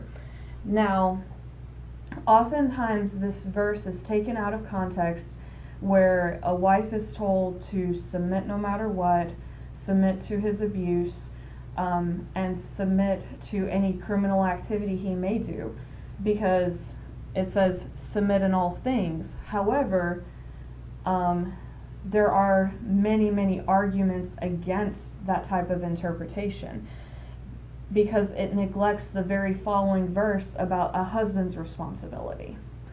According to Ephesians 5:25, right after wives are told to submit, it states, "Husbands, love your wives, just like Christ loved the church and gave himself up for her." So the word here, love, is actually in the Greek agapoa or agapate, which is agape love. And agape love itself is described in 1 Corinthians 13. Let me see. So 1 Corinthians 13 is often called the chapter of love, and this same word, where husbands are called to love their wives, agape love, is described in 1 Corinthians 13. In 1 Corinthians 13, chapter 13, verse 4, starting at verse 4, it says, "Love is patient, love is kind, love does not envy, love does not boast, it is not proud, it is not rude, it is not self-seeking, it is not easily angered, it keeps no records of wrongs. Love does not delight in evil, but rejoices in the truth. It always protects, always trusts, always hopes, and always perseveres." Now, people who have either been in a domestic violence relationship or they work with abusers, law enforcement, whoever, knows very well that abusive husbands are not patient, they are not kind, they are very envious, they are very jealous, they show jealous signs and behavior, they are boastful, they are very prideful, their pride gets hurt so quickly they can just lash out on their wives. They are very rude to their wives, they are very self-seeking, and they are very easily angered. Anything can spark them off. They keep even though they cannot self-reflect on their own sins, they will keep a long list of wrongs against their wives, whether it is a real wrong or a perceived wrong. They delight in doing evil towards their wives, and they do not rejoice in the truth because they don't like being exposed. In fact, they force their wives to lie for them. It does not protect, it does not trust, and abusers do not hope in the future, and they often do not persevere in the relationship. They make it miserable. So just in that one verse in Ephesians where it says, "Husband, love your wives," and love being defined in 1 Corinthians 13 this in-depthly, if a husband is abusive at all, he is breaking his covenant, and he is actually going against the Bible. Now further, it states in Ephesians 5 that a husband is not only just to love his wife like Christ loved the church, he is to make her holy, cleansing her, washing her through water, and he is also, later it states, that he is supposed to love her body as his own. It states in verse 28, "In the same way, husbands ought to love their wives as their own bodies. He who loves his wife loves himself. After all, no one has ever hated his own body, but he feeds and cares for it just as Christ does the church." So the instructions to husbands is to protect her body as well. He is supposed to protect her emotionally by loving her with a love that's described in 1 Corinthians 13, and he is to protect her body. So abuse of any sort is actually breaking the covenant of God. Another verse that talks about submission and honor is Colossians 2, chapter 2, verses 18 through 19, Wives, submit unto your husbands as fitting unto the Lord. And a lot of people will again use that word submission towards the wife. However, right afterwards it says, husbands, love your wives and do not be harsh with them.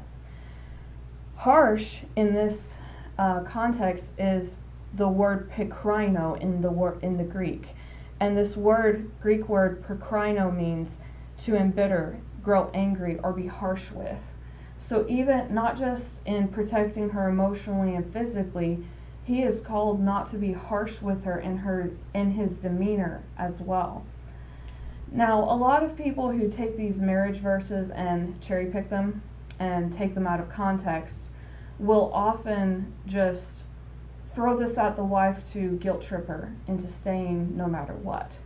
However, they will neglect all these other verses that calls all Christians, husbands, wives, single people, everybody, to be Christ-like. And Colossians, right before the instructions are given to wives and husbands, in Colossians 3, starting at verse 12, it talks about how Christians should be living in general. In verse 12 it states, therefore, God's chosen people, holy and dearly loved, clothe yourselves with compassion, kindness, humility, gentleness, patience, and bear each other in forgiveness, whatever grievances you may have against each other. Forgive as the Lord has forgiven you. And overall, all these virtues put on love, which binds together in perfect unity. We are called to live, again, we are called to live in kindness, compassion, humility, gentleness, patience, and clothe ourselves in love and constant forgiveness. And people who live with abusers know they are absolutely none of these traits. So when abusive Christians do not live by this standard in the Bible, the church needs to put them, the church is actually called to hold them accountable, not cover up the deeds of darkness. In Ephesians 5, again, in the previous verses in Ephesians that I have shared, again it states that we are to not just not participate in the fruits of darkness, we are to expose it all.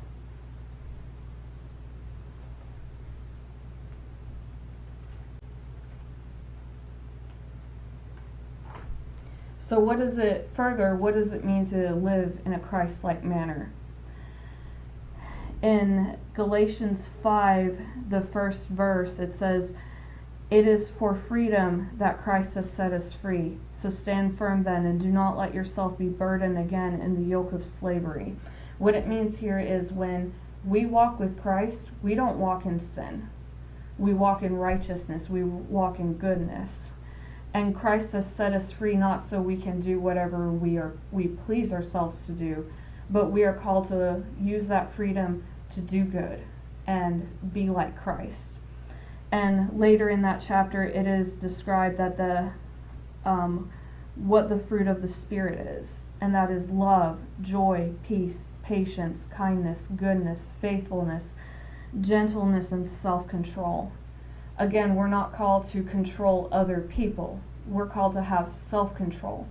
And this is the main characteristic that abusers lack, and thus they violate the Word of God itself. And right prior to the verse about fruits of the Spirit, it states in Galatians 5:19 that the acts of the sinful nature are obvious: sexual immorality, impurity, debauchery, idolatry, witchcraft, hatred, discord, jealousy, fits of rage, selfish ambition, dissension, factions, envy, drunkenness, and so many other things. But abusers don't walk in the fruits of the Spirit. They don't walk in patience, kindness, gentleness, faithfulness, and self-control. They actually walk in a lot of hatred. They cause discord amongst each other. They're very jealous against they act very jealousy against their wives. they perform fits of rage. They have a lot of selfish ambition, and they cause dissension and factions, and cause a lot of envy. Many of them are drunkards. Many of them practice sexual immorality, and they're unfaithful to their wives. And therefore, when a church approaches an abuser, they need to hold him to the standard of what it means to be Christ-likeness. And you cannot preach about marriage without preaching about what it means to be Christ-likeness, because when we walk in Christ and live in the fruits of the Spirit, we are called to basically not act abusively, not act in selfishness, but in self-control, and we're called to serve others. One of the last things I want to talk about to end this is that 1 Peter 1:16 states that we are called to be holy just as God is holy. And Romans 6 states that we are to,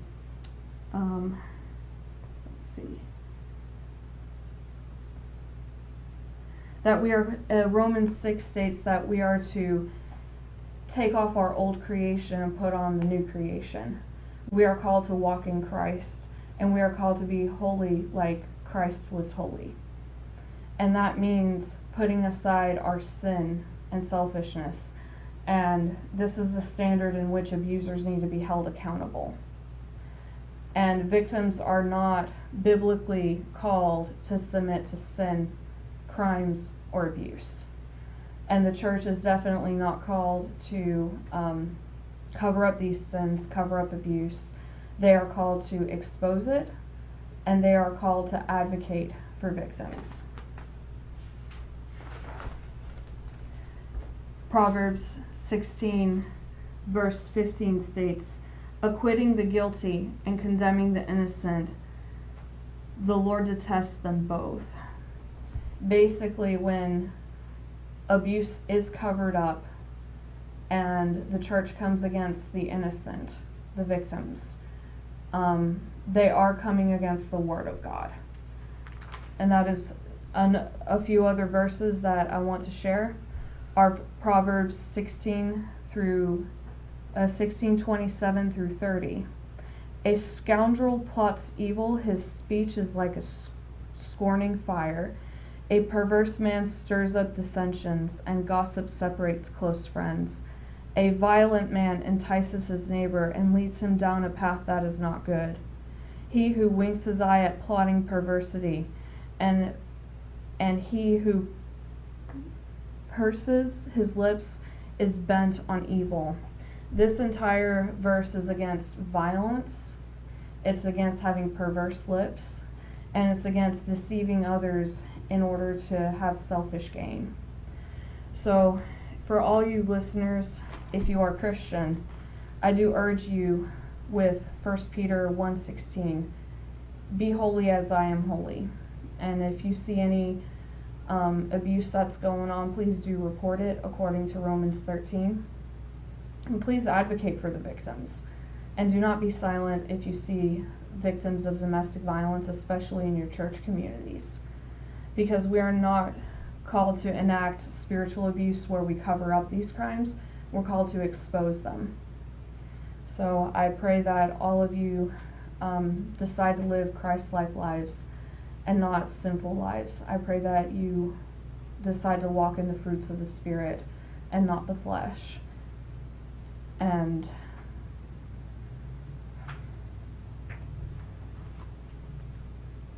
I pray that you understand what love really means, and it's laid out in 1 Corinthians 13. Thank you for joining us, and we hope that you enjoy the rest of the live stream.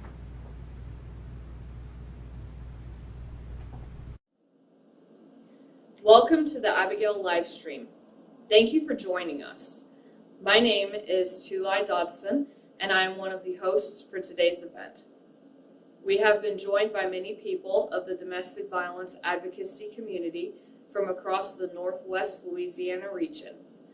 We will have a mix of interviews and presentations throughout the day. Some of the conversations may not be suitable for some viewers because of the sensitive nature of domestic violence.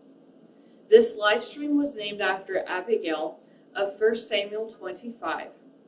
Though often overlooked, this story has an important role when speaking about domestic violence in the Bible. Abigail's husband, Nabal, was written to be an unwise and worthless man. Many theologians who study Nabal believe that he was narcissistic and abusive.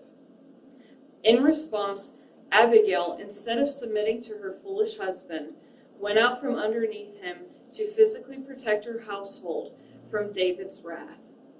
As a result, she was not condemned, but praised for her courageous effort to save her servants and keep David from sinning. Feel free to pop in and out throughout the day. If you leave questions or comments below, we will do our best to respond to them on air. We hope you find today's live stream informative.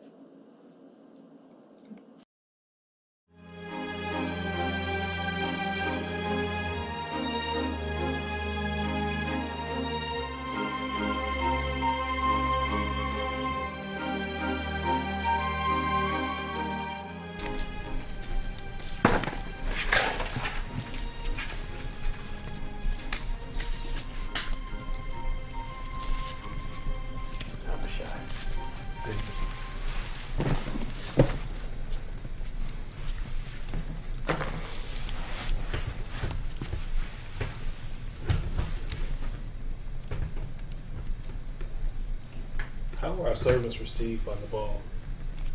He turned them away. Gave nothing. Nothing? He did nothing. He absolutely just turned them away. But we treated them so well. I sent messengers in my name to Nabal, a man who lives in great prosperity.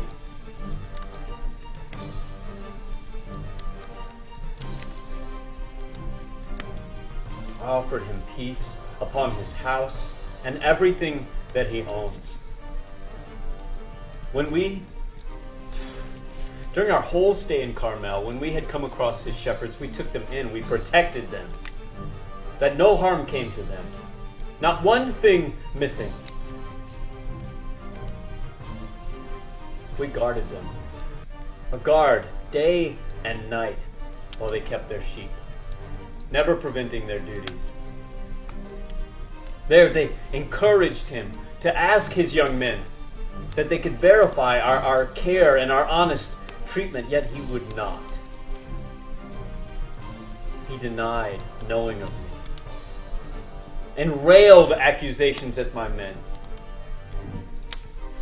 calling them liars, accusing them of being fugitive deserters. Perhaps he fears his men leaving him for his own mistreatment if he acknowledges me and honors us.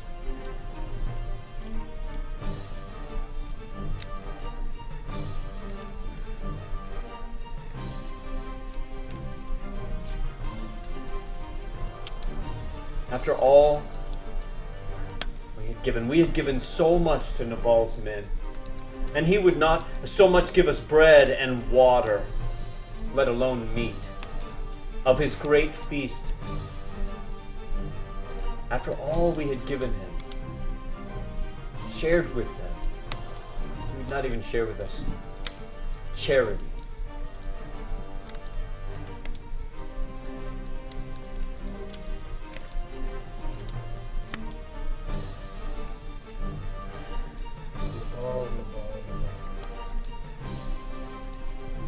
His arrogance.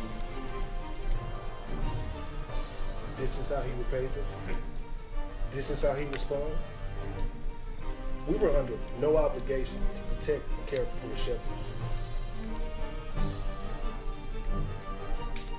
Abishai, gather together 400 men. We will leave in the morning, and we will put swords to Nabal's servants every last one.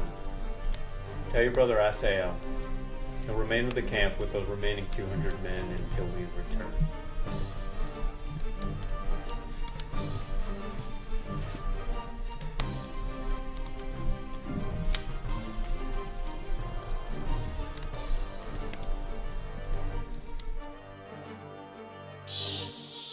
Abishai will go in at dusk, come down the river, and we'll enter in whenever the men have completed their work. Who should I send in first? We have David, watch out! I am Abigail. I am the wife of the ball. I must talk to David. I don't care who you are. You're not getting any closer. All right, Abishai, let her come. I'll listen to her. I'll let her speak. Please, hold me accountable for all of the rudeness my husband may have caused. I am your servant, and just listen to me, please. Listen to what I have to say. Do not listen to Nabal. His words are useless, and he's foolish, just like his name. One of my shepherds came to me. He told me how horrible you were mistreated, and I'm so sorry. But do not let that horrible situation have any bearing on what you're about to do. I know you thought about seeking vengeance. So please don't. I know you have goodness in your heart. I know you walk with the Lord. And I know he will surely bless you and have goodness for you. I know he appointed you king of Israel. And I will forever walk in your favor and be your servant and do anything I can. Bless the Lord. Bless the Lord for having you catch me and meet me here. And bless you for your wisdom. You saved me from blood guilt and seeking my own vengeance. By morning, there would not be a male servant left to Nabal, your husband. Not one. Rise up, get up. Go in peace, go home, and know that I've heard you, and know that I'll keep your request. Thank you. And when you become king, I will honor you as king. Thank you.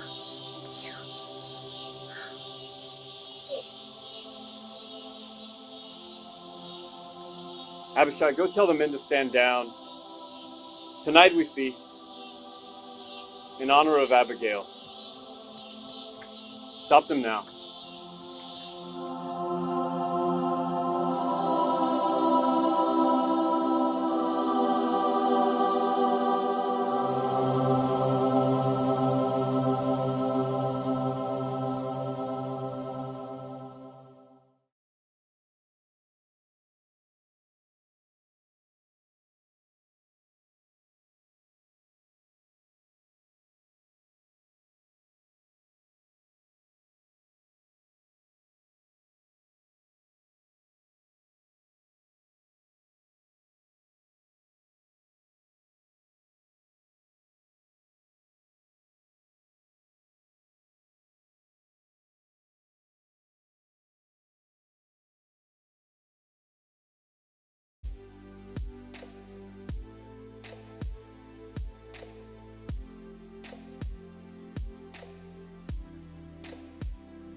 Abigail at this time are going up 4, 5, 2.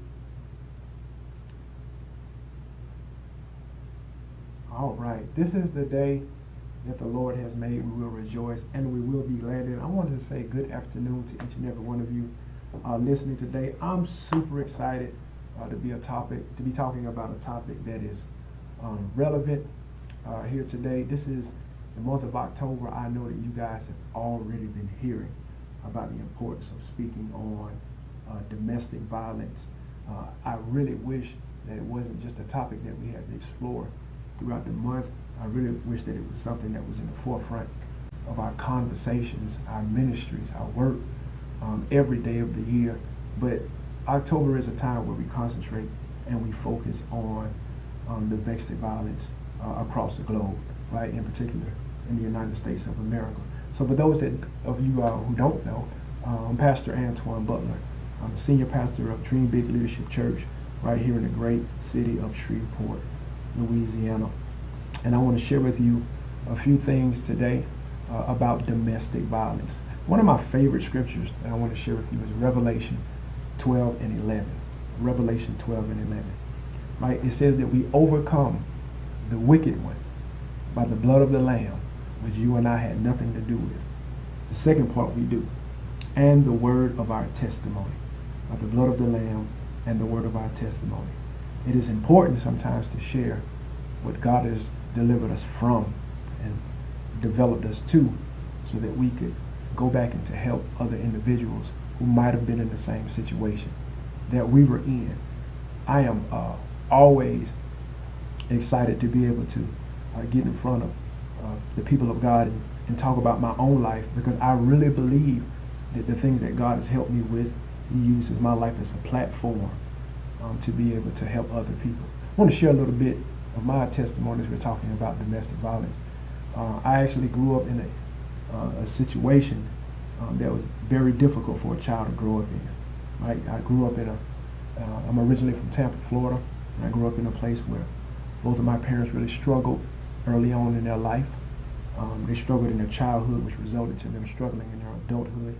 And they had a life of drugs and alcohol, and they did the best that they could with what they had, but they weren't really able to take care of my sister and I.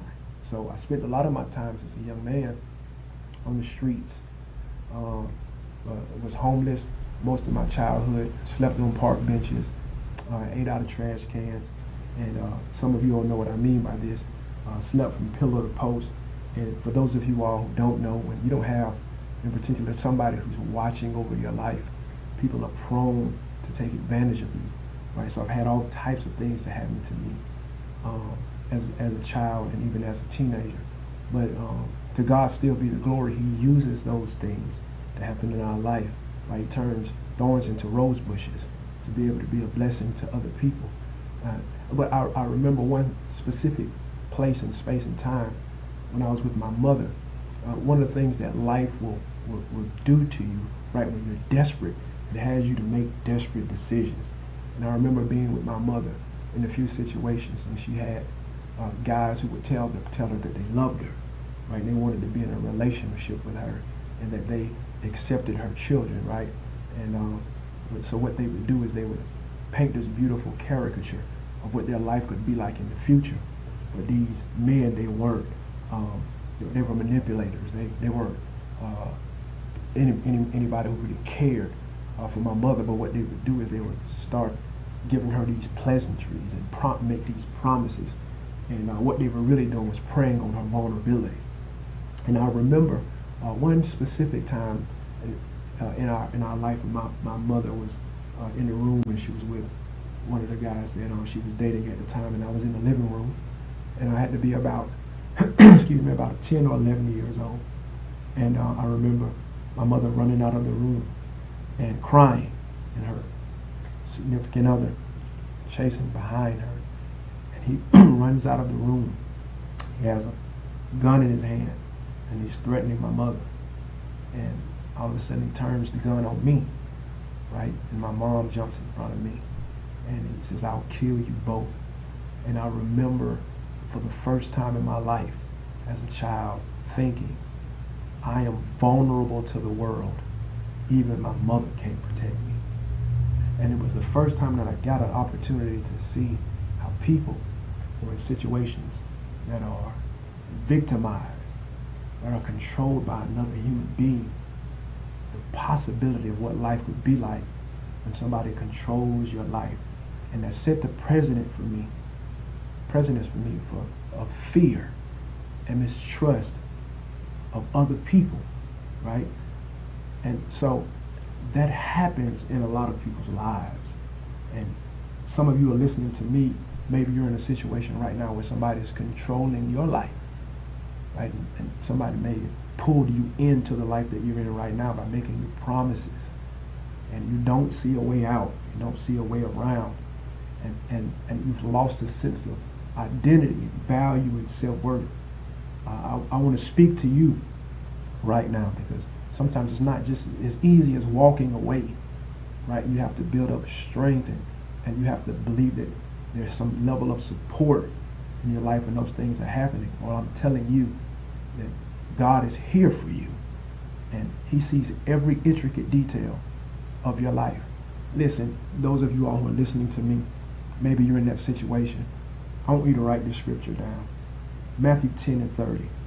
This speaks to the care and concern of God, even though you may not feel as though He's watching, that He knows. He does. I want you to write the scripture down. Matthew 10:30. It says, for the very hairs of your head are all numbered, and God doesn't allow one to fall to the ground without Him knowing. For the very hairs of your head are all numbered, and God doesn't allow one to fall to the ground without Him knowing. Well, Pastor, what's the significance of that scripture? If God is concerned about the hairs of your head that are here today and gone tomorrow, trust me, I know. What makes you think that He wouldn't be concerned about your life? That was the message that was lost in the frustration of failures in my own personal life. And it was the disbelief that I had that there was something outside of myself that would be caring and concerning enough to rescue me from the position that I was in. But I want to tell you that God is here and He cares. I want to really quickly take note of a familiar passage of scripture for those of you all who may be saying, I don't feel worth anything. I don't feel like I can get out of this. Like I don't feel worthy enough to even make transitions or moves past where I am in my current situation, circumstances, because one thing that can happen in the middle of abuse is that you can have your self-image taken from you. You can have your dignity, right? You can have that robbed. You can have that snatched from you, because that must happen for people to control your life. The Word of God says in Genesis, beginning in chapter 1 in verse 26, Genesis 1:26 says that you and I were made in His image, and we were made in His likeness, right? And God has given us dominion over the fish of the sea, over the fowl of the air, and over every creeping thing that creepeth upon the earth.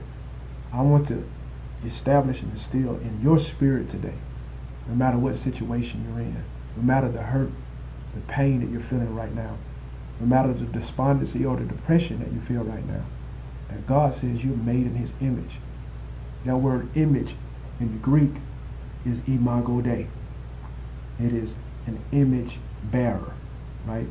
It is God saying to creation that this person that I made here on earth reflects who I am. So I know you may be being called out of your name, right? You may be being called things that are degrading, right? Things that are hurtful and that attack your psyche and your emotions and your ego. I want to tell you, even though someone may be calling you those names, that's not how God sees you. God sees you as His image bearer. God sees you as His image bearer. He sees you as a reflection of Himself. So your situation may not change it won't change how God sees you, right? But God will change your situation in the way that you see yourself. To the person that's listening to me, and maybe you're on the other side of the fence. Maybe some things have happened to you in your own life, and you've become the perpetrator. You've become the abuser. Oftentimes we speak, and fittingly so, to those who are the victims of domestic violence. Sometimes we can forget about the perpetrator. I want you to know that there is hope for you as well, right? There is a deep inclination in your heart that tells you that the way that you're treating God's image bearer is not right. You know something deep down in your soul says that this is wrong, but you feel like a prisoner in your own bodies, your own thoughts, in your own mind, and you don't think that there's a way out. But there is a way out for you as well. And this God that we know is a God of forgiveness. There is nothing that you and I have done that his mercy and grace isn't wide enough to embrace. Earlier on in my Christian walk, because I had such an awful background, one of the things that made it really difficult for me, I think, to really live a life pleasing to God, I was always reminded of my past failures. And I felt that some of the things that I did were too horrible for God to forgive. But listen, this is what the word says, right? God is faithful and just to forgive us of all unrighteousness, right? And so he takes the things that we've done in our past, he throws them into the sea of forgetfulness, not to be remembered anymore, right? He separates those sins from us as far as the east is from the west. If we just come to him and ask for forgiveness, if we just come to him and ask for his mercy, right? His mercies, the word of God says, they're brand new every morning. Maybe you're listening to me and you're the perpetrator, right? You're hurting because somebody hurt you. Hurt people hurt people. I want you to know today that you can end it. You can stop it. And God can give you another chance at life, right? God can give you another chance with your family, another chance at a relationship, that there is help for you as well. As I close this conversation, and I hope that my testimony has been appealing to someone to at least think that things can be different. Your heart is challenged, that things can be better. I want to leave you with this passage of scripture. Jeremiah 29 and 11. Nobody listening to me today is here on earth by happenstance. Everybody has a purpose and a plan for their life. And there's nothing in your past, right, your present, that can stop that from manifesting if we are to surrender our life over to God. And the important thing of what I said is to surrender. That is to substitute our will, our wisdom, and our ways for what God has ordained. Jeremiah 29 and 11. This is God's words to you, regardless of what side of the fence you're on. He says, for I know the plans, the thoughts that I have for you. I know what they are. And what are those plans? What are those thoughts? They're thoughts of peace, right? To give you an expected end. That is God's will for each and every one of us. That's God's plan for each and every one of us. And it's available for you today.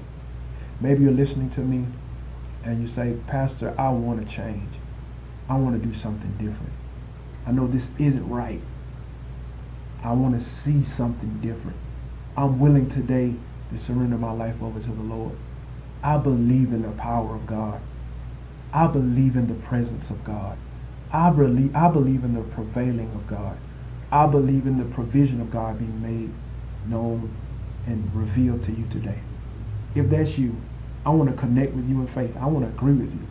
I just want you to repeat after me. And if you say this and you believe this for a holy and a righteous God, He'll honor your prayer. If it's sincere, He'll move on your behalf. Just repeat after me. Say, Father, I thank you today that I'm made in your image. I thank you that you are my Lord and my Savior. Today, I give you the right to make decisions for my life. I'm not perfect, but being perfected.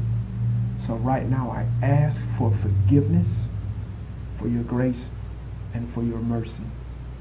Restore me back to your original plan and intent for my life.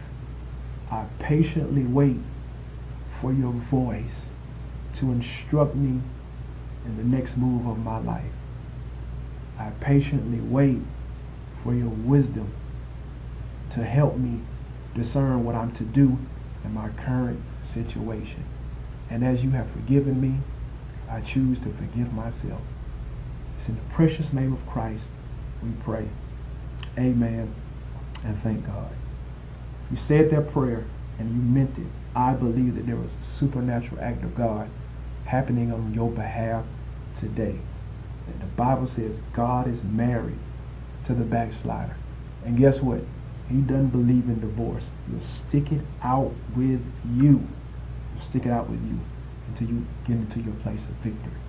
Amen. Thank you all so much for listening to me. And thank God for this opportunity. I'm praying for each and every one of you who are consequentially in positions of domestic violence and your life has been shattered and tattered. I know that God has the ability to help you pick up the broken pieces and to start again. God bless you, and you all be blessed. Y'all take care.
Welcome to the Abigail live stream.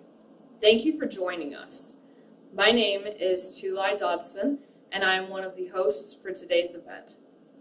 We have been joined by many people of the domestic violence advocacy community from across the Northwest Louisiana region. We will have a mix of interviews and presentations throughout the day. Some of the conversations may not be suitable for some viewers because of the sensitive nature of domestic violence. This live stream was named after Abigail of 1 Samuel 25. Though often overlooked, this story has an important role when speaking about domestic violence in the Bible. Abigail's husband, Nabal, was written to be an unwise and worthless man. Many theologians who study Nabal believe that he was narcissistic and abusive. In response, Abigail, instead of submitting to her foolish husband, went out from underneath him to physically protect her household from David's wrath. As a result, she was not condemned, but praised for her courageous effort to save her servants and keep David from sinning. Feel free to pop in and out throughout the day. If you leave questions or comments below, we will do our best to respond to them on air.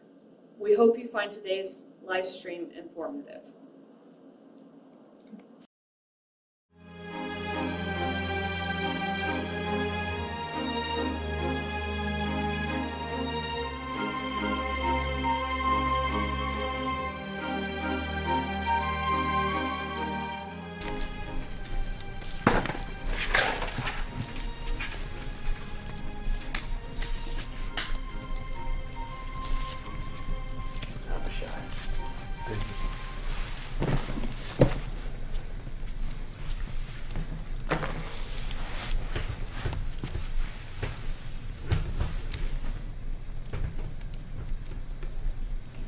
How were our servants received by Nabal?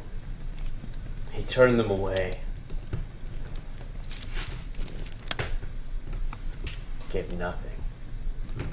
Nothing? He did nothing. He absolutely just turned them away. But we treated them so well. I sent messengers in my name to Nabal, a man who lives in great prosperity.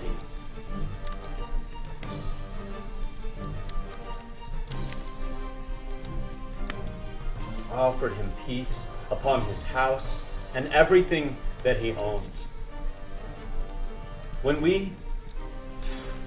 During our whole stay in Carmel, when we had come across his shepherds, we took them in, we protected them, that no harm came to them, not one thing missing. We guarded them, a guard day and night while they kept their sheep, never preventing their duties.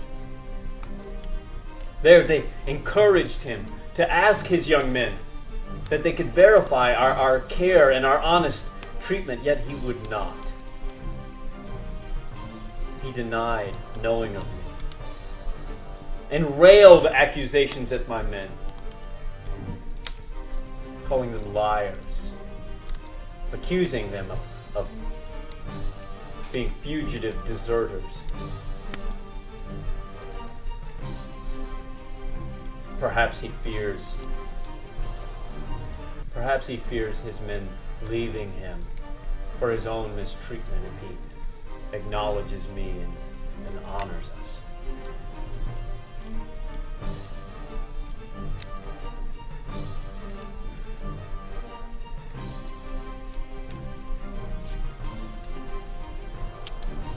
After all we had given so much to Nabal's men, and he would not so much give us bread and water, let alone meat, of his great feast.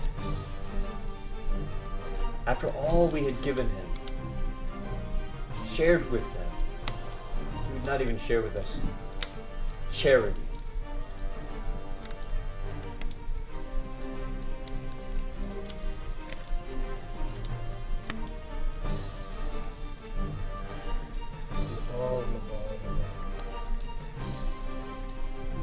His arrogance. This is how he repays us. This is how he responds. We were under no obligation to protect and care for the shepherds. Abishai. Gather together 400 men. We will leave in the morning, and we will put swords to Nabal's servants, every last one. Tell your brother Asael, and remain with the camp with the remaining 200 men until we return.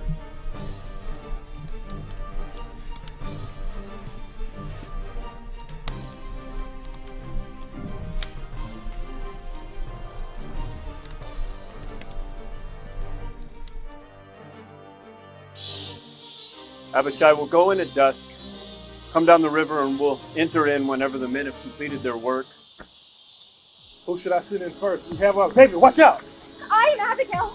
I am the wife of Nabal. I must talk to David. I don't care who you are. You're not getting closer. All right, Abishai, let her come. I'll listen to her. I'll let her speak. Please, hold me accountable for all of the rudeness my husband may have caused. I am your servant, and just listen to me, please. Listen to what I have to say. Do not listen to Nabal. His words are useless, and he's foolish, just like his name. One of my shepherds came to me.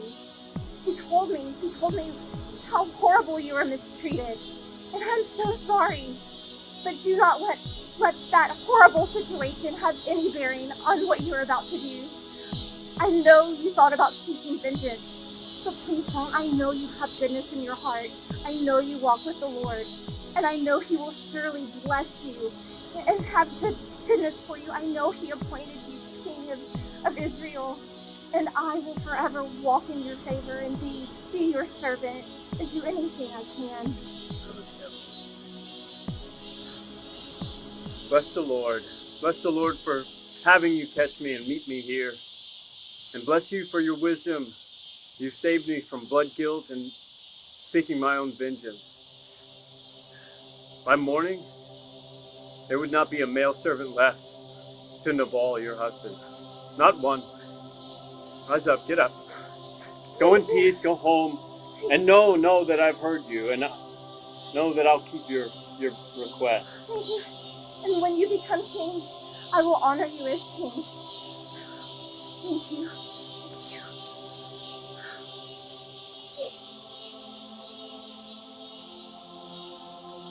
Abishai, go tell the men to stand down.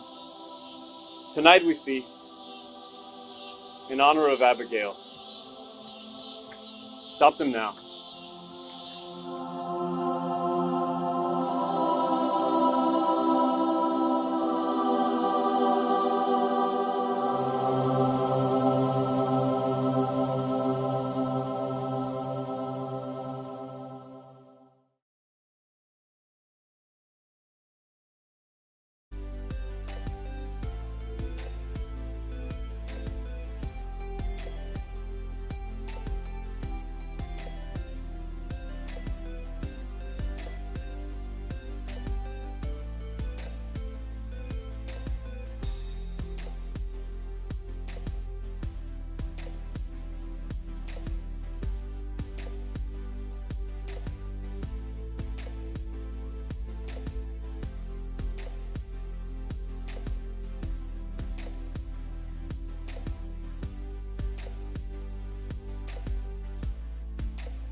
Sure.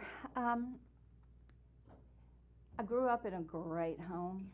I was a product of divorce, but I had very loving mother and grandparents who raised me, and domestic violence was not in our vocabulary. And after a couple of failed marriages, I met the dream guy, and he was so cunning and so manipulative that I never saw it coming. Even though I maybe should have, I was a mental health professional and read people for a living, and how I missed everything with him is the way so many of us miss it, because they're master manipulators and got past me. Yeah, and I think that's a very important point, because a lot of people think, well, I thought she was strong, I thought she was successful, I thought she was, XYZ, and they don't think that, people in law enforcement, people in the psychology department, so many people who work for the government, they can end up in this. Very successful men and women can end up being victimized. Exactly. It doesn't discriminate on who it attacks. And going along, I met this man and too quickly, got married. And had I known when I signed that marriage certificate that I would be signing my death certificate, I would have never gone through with it. But we married in South Texas with my family there, and hung around for about 2 weeks before we actually took our honeymoon. And that was gonna be camping trip, and we left, and he didn't bring me back. During that time, we were about, like I said, 2 weeks into our marriage, and just as we crossed over into Oklahoma, I went over a speed bump, railroad tracks, and instantly he had broke my nose because the bottom of my car scraped on the ground on the railroad tracks. And it was that I was trying to tear up our car, which was my car. I experienced completely wiped out my finances, financial abuse from him. But we carried on because this is my honeymoon. Surely this is not going to happen again. But little did I know, it was just the beginning, and every place we went, he had me in 9 different states for 9 months, living out of a tent, no electricity, no water, during the winter, on the run. And the tearing down, I'm stupid, why didn't, this was my career, how could I do that to him, not see that in him. He used that against me, as if I wasn't already using that against myself.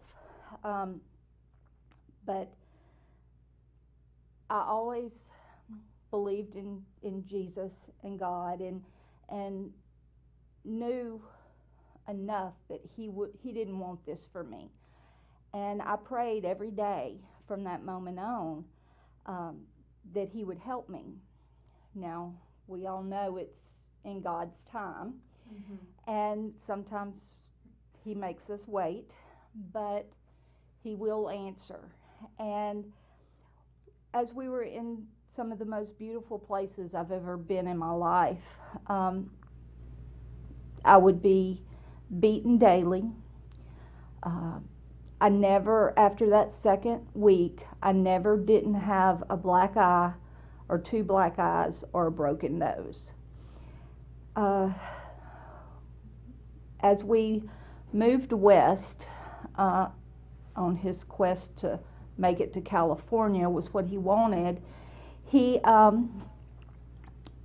repeatedly beat me, and after about 3 months into the relationship, the last 6 months, he would beat me, then he would rape me, and then he would go to sleep like nothing happened.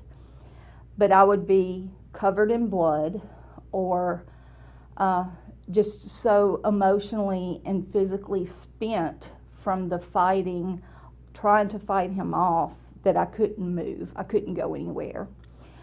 And if I could have gotten the strength to go, he would take this little chip out of my car that would keep it from starting. So he always had that in his pocket. And so I didn't go anywhere if he didn't allow it. And when he would allow it, it was very few occasions.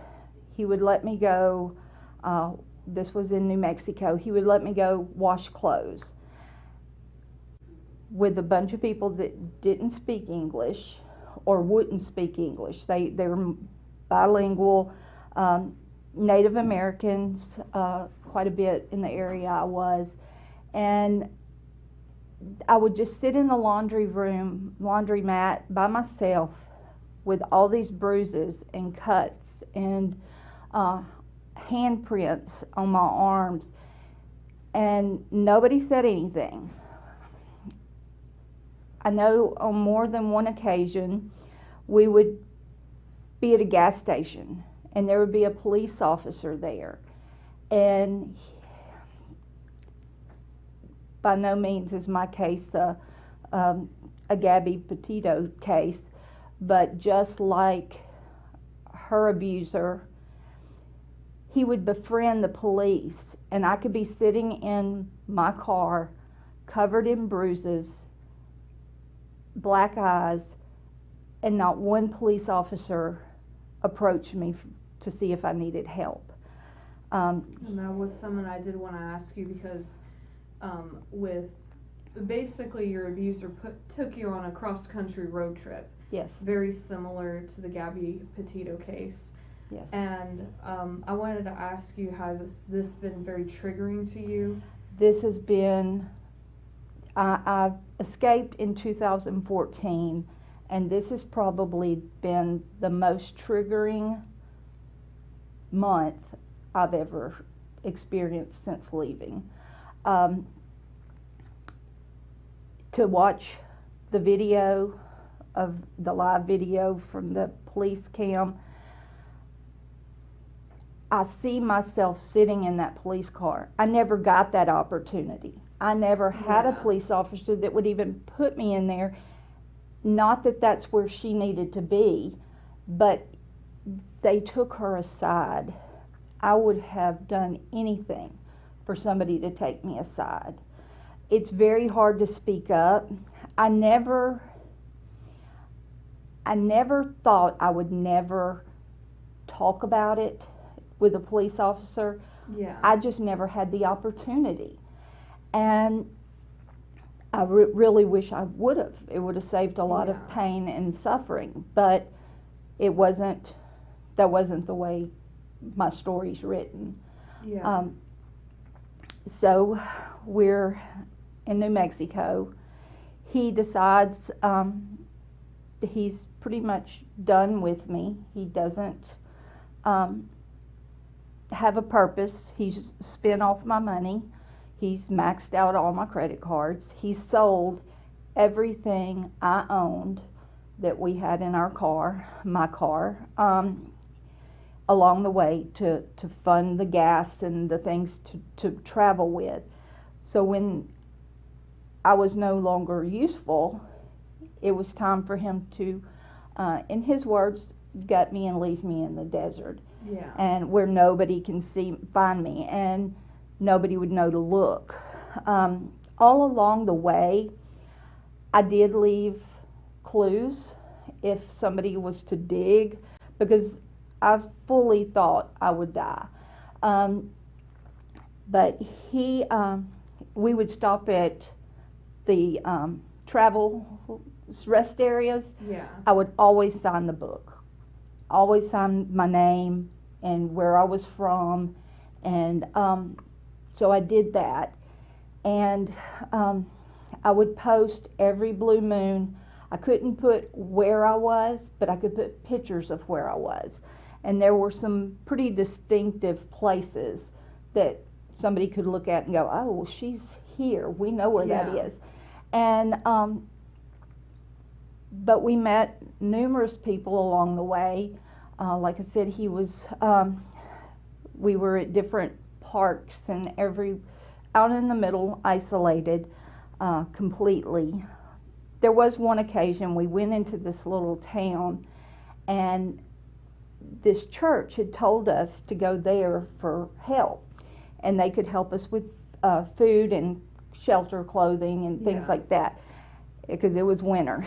And we're going, and then he realizes that that town's district attorney funds that. They run it.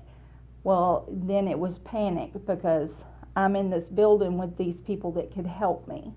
Yeah. But he stood, while the ladies spoke to me, he stood at the door where I could see his feet. And so you're frozen with fear. You can't speak up. And this is a great example of how why couples counseling is a really bad idea for abuse victims, because with my abuser, it was just a look that I could read on him, but nobody else understood. But it was a social cue he instilled in me. Right. Like, I'm watching you. I'm watching what you're saying. Mm-hmm. For you, it was he was standing at the door and you could see his feet. And that's why couples counseling is very dangerous. Having separate counseling is what us advocates advocate for. Right. If there is an effort to salvage a marriage, it is definitely separate counseling, so there's no intimidation and no control. Right. So we carry on. We make it to Farmington, New Mexico. Not a lot in Farmington. Very rural, very poor area. Lovely people. I will forever be grateful of the people I met there. Along the way, I said I had prayed that God help me get out of that. And after 9 months, I was sitting in a Walmart parking lot where we spent a lot of nights if we weren't in the tent. And I had a knife to my throat all night with this man yelling at me and explaining exactly how he planned to kill me. And I convinced him that morning to let me go to the restroom.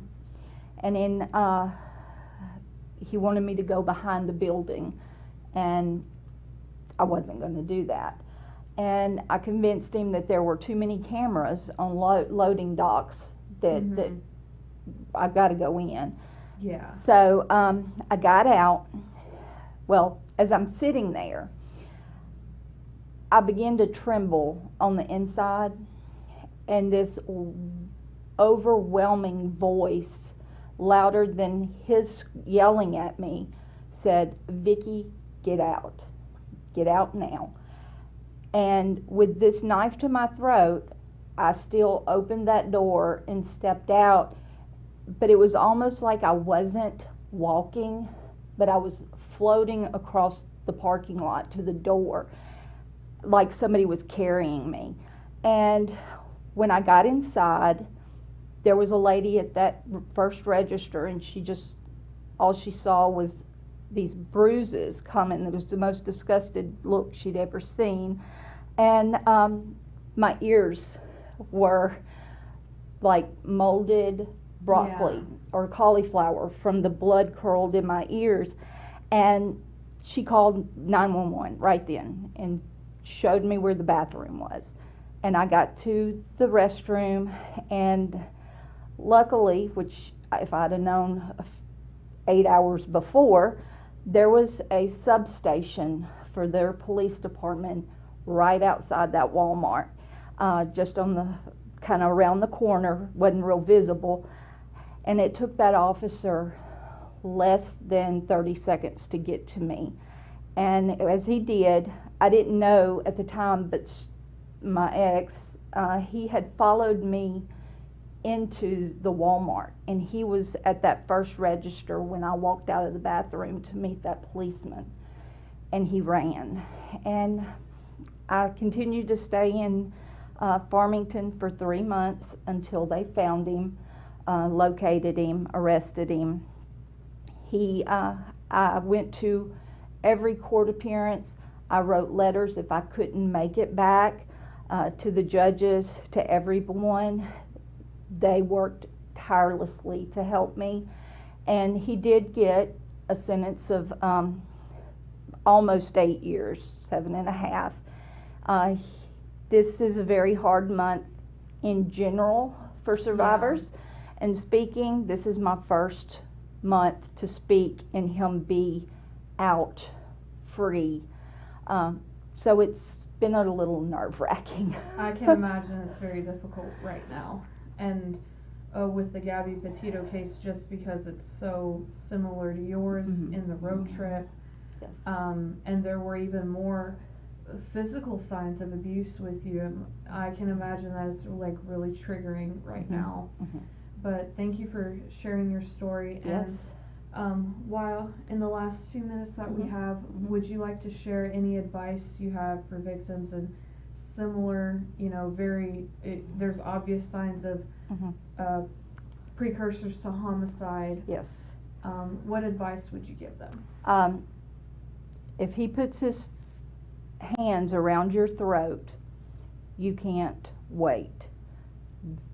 Your chances of being murdered at his hands go up exponentially.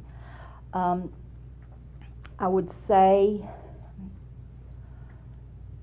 listen for that inner voice that's going to tell you it's time to go. I would say make your plans to be ready to make that safety plan, but be aware of that moment that you get to set yourself free. God's going to put it out there, and you just got to be aware and take it.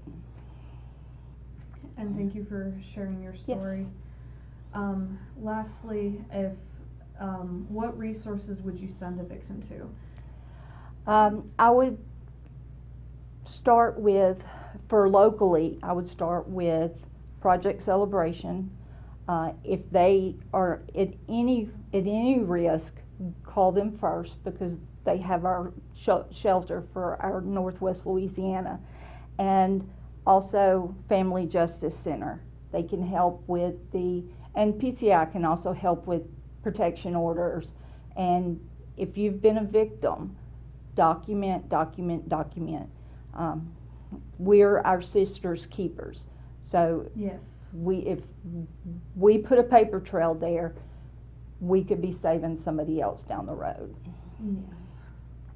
And thank you so much for sharing your story. Yes, thank you.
Welcome to the Abigail live stream. Thank you for joining us. My name is Tulai Dodson, and I am one of the hosts for today's event. We have been joined by many people of the domestic violence advocacy community from across the Northwest Louisiana region. We will have a mix of interviews and presentations throughout the day. Some of the conversations may not be suitable for some viewers because of the sensitive nature of domestic violence. This live stream was named after Abigail of 1 Samuel 25. Though often overlooked, this story has an important role when speaking about domestic violence in the Bible. Abigail's husband, Nabal, was written to be an unwise and worthless man. Many theologians who study Nabal believe that he was narcissistic and abusive. In response, Abigail, instead of submitting to her foolish husband, went out from underneath him to physically protect her household from David's wrath. As a result, she was not condemned, but praised for her courageous effort to save her servants and keep David from sinning. Feel free to pop in and out throughout the day. If you leave questions or comments below, we will do our best to respond to them on air. We hope you find today's live stream informative.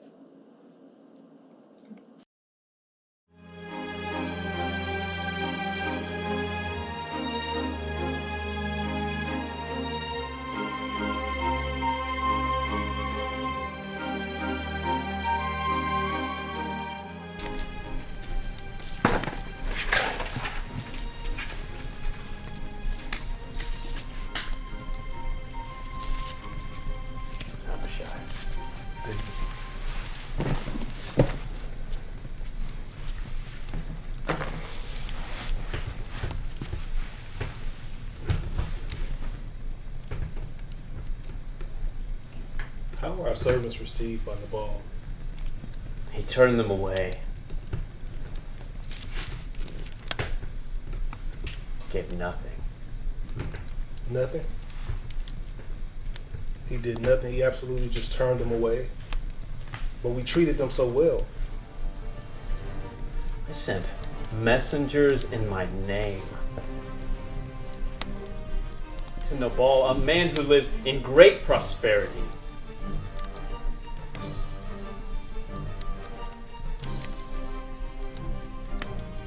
I offered him peace upon his house and everything that he owns. During our whole stay in Carmel, when we had come across his shepherds, we took them in, we protected them, that no harm came to them, not one thing missing. We guarded them, a guard day and night while they kept their sheep, never preventing their duties. There they encouraged him to ask his young men that they could verify our care and our honest treatment, yet he would not.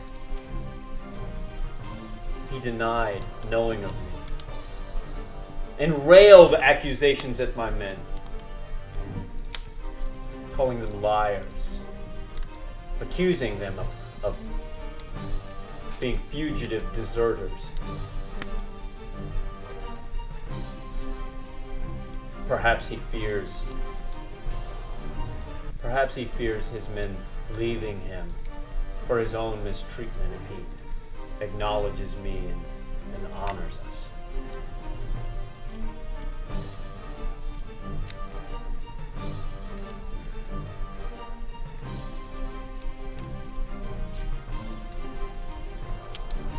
After all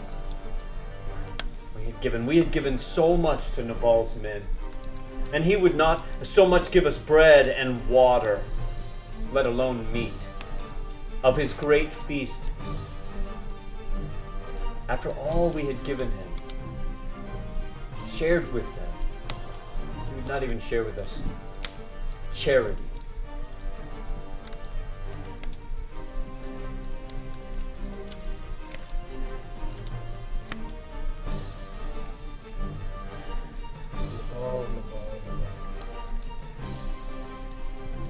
His arrogance. This is how he repays us. This is how he responds. We were under no obligation to protect and care for your shepherds. Abishai. Gather together 400 men. We will leave in the morning, and we will put swords to Nabal's servants, every last one. Tell your brother Asael, and remain with the camp with the remaining 200 men until we return.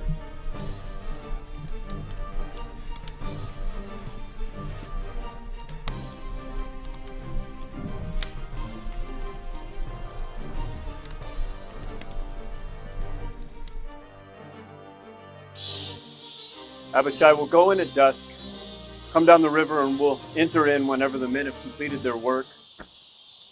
Who should I send in first? We have David, watch out! I am Abigail. Hiding her life from the ball. I must talk to David. I don't care who you are. You're not getting any closer. All right, Abishai, let her come. I'll listen to her. I'll let her speak.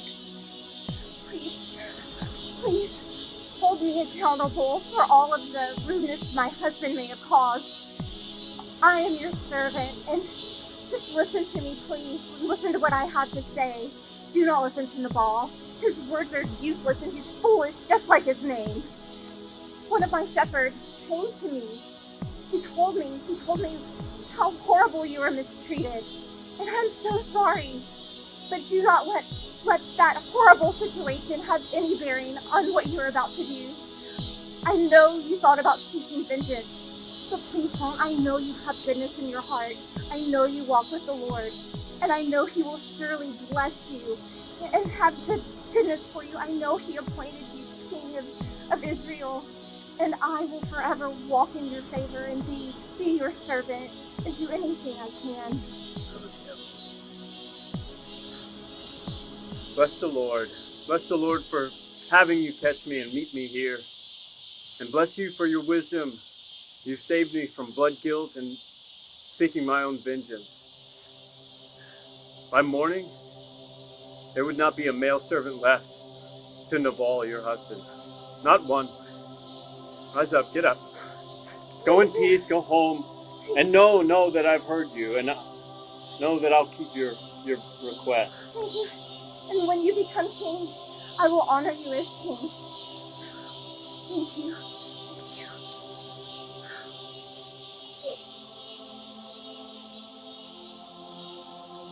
Abishai, go tell the men to stand down. Tonight we feast in honor of Abigail. Stop them now.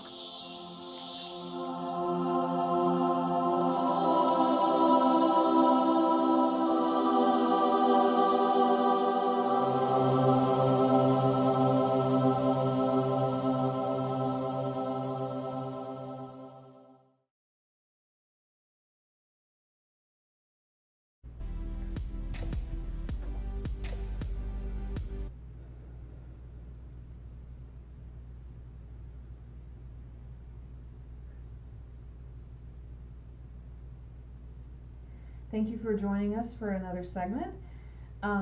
We have Miss Leone Fitzgerald with us. Mm-hmm. Would you like to talk about what you do for the Caddo DA's office, right? Mm-hmm. Yep, sure. I'm Leone Fitzgerald, and I am the director of the Victim Assistance Program for the Caddo Parish DA's office. And we're a division of the District Attorney's Office, and we work with crime victims who have cases pending that are being prosecuted in our office, and basically just serve as a liaison between the victims and the attorneys in our office that are handling their cases, so that they're kept informed of what's going on with the case throughout, and just to answer their questions and provide support for them and in any way that we can. So. Yeah, and what we wanted to ask is, like, do y'all have a mission statement that you can share? Well, we don't have a mission statement per se, but basically, you know, what we're there for is to assist victims in any way that we can to help lessen the trauma on them of having to go through the criminal justice system, because it is like a foreign land to a lot of people. Yeah. And you know, we want them to have somebody they can call up if they have a question or just need anything. And that's really good. And many victims write articles about how traumatizing going through the court processes, and what makes it so re-traumatizing to go through the court system? Well, just the process in general of, I mean, most victims are traumatized. Victims of violent crime are already traumatized from the incident, and they might have medical issues that they're having to recover from, things like that. And then in addition, they've been thrown into this system that they often don't know anything about and didn't want to be a part of. And so also it takes a long time in our jurisdiction for cases to get resolved. And so that's one of the common, you know, stressors that we hear about from victims, is that it takes so long. And so it keeps the traumatic event in the forefront of their mind, I think. So it almost like it drags it out. Exactly, yeah. And I don't really believe in closure, but I do think just getting the criminal part of a case over with helps crime victims in their mind, and just helps them to be able to move forward in some way. And I was reading on the Victims Assistant Program's website that y'all assist in writing a victim impact statement. So what is a victim, for viewers who don't know, what is a victim impact statement, and why is it important to present? Okay. Well, we send out victim impact statements in the mail with our introductory packet to most victims, and it's up to them to decide if they want to send it back or not. And a victim impact statement serves several different purposes, and depending on what type of crime it is, if it's a burglary or a theft, some sort of financial crime or nonviolent crime, then it's an opportunity for the victim to let the DA's office and the court know how it's affected them and what their loss was, and they can attach receipts and estimates and things like that to it and send it back so that we have all that information in the file. And if we have that information, in certain cases, we can ask the court to order restitution to the victim if we have all that information together. And then in the violent crimes, the victim impact statement, I think, is really important to the victim, because that comes into play pretty much at the end of the process. The impact statement is presented to the court after someone's been convicted of a crime and at the sentencing phase. And so by that point, you know, the whole process basically has been about the offender and not about the victim or their loved one if it's a homicide case. And so this is finally a chance for the victim or the family to get to talk about their trauma or their loved one and what the offense has done to them and how it's changed their life, and especially in some cases where maybe it's a homicide and a child has had to go live with a different family member because their mom was a homicide victim. And so it just reminds the court that behind every crime we're prosecuting there is a victim, and we need to know what they've been through as well. And so a lot of times, you know, it does help when we're trying to get someone sentenced. We want the judge to hear that victim impact to try to get the sentence that we're looking for. And then, but even when it's a mandatory sentence, that's something that's really important to a lot of people, is to finally just have a voice and get to have a little bit of a say. And I think it just gives them back a little bit of power and control in a situation that they've felt helpless in. So yeah, and it's almost like getting the people in the courts to see that these are not just another case or another case number, it's a person behind this. That's right. Yep. It's not just a case to them. Yeah, and other like police officers that I've read about, I haven't talked to these people, but they often have to remind themselves that this is not just another case, it's a person, and a lot of times victims who give their impact statement is really helpful to remind them of that. Mm-hmm. And it's very difficult when that's your job and you have to detach or Mm-hmm. depersonalize. Right. So, with the DA's office, do you, in your experience, do you find it difficult to not, I guess, like, depersonalize from the fact that you're working with victims? Like, how do you balance constantly working with victims and having to deal with so many, probably a big case overload? Mm-hmm.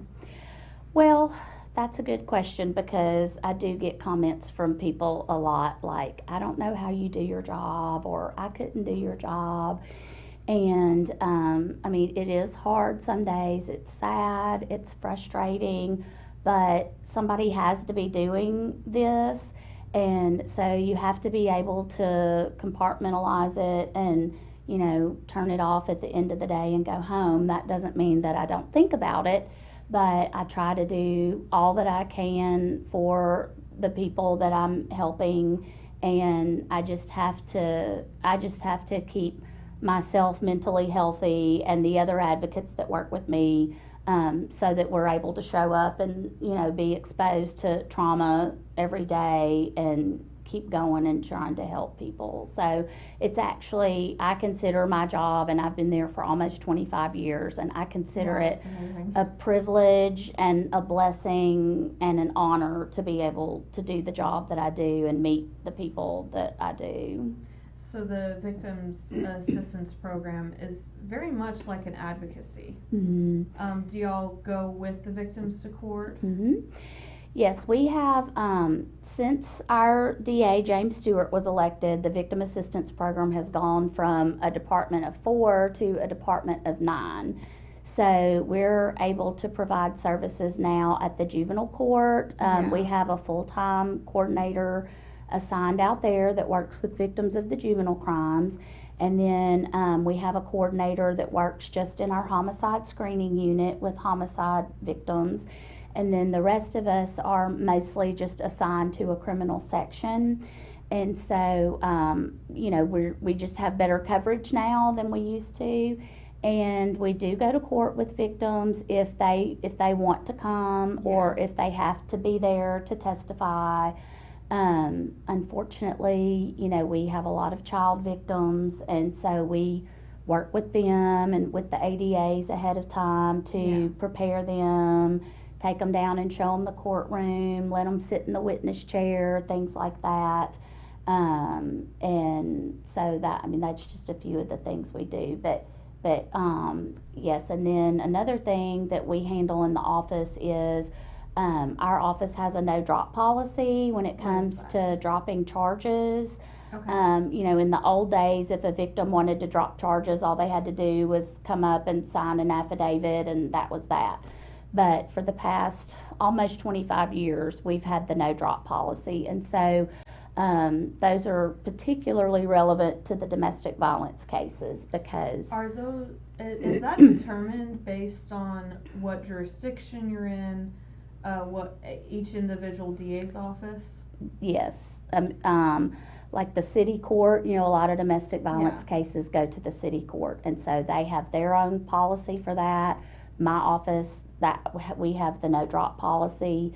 And so if a victim is wanting to make the request, then they have to speak to one of us in victim assistance and talk to us kind of about, you know, the circumstances and why they're wanting the charge dropped.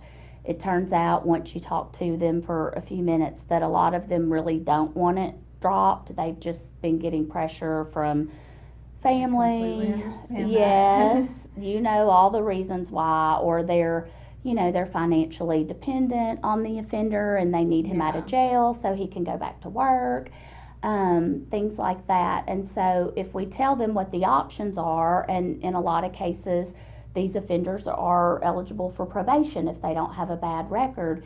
And so when we explain probation and they can be ordered to go to counseling, things like that, a lot of the people were like, yes, that's exactly what I want. You know, I just don't want him to go to jail. And Yeah. so they're actually relieved to hear, you know, that we can still hold them accountable in some way. But very rarely do we ever just dismiss a case because the victim wants it dismissed. So. Yeah, and I was reading about how some states, I forget what it's legally called, but it's basically the no drop policy. What that once a police report is filed, the victim can't go and reverse it. What is the policy for the state of Louisiana? Do you know? I'm not sure of any statewide policy. Like I said, every jurisdiction just kind of has their own. Once a police report is made and it's sent to us, and the police had probable cause to make the arrest, then there's really nothing. I mean, a victim can go back to the police, I guess, and change their statement, but we're still going to have the original one from when the incident first took place. So that helps us to be able to go forward even if someone, you know, changes their mind or they refuse to cooperate, things like that.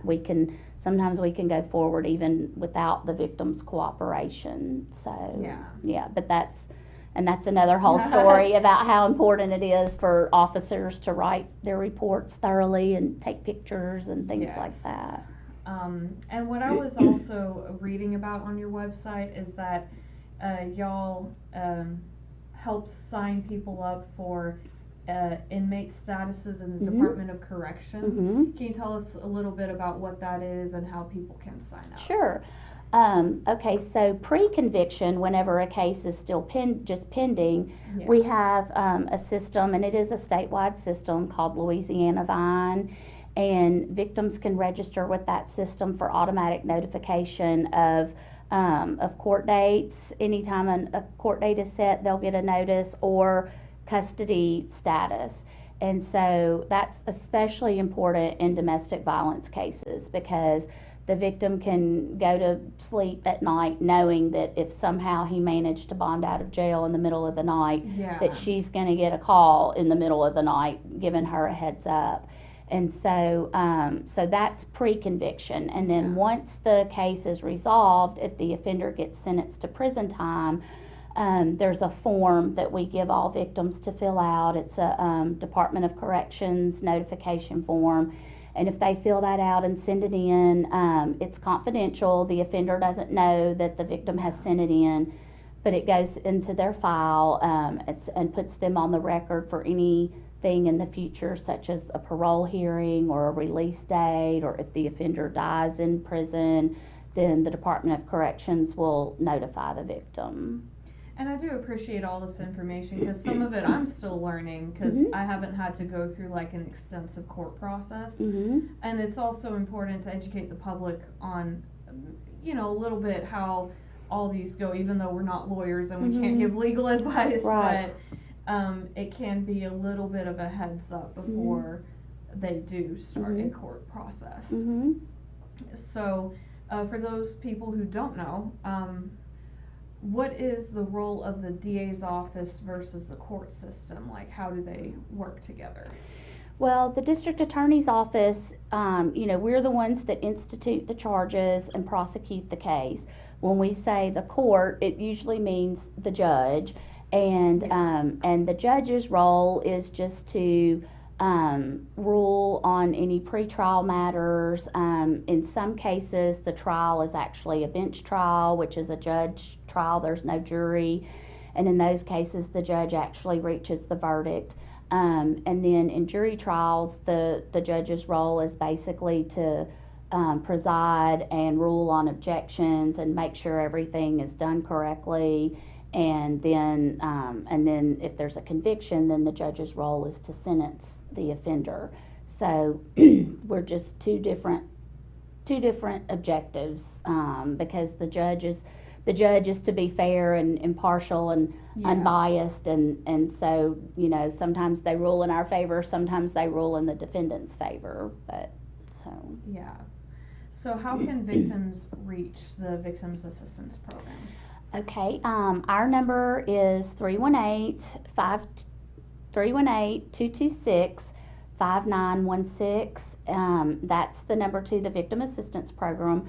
We also have, as you've mentioned, our website, and there is a lot of good information for victims and a list of resources and things that might be helpful to victims on our website. Yeah. And that's catoda.com is our website. Yeah.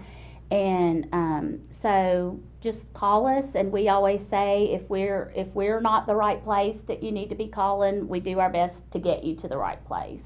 So. And we greatly appreciate you Sure. coming and sharing all this information. Yes, thank you. So is there, in the last 30 seconds, is there any advice you would like to give people? Well, this is just the time of year that we remind people who are living in abusive situations to please get out, that, you don't have to live that way. No one deserves to live that way. And that there are many resources in this community for people who are trying to get out of an abusive situation. And we greatly appreciate you. Thank you for you. coming. Thank you. Welcome to the Abigail live stream. Thank you for joining us. My name is Tulai Dodson, and I am one of the hosts for today's event. We have been joined by many people of the domestic violence advocacy community from across the Northwest Louisiana region.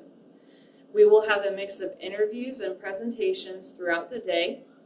Some of the conversations may not be suitable for some viewers because of the sensitive nature of domestic violence. This live stream was named after Abigail of 1 Samuel 25. Though often overlooked, this story has an important role when speaking about domestic violence in the Bible. Abigail's husband, Nabal, was written to be an unwise and worthless man. Many theologians who study Nabal believe that he was narcissistic and abusive. In response, Abigail, instead of submitting to her foolish husband, went out from underneath him to physically protect her household from David's wrath. As a result, she was not condemned, but praised for her courageous effort to save her servants and keep David from sinning. Feel free to pop in and out throughout the day. If you leave questions or comments below, we will do our best to respond to them on air. We hope you find today's live stream informative.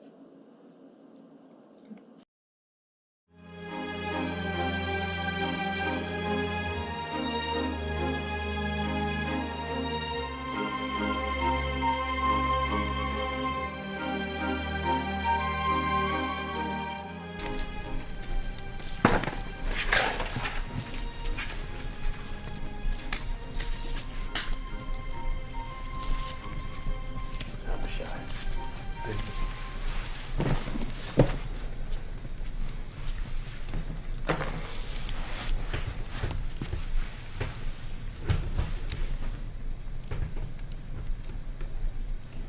How were our servants received by Nabal?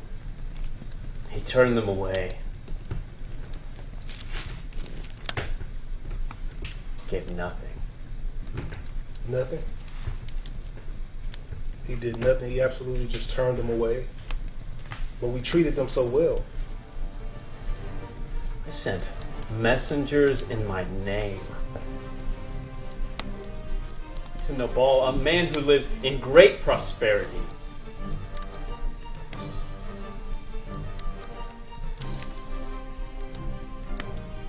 I offered him peace upon his house and everything that he owns.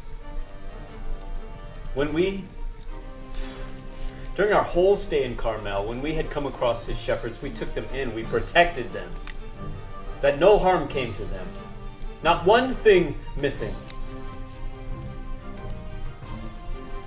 We guarded them, a guard day and night while they kept their sheep, never preventing their duties. There they encouraged him to ask his young men that they could verify our care and our honest treatment, yet he would not.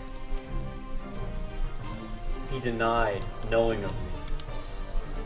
and railed accusations at my men, calling them liars, accusing them of being fugitive deserters.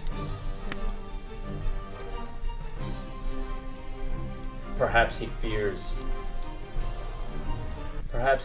his men leaving him for his own mistreatment if he acknowledges me and honors us.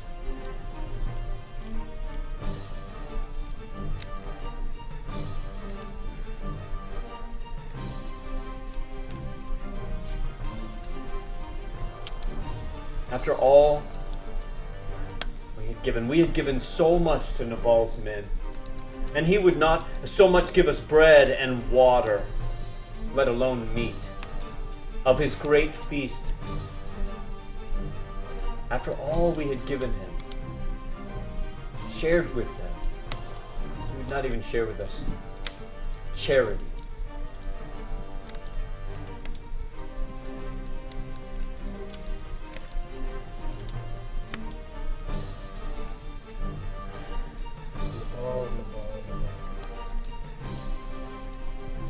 His arrogance.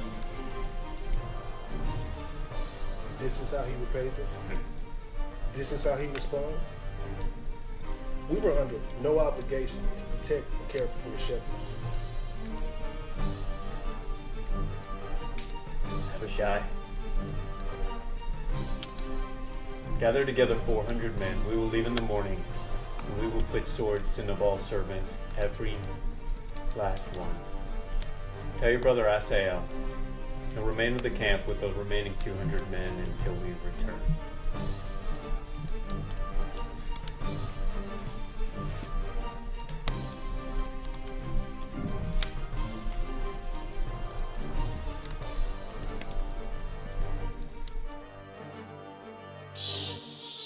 Abishai will go in at dusk, come down the river, and we'll enter in whenever the men have completed their work. Who should I send in first? We have our David, watch out! I am Abigail. Hiding for life from the ball. I must talk to David. I don't care who you are. You're not getting closer. All right, Abishai, let her come. I'll listen to her. I'll let her speak. Please, hold me accountable for all of the rudeness my husband may have caused. I am your servant, and just listen to me, please. Listen to what I have to say. Do not listen to Nabal. His words are useless, and he's foolish, just like his name. One of my shepherds came to me.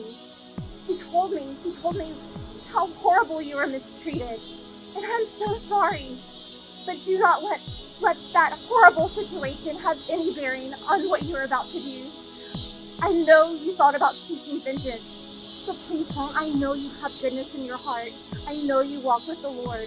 And I know he will surely bless you and have goodness for you. I know he appointed you king of Israel. And I will forever walk in your favor and be your servant and do anything I can. Bless the Lord. Bless the Lord for having you catch me and meet me here. And bless you for your wisdom.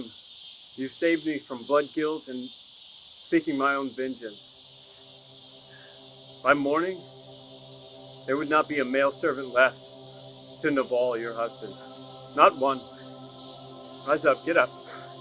Go in peace, go home, and know that I've heard you, and know that I'll keep your request. Thank you.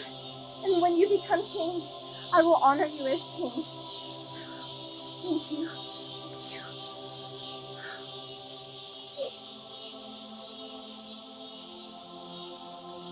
Abishai, go tell the men to stand down.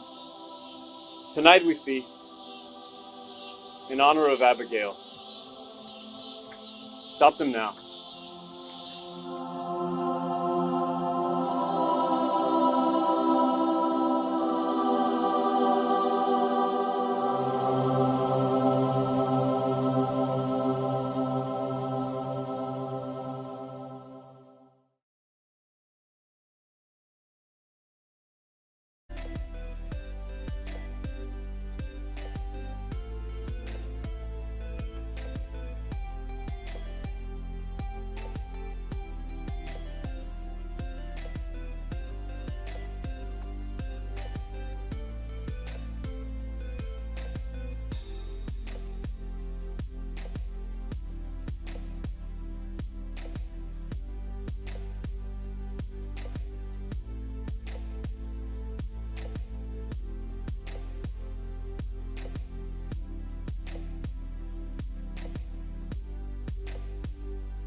Welcome back to the 2021 Abigail live stream. With us now is Detective Kelly Downey. She's with the Bossier Sheriff's Office, Bossier Parish Sheriff's Office, and we want to hear everything you're involved in because it's not just the Sheriff's Office. But let's start with what steps does the Bossier Parish Sheriff's Office take when there's what do y'all do when there's a domestic violence call? Well, the steps kind of changed about 5 years ago. Sheriff Whittington and the District Attorney's Office entered into a joint venture into what's called the Family Justice Center. The Family Justice Center is located at 1513 Doctors Drive in Bossier City. It was a dream child of the DA to have a center, and this is a resource center for victims of domestic violence and sexual assault. And from the inception of that dream that became reality 5 years ago, the Bossier Sheriff's Office has been a partner in that center. Located in the center is not only just the Family Justice Center and the advocates, also Bossier City Police Department, Bossier Sheriff's Office. We also have Go for Kids is located inside there. And this is all created because of Louisiana Commission on Law Enforcement, LCLE, and Willis Knighton actually in-kind donates the buildings, so it's a huge partnership to service victims of domestic violence.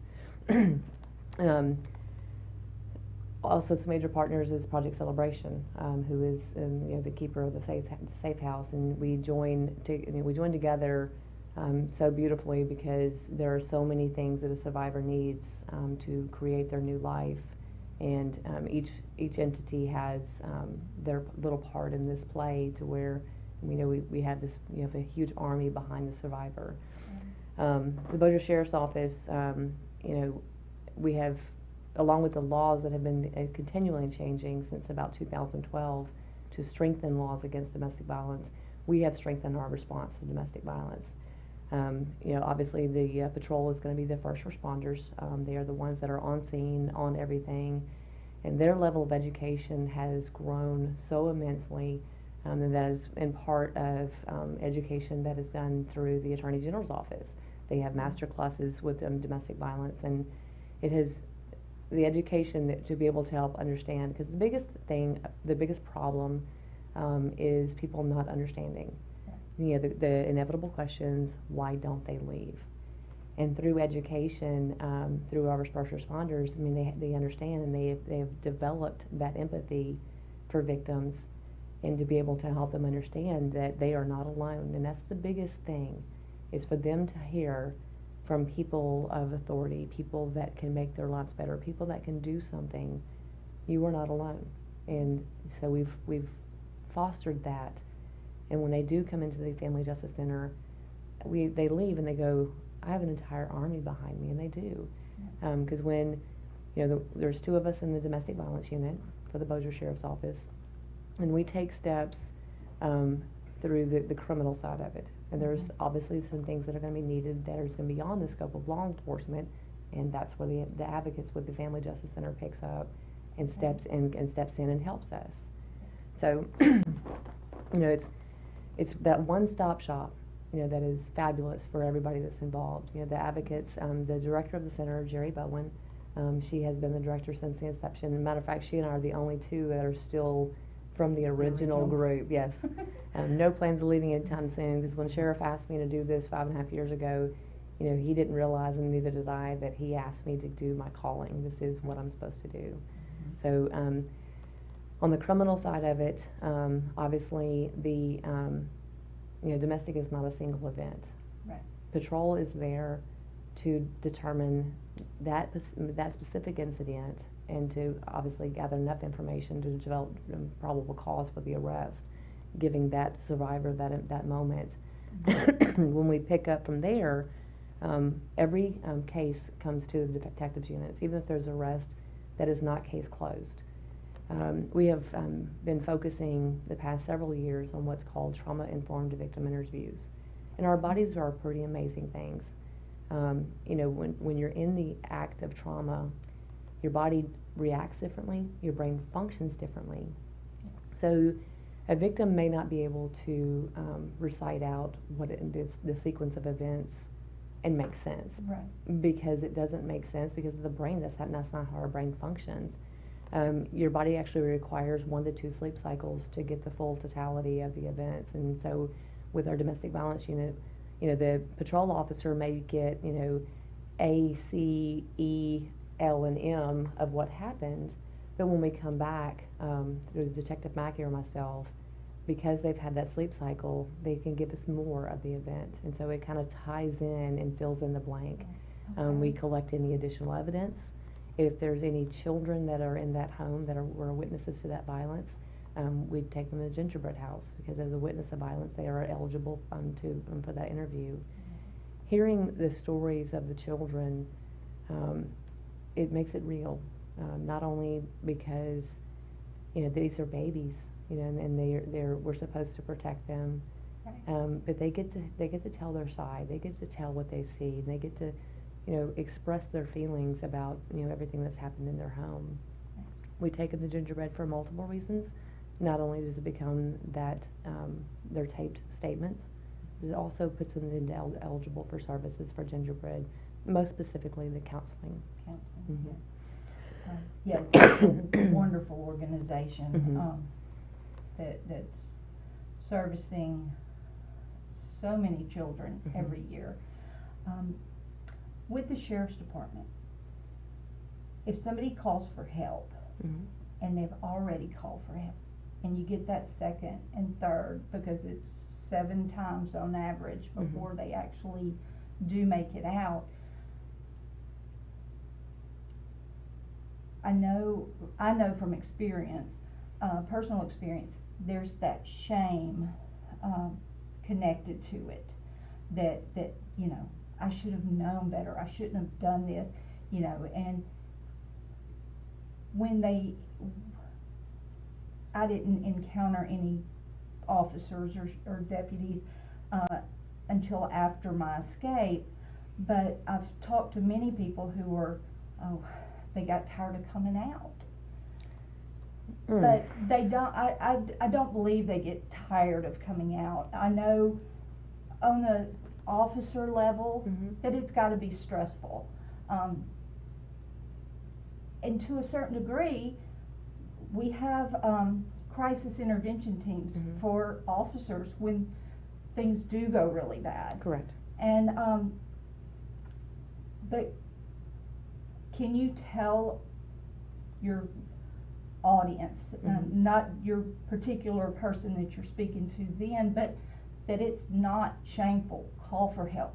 Get out. You know, and you have a very valid thought process.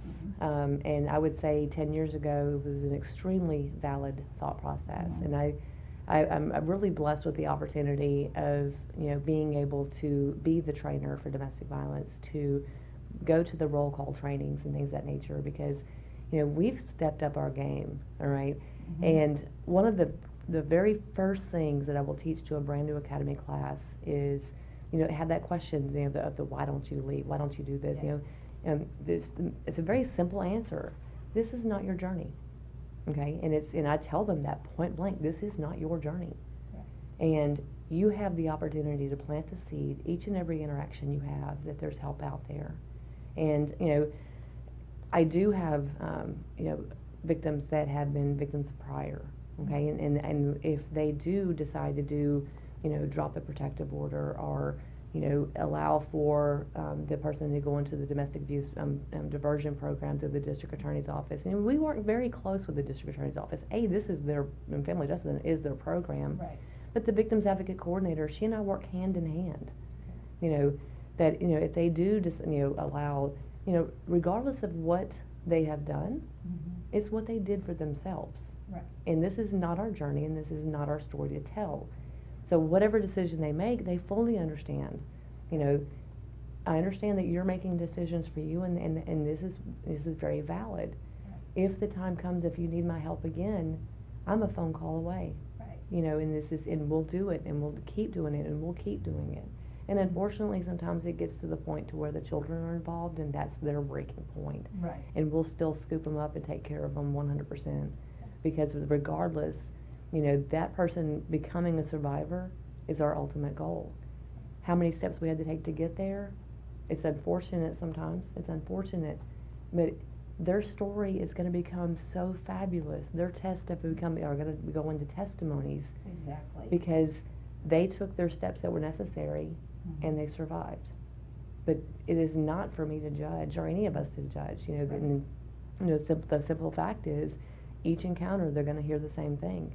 You know, there's help out there, and this, you know, We can give you the resources. 100%, 100%. Yes. You know, our patrol deputies and supervisors, they believe in our domestic violence unit. They believe in the Family Justice Center, because they have seen, you know, we've been out there 3 and 4 times and you're arresting the same person, but they've seen the transformations, they've seen the success, they've seen the person grow into a wonderful, fabulous survivor that finds their worth. You know, because we're not only dealing with the broken bones and the bruises, Right. we're dealing with shattered souls. Yes.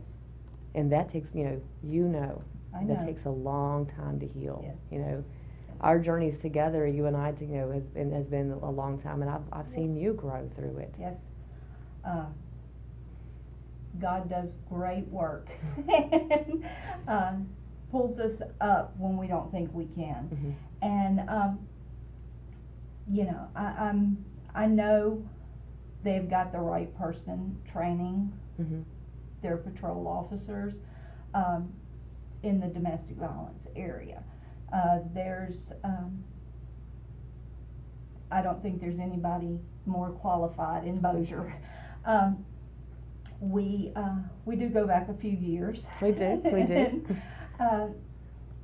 So, you've been with the sheriff's office how long? 13 and a half years. Okay. And you've been with the domestic violence, you said about 5 years? 5 years. 5 years. 5.5 years. Mm-hmm. That's got to be even hard separating.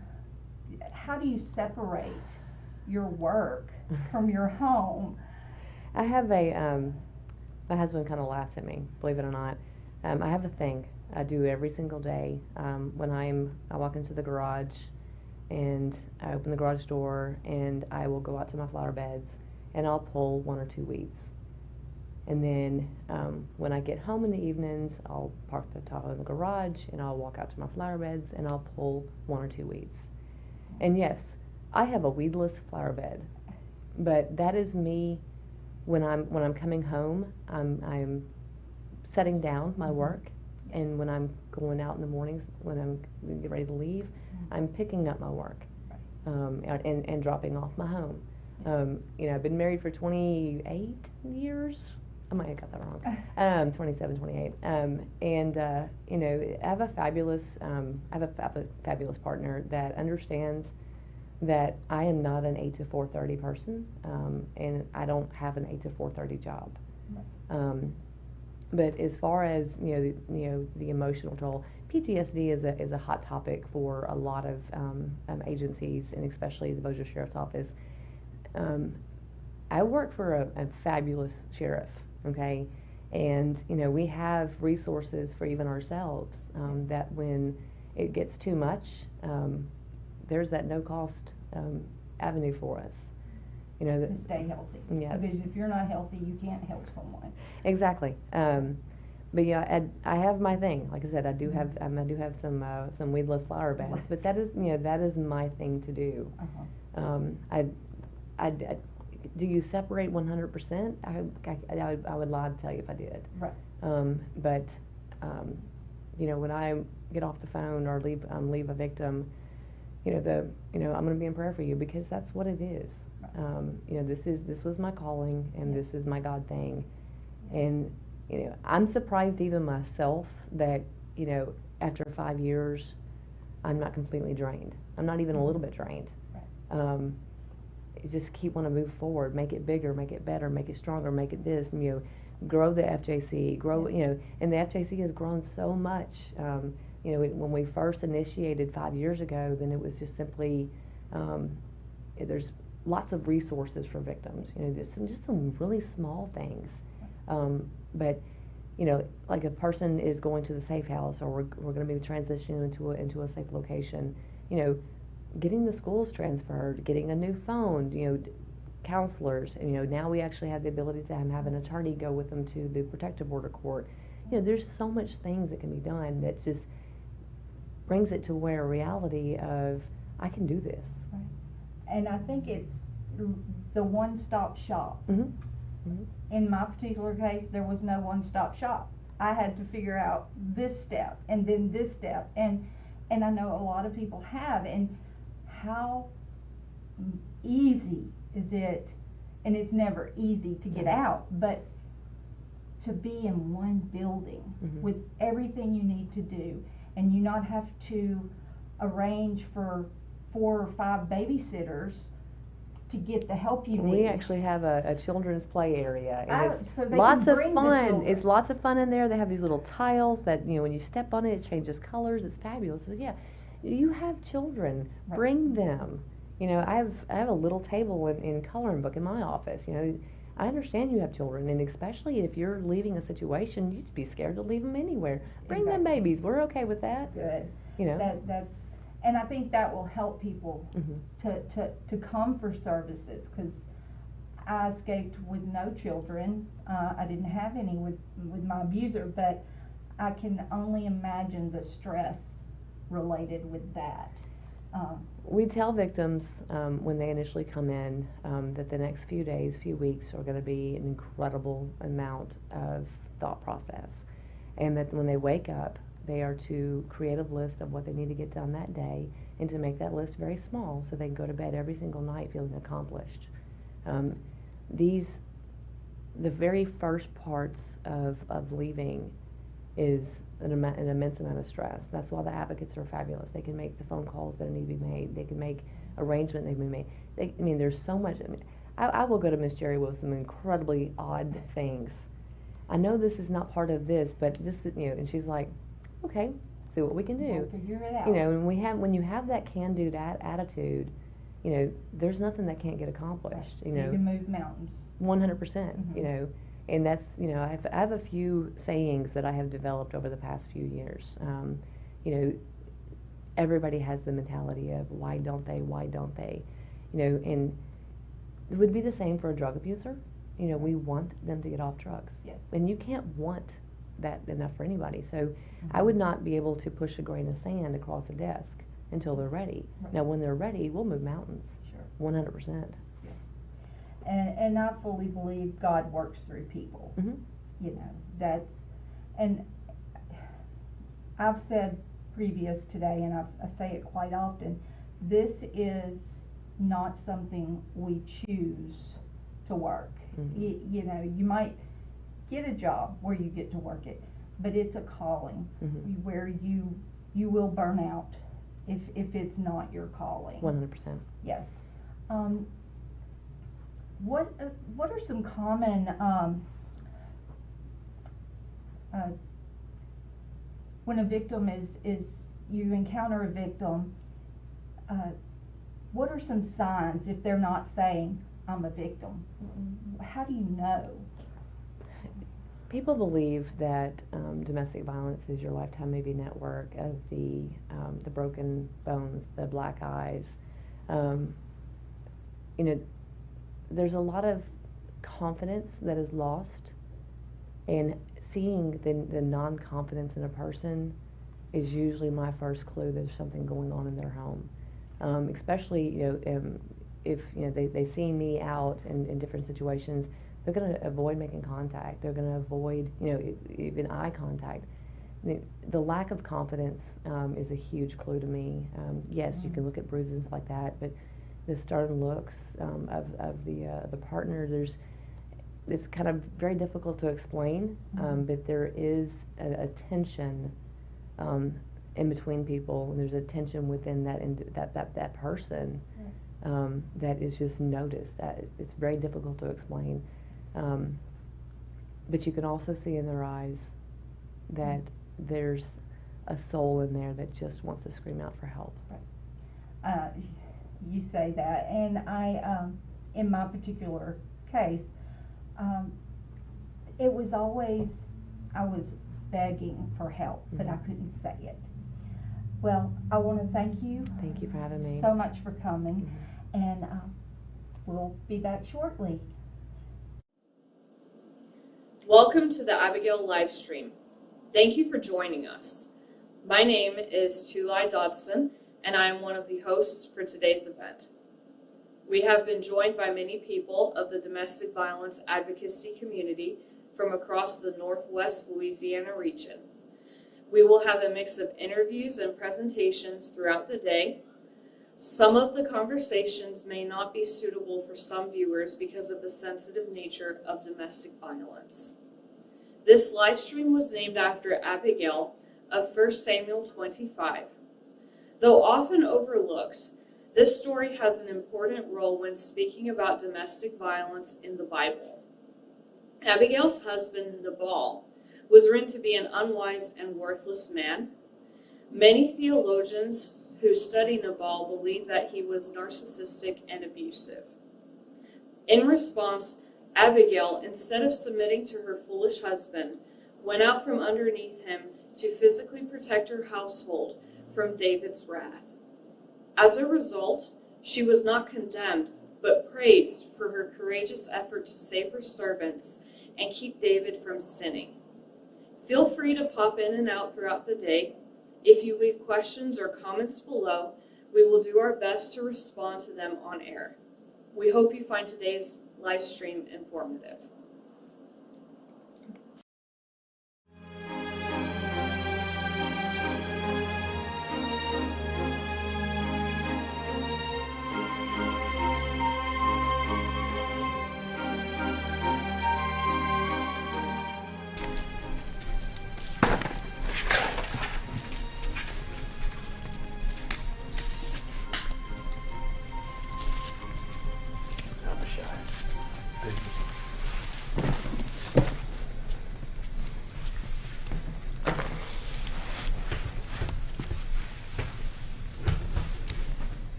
How were our servants received by Nabal? He turned them away. Gave nothing. Nothing? He did nothing. He absolutely just turned them away. But we treated them so well. I sent messengers in my name to Nabal, a man who lives in great prosperity.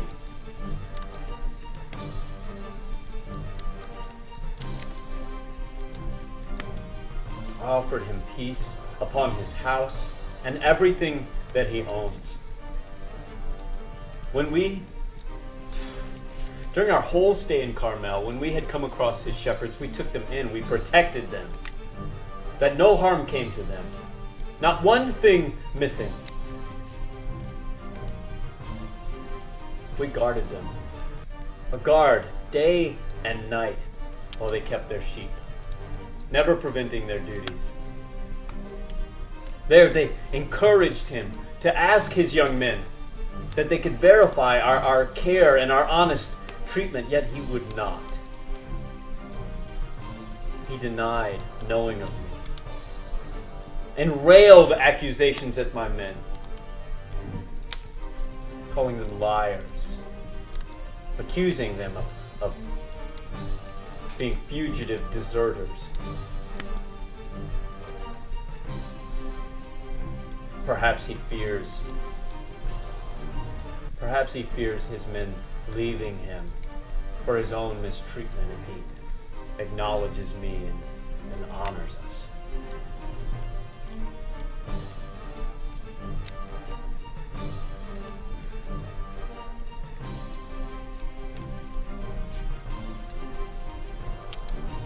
After all we had given so much to Nabal's men, and he would not so much give us bread and water, let alone meat, of his great feast. After all we had given him, shared with them, he would not even share with us charity.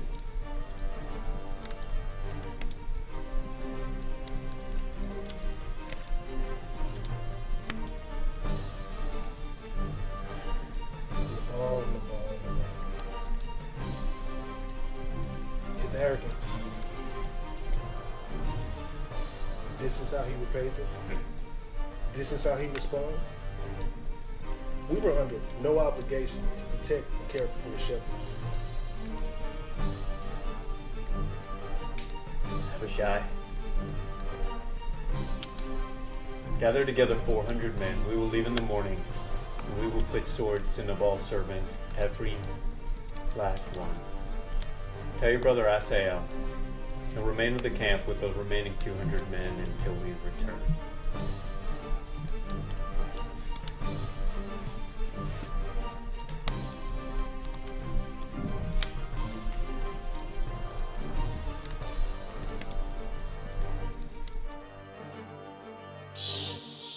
Abishai will go in at dusk, come down the river, and we'll enter in whenever the men have completed their work.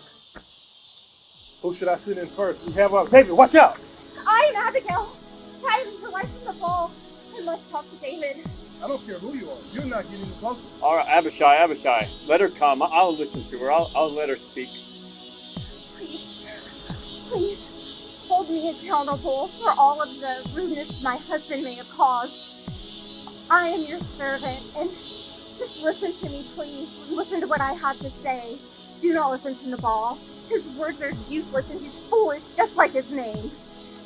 One of my shepherds came to me.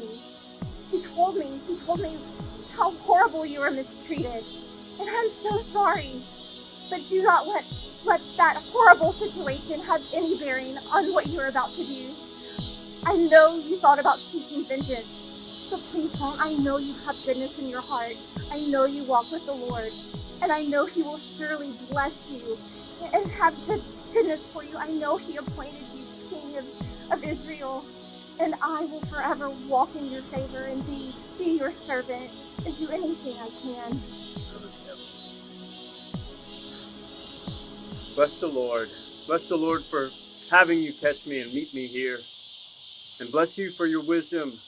You saved me from blood guilt and seeking my own vengeance.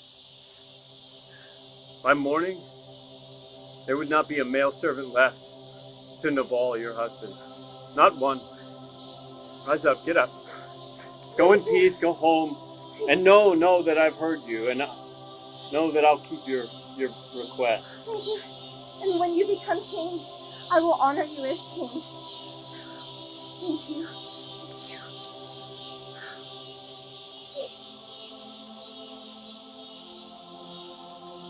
Abishai, go tell the men to stand down. Tonight we feast in honor of Abigail. Stop them now.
thank you for joining us for another segment.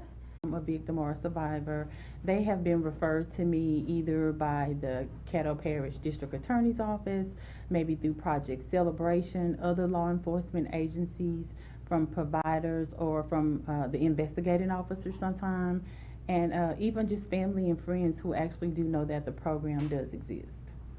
That's awesome.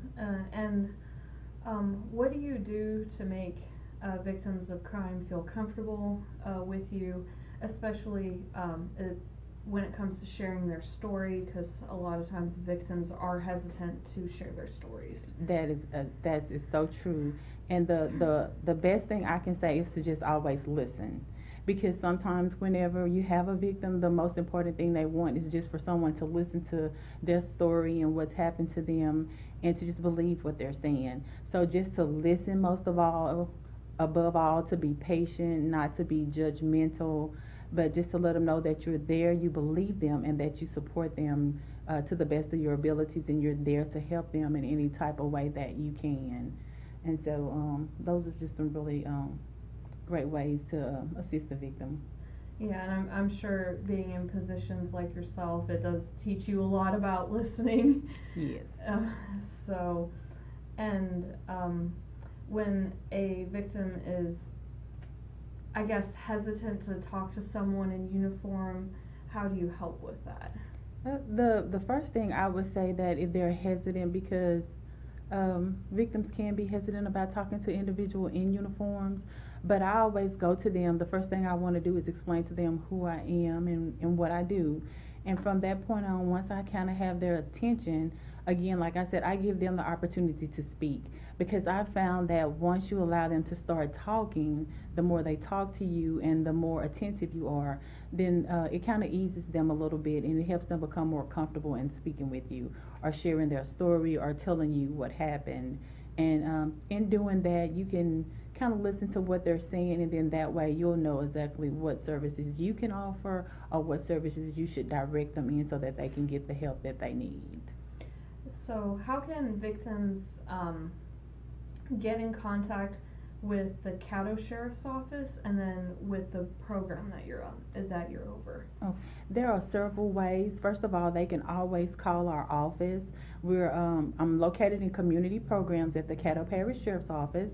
We are located at 1501 Corporate Drive, and our telephone number is 318-681-0870. They can also reach me by email, which is my name, Vickie. It's vickie.johnson@caddosheriff.org. And also that says victim assistance, so all they have to do is just click on that link. And additionally, they can also go to Louisiana Commission on Law Enforcement, which is the main office in Baton Rouge. So if they go to lcle.la.gov, they can also find out all of the information on the Crime Victims Reparations Program. That was awesome. And can we get, I always get our speakers to repeat the phone number, just in case someone really needed it and it needs to be repeated. So can you repeat the phone number one more Yes, time? ma'am. Our contact number is 318-681-0870. Our office hours are Monday through Friday from 8 until 5 p.m. However, we are always available. So that may be the hours that the office is actually open, but we are always there, 24 hours a day, 7 days a week, 365 days a year. Yeah. So, in your experience, what are some of the common signs of abuse that victims display that maybe others may not be aware of? Well, when you think about domestic violence, it may be a notion that when it comes to domestic violence, everyone want to believe that domestic violence is physical. However, we know that there are just so many other forms of domestic violence. It could be mental, it can be sexual, it can be isolation, it can be financial, it can be threatening, it can be mental. So all of those are just some different things that that a lot of people don't see or don't believe about domestic violence, when there are.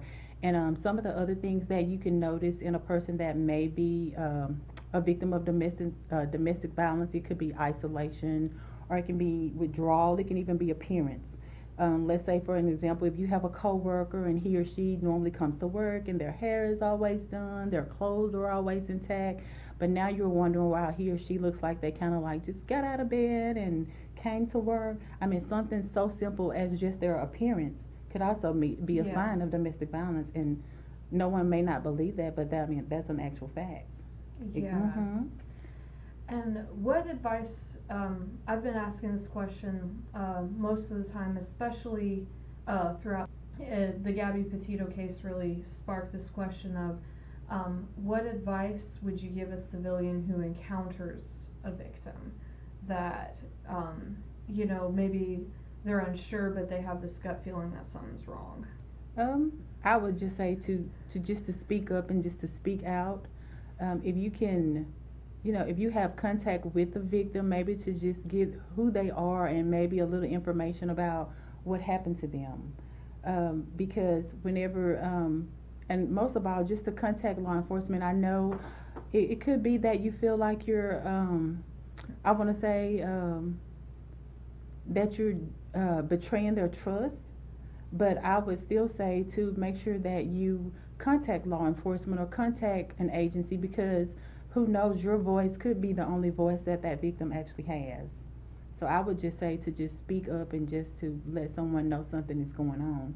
And this time you may see the person hurt, but next, please don't be afraid to reach out to us, because that's what we're there to do. And everything that you share with us is confidential. To family and friends, just to be as supportive as you can and to listen.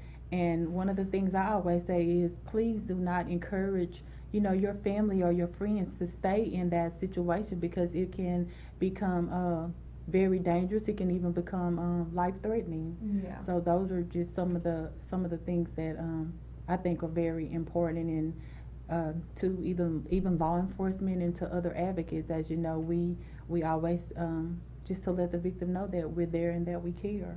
Yeah. What advice would you give to officers who may not understand all the signs of abuse?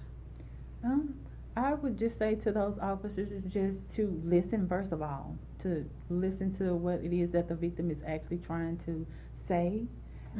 To just be just a little bit more patient and a little bit more understanding, because that's what it takes, in just observation. Yeah. Yeah, so those are just some of the things.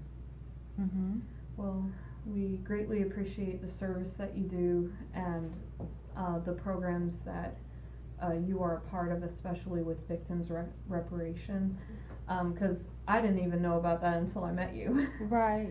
And Crime Victims Reparation is such a great financial program, because it assists the victim with things like medical bills, lost wages, loss of support, child care, counseling, and even in worst case scenario, crime victims also help with funeral and burial expenses.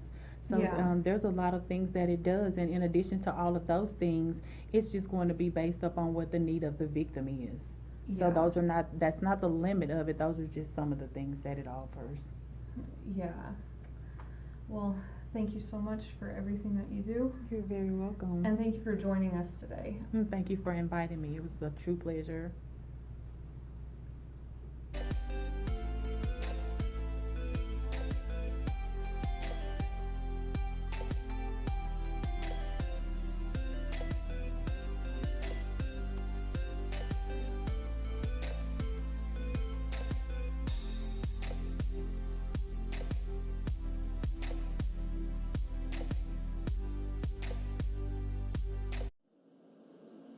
Welcome to the Abigail live stream. Thank you for joining us.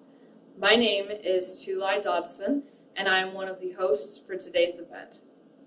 We have been joined by many people of the domestic violence advocacy community from across the Northwest Louisiana region. We will have a mix of interviews and presentations throughout the day. Some of the conversations may not be suitable for some viewers because of the sensitive nature of domestic violence. This live stream was named after Abigail of 1 Samuel 25. Though often overlooked, this story has an important role when speaking about domestic violence in the Bible. Abigail's husband, Nabal, was written to be an unwise and worthless man. Many theologians who study Nabal believe that he was narcissistic and abusive. In response, Abigail, instead of submitting to her foolish husband, went out from underneath him to physically protect her household from David's wrath. As a result, she was not condemned, but praised for her courageous effort to save her servants and keep David from sinning. Feel free to pop in and out throughout the day. If you leave questions or comments below, we will do our best to respond to them on air. We hope you find today's live stream informative.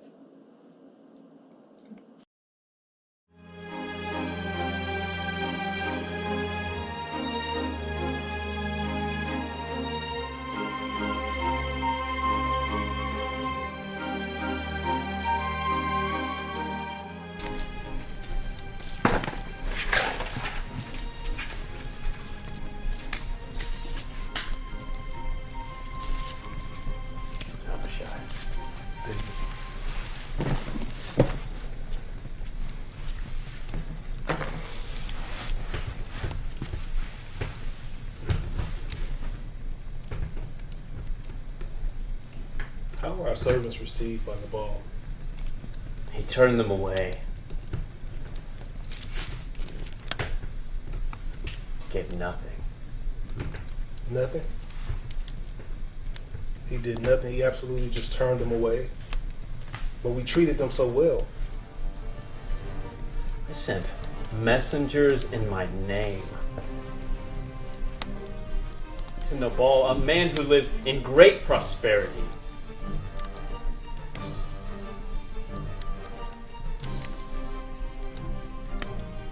I offered him peace upon his house and everything that he owns. During our whole stay in Carmel, when we had come across his shepherds, we took them in, we protected them, that no harm came to them, not one thing missing. We guarded them, a guard day and night while they kept their sheep, never preventing their duties. There they encouraged him to ask his young men that they could verify our care and our honest treatment, yet he would not. He denied knowing of me and railed accusations at my men, calling them liars, accusing them of being fugitive deserters. Perhaps he fears his men leaving him for his own mistreatment if he acknowledges me and honors us.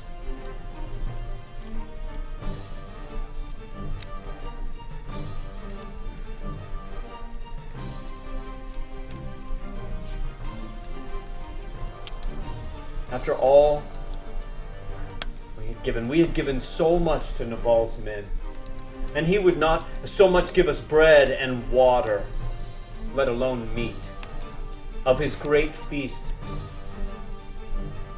After all we had given him, shared with them, he would not even share with us charity.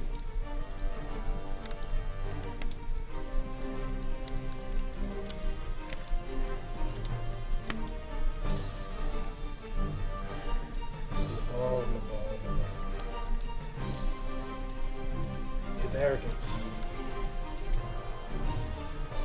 This is how he repays us? This is how he responds? We were under no obligation to protect and care for his shepherds. Abishai,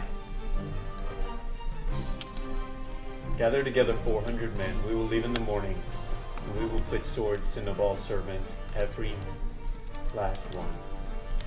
Tell your brother Asael, and remain with the camp with the remaining 200 men until we return.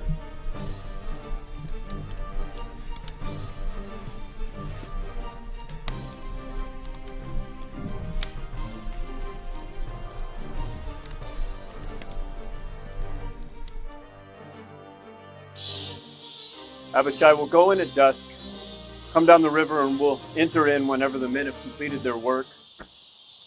Who should I send in first? We have our David, watch out! I am Abigail. I am the wife of the ball. I must talk to David. I don't care who you are. You're not getting the closer. All right, Abishai, let her come. I'll listen to her. I'll let her speak. Please hold me accountable for all of the rudeness my husband may have caused. I am your servant, and just listen to me, please. Listen to what I have to say. Do not listen to Nabal. His words are useless and he's foolish, just like his name. One of my shepherds came to me. He told me how horrible you were mistreated. And I'm so sorry. But do not let that horrible situation have any bearing on what you're about to do. I know you thought about seeking vengeance, but please don't. I know you have goodness in your heart. I know you walk with the Lord, and I know He will surely bless you and have goodness for you. I know He appointed you King of Israel, and I will forever walk in your favor and be your servant and do anything I can. Bless the Lord. Bless the Lord for having you catch me and meet me here. And bless you for your wisdom. You saved me from blood guilt and seeking my own vengeance. By morning, there would not be a male servant left to Nabal, your husband. Not one. Rise up, get up. Go in peace, go home, and know that I've heard you, and know that I'll keep your request. Thank you. And when you become king, I will honor you as king. Thank you.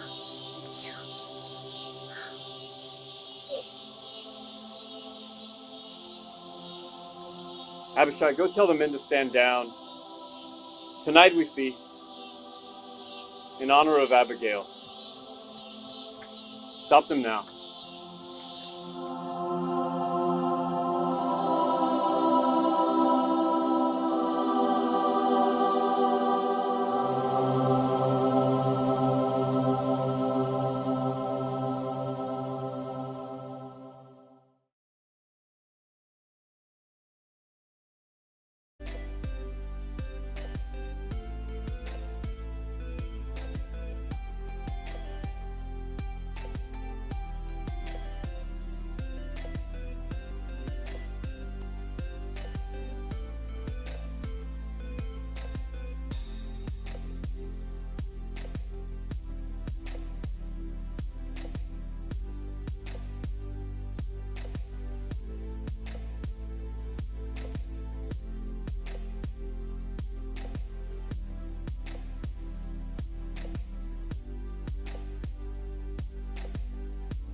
Thank you for joining us for our closing segment. I hope that today you found everything very informative. So, Vicki, is there anything else you want to share? I want to start by thanking all of our guest speakers and their organizations and the survivors that have spoke, providing information about their services and their stories. Yes, it's been very informative. And what I really wanted to share about was Abigail, who is the inspiration of this live stream. And Abigail, like I've been saying in the intermission, but whenever she talks to her servant in 1 Samuel 25, we hear about how Nabal, her husband, was a very worthless man, how he was, he wouldn't listen, how he wouldn't listen even if his whole household was in danger, which shows huge red flags of neglect. He was falsely accusing David's men of trying to steal his men, and false accusations is a very common sign of abuse. And the biggest red flag was the fact that he did not care about the danger that he put his own household in, and that he could actually have them all killed. And even the servants were so scared that they went to his wife instead and basically said, there's not even any point in warning him because he will not listen. And that's where Abigail did take leadership. She did go out from underneath him, and without letting him know, she went to appease David in order to save her household. And many, like I say in the intermission, many theologians who study the story of Abigail believe that Nabal was probably very, very narcissistic. Yes, and as survivors and victims of domestic violence, they deal with that narcissistic personality every day. Mm-hmm. And her story, Abigail's story, is inspiring that you can get out and get help. Yes. And Abigail didn't immediately leave. God smited Nabal, and that's how she was freed. But it really does show that if an authority figure in your life is putting you at risk, the Bible does not tell you to stay there. In fact, it gives you a way out. And another story that I always think of is Shadrach, Meshach, and Abednego in the book of Daniel, where the king was telling them to basically fall down and worship his false idol, and they said they refused, that they would only worship the one true God. And they said, we still honor you, but we're going to follow God's law over yours. And God protected them from the fiery furnace. And whenever I think of instances of going out from underneath your authority to protect your household, I think of those two stories. Yes. And I want to add too that when you're ready to get out, if that's what you're called to do, if it is so broken and the vows and the covenant are broken, it's okay. There's no shame in getting help. The resources we've provided today, they're out there. You can contact any of these organizations. And I want to say, when you're dealing with the Bible, or the Bible is dealing with you better, when you hear Christians say, oh, you have to forgive them, you do have to forgive for yourself. Christ forgave all of us, and and he commands us, he tells us that we have to forgive, and that doesn't excuse the behavior. That is not condoning the behavior. That is just, you're freeing that person to be dealt with by God, and in doing that, it frees yourself. Yes, and when it comes to spiritual abuse, oftentimes the verse is on forgiveness is also abused to guilt trip victims into silence. Okay, you forgave them. Okay, drop the charges. And I've talked to survivors of domestic violence in churches where forgiveness was used almost like a guilt tripping card in order to force the victim to drop charges, not file police reports. That is not what the Bible says at all. In fact, Romans 13 states that we are to trust people who carry the sword, meaning people in government, In modern day, that would be our police officers, and it is biblical to get legal help. So forgiveness was never used by Jesus to let criminals off the hook. And sadly, the church does that often. You can internally forgive that person and still take them to court, because by doing so, you are protecting yourself and you are protecting your family, which is very biblical. And you're protecting that potential next victim. Yes.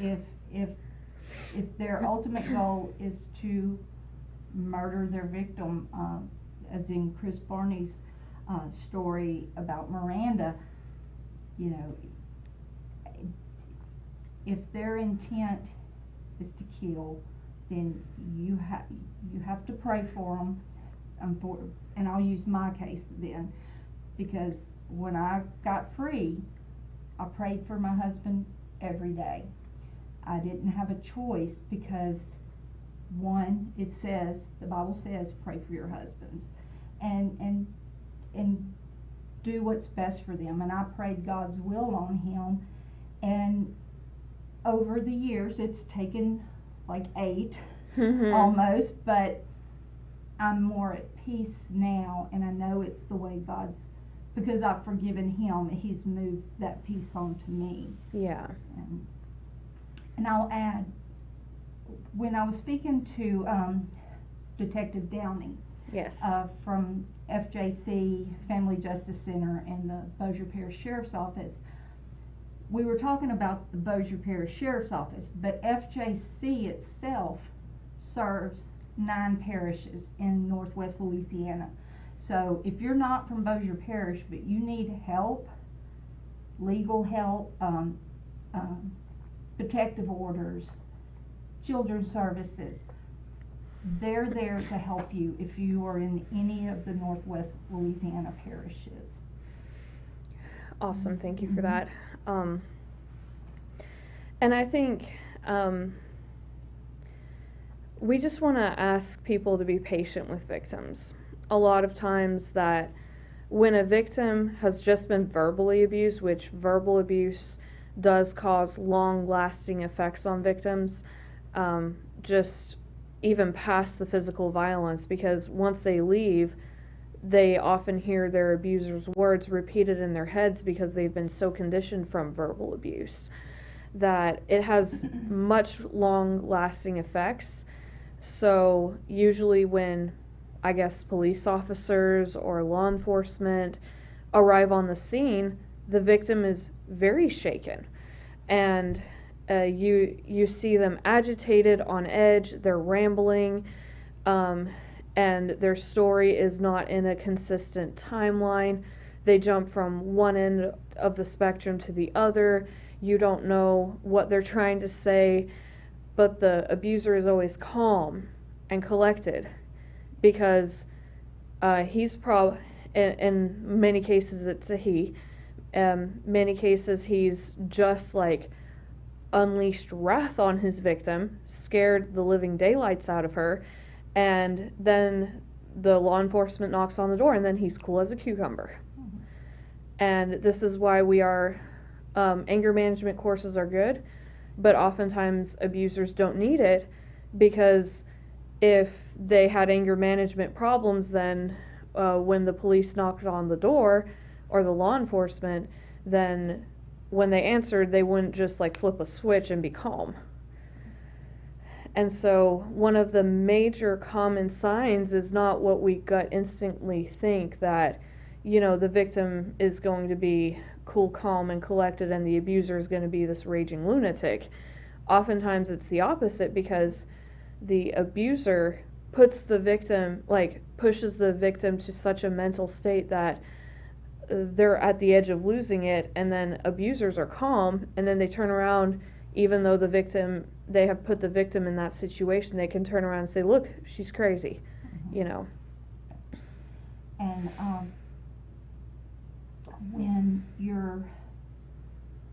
if you're in that situation and you've got someone there that is befriending the police, or whoever you've gone to, the DA's office, and they're trying to befriend them. Most of these organizations now have got enough, there's training out there for like the sheriff's department, that they can recognize those signs, and that it's not going to be one-sided anymore. And it's hard to be called that crazy person. But you've been gaslighted so much that sometimes you question yourself if you're crazy. Yeah. And so just please reach out for information. It's available all month, and it's available all year. Yes. And And we do want to state that if you are in an emergency situation, please do call 911. If you are not in a life or death threatening situation, it's non-emergency, you're just looking for resources, please go to the National Domestic Violence Hotline. For local resources, please call the local domestic violence hotline. They are able to answer 24/7. And generally, if you call the Louisiana Domestic Violence Coalition's hotline number, you're going to get their go-to, their shelter, their advocates that they work and train in your area. So if you're in New Orleans and you call that number, you're going to get a shelter in New Orleans. But if you call from Bossier or from Shreveport or from Greenwood, you're going to get our local shelter that will assess the situation and help you with services, whether it's shelter or counseling, that you'll get to the area of your town that you need of the state. What are final advice that you would like to give victims of domestic violence? I would say I don't have advice, but I would say listen. When you get the hairs on the back of your neck raised, or your arms, or you get this gut feeling that something's not right, I can promise you something's not right. And you have to learn to be in tune with yourself. And it's hard when you're in that hyper-vigilant state that you this cycle you get caught into. But in doing so, you listen to that inner voice, whether for you it's God or just a gut instinct. Yeah. Yes, that gut instinct. For me, it was God spoke to me, and He opens the door, and He'll do it for you. And you've got to be ready and listening. And if He wants you to wait, you wait. But when it opens, be ready to take it, because there's no vacillating when it's time to go. Yes. That's when it gets dangerous. Yes. And advice I would like to give to church staff, I guess, because we mainly deal with Bible studies and clergy. We want to get more into clergy training and continue that every October here on out. It's very important to have a church policy when it comes to responding properly. How to not force a victim into the same room with their abuser, because their abuser, like we've said in previous segments, he can just look at you or stand at the door and control you. It is important to not force couples counseling, because abusers are known to abuse couples counseling and continue using it to abuse their victims. But having separate counseling is much more important, and especially if there is a domestic violence case, having a batterer's interventionist like Miss Valencia Jones and other people who enact the Duluth model is very important. And maybe if if the victim wants to salvage the marriage, having them separate so the victim is safe, and holding the abuser accountable for a very long, extensive period of time. Him saying, "I'm sorry," is not going to stop the abuse. Him saying, it won't happen again. Yeah, it's long-term accountability gives a possibility for abusers to change. Again, possibility, because I think the last statistics I heard was only 2% of abusers choose to change. And I would advise to leave it up to the victim's discretion. Right. Yeah, it's the thing about personality disorders is you can't take a pill to change your personality. Mental illness, they've got so many medications that can help you, but with a personality disorder, which is what your abuser has, it's very difficult. It's very difficult for even to get them to acknowledge that they have the problem. And if they do, and then do the extensive work to salvage that relationship, but statistically, many won't carry through with that. Yes. Well, we would like to thank everybody who has joined us on this live stream. We hope you find it helpful. Eventually, we are going to break down these videos and hopefully have them all on YouTube. So we hope to see you again next year at our Abigail live stream. Third annual Abigail live stream. We appreciate all of you and all the speakers who joined us. Thank you so much.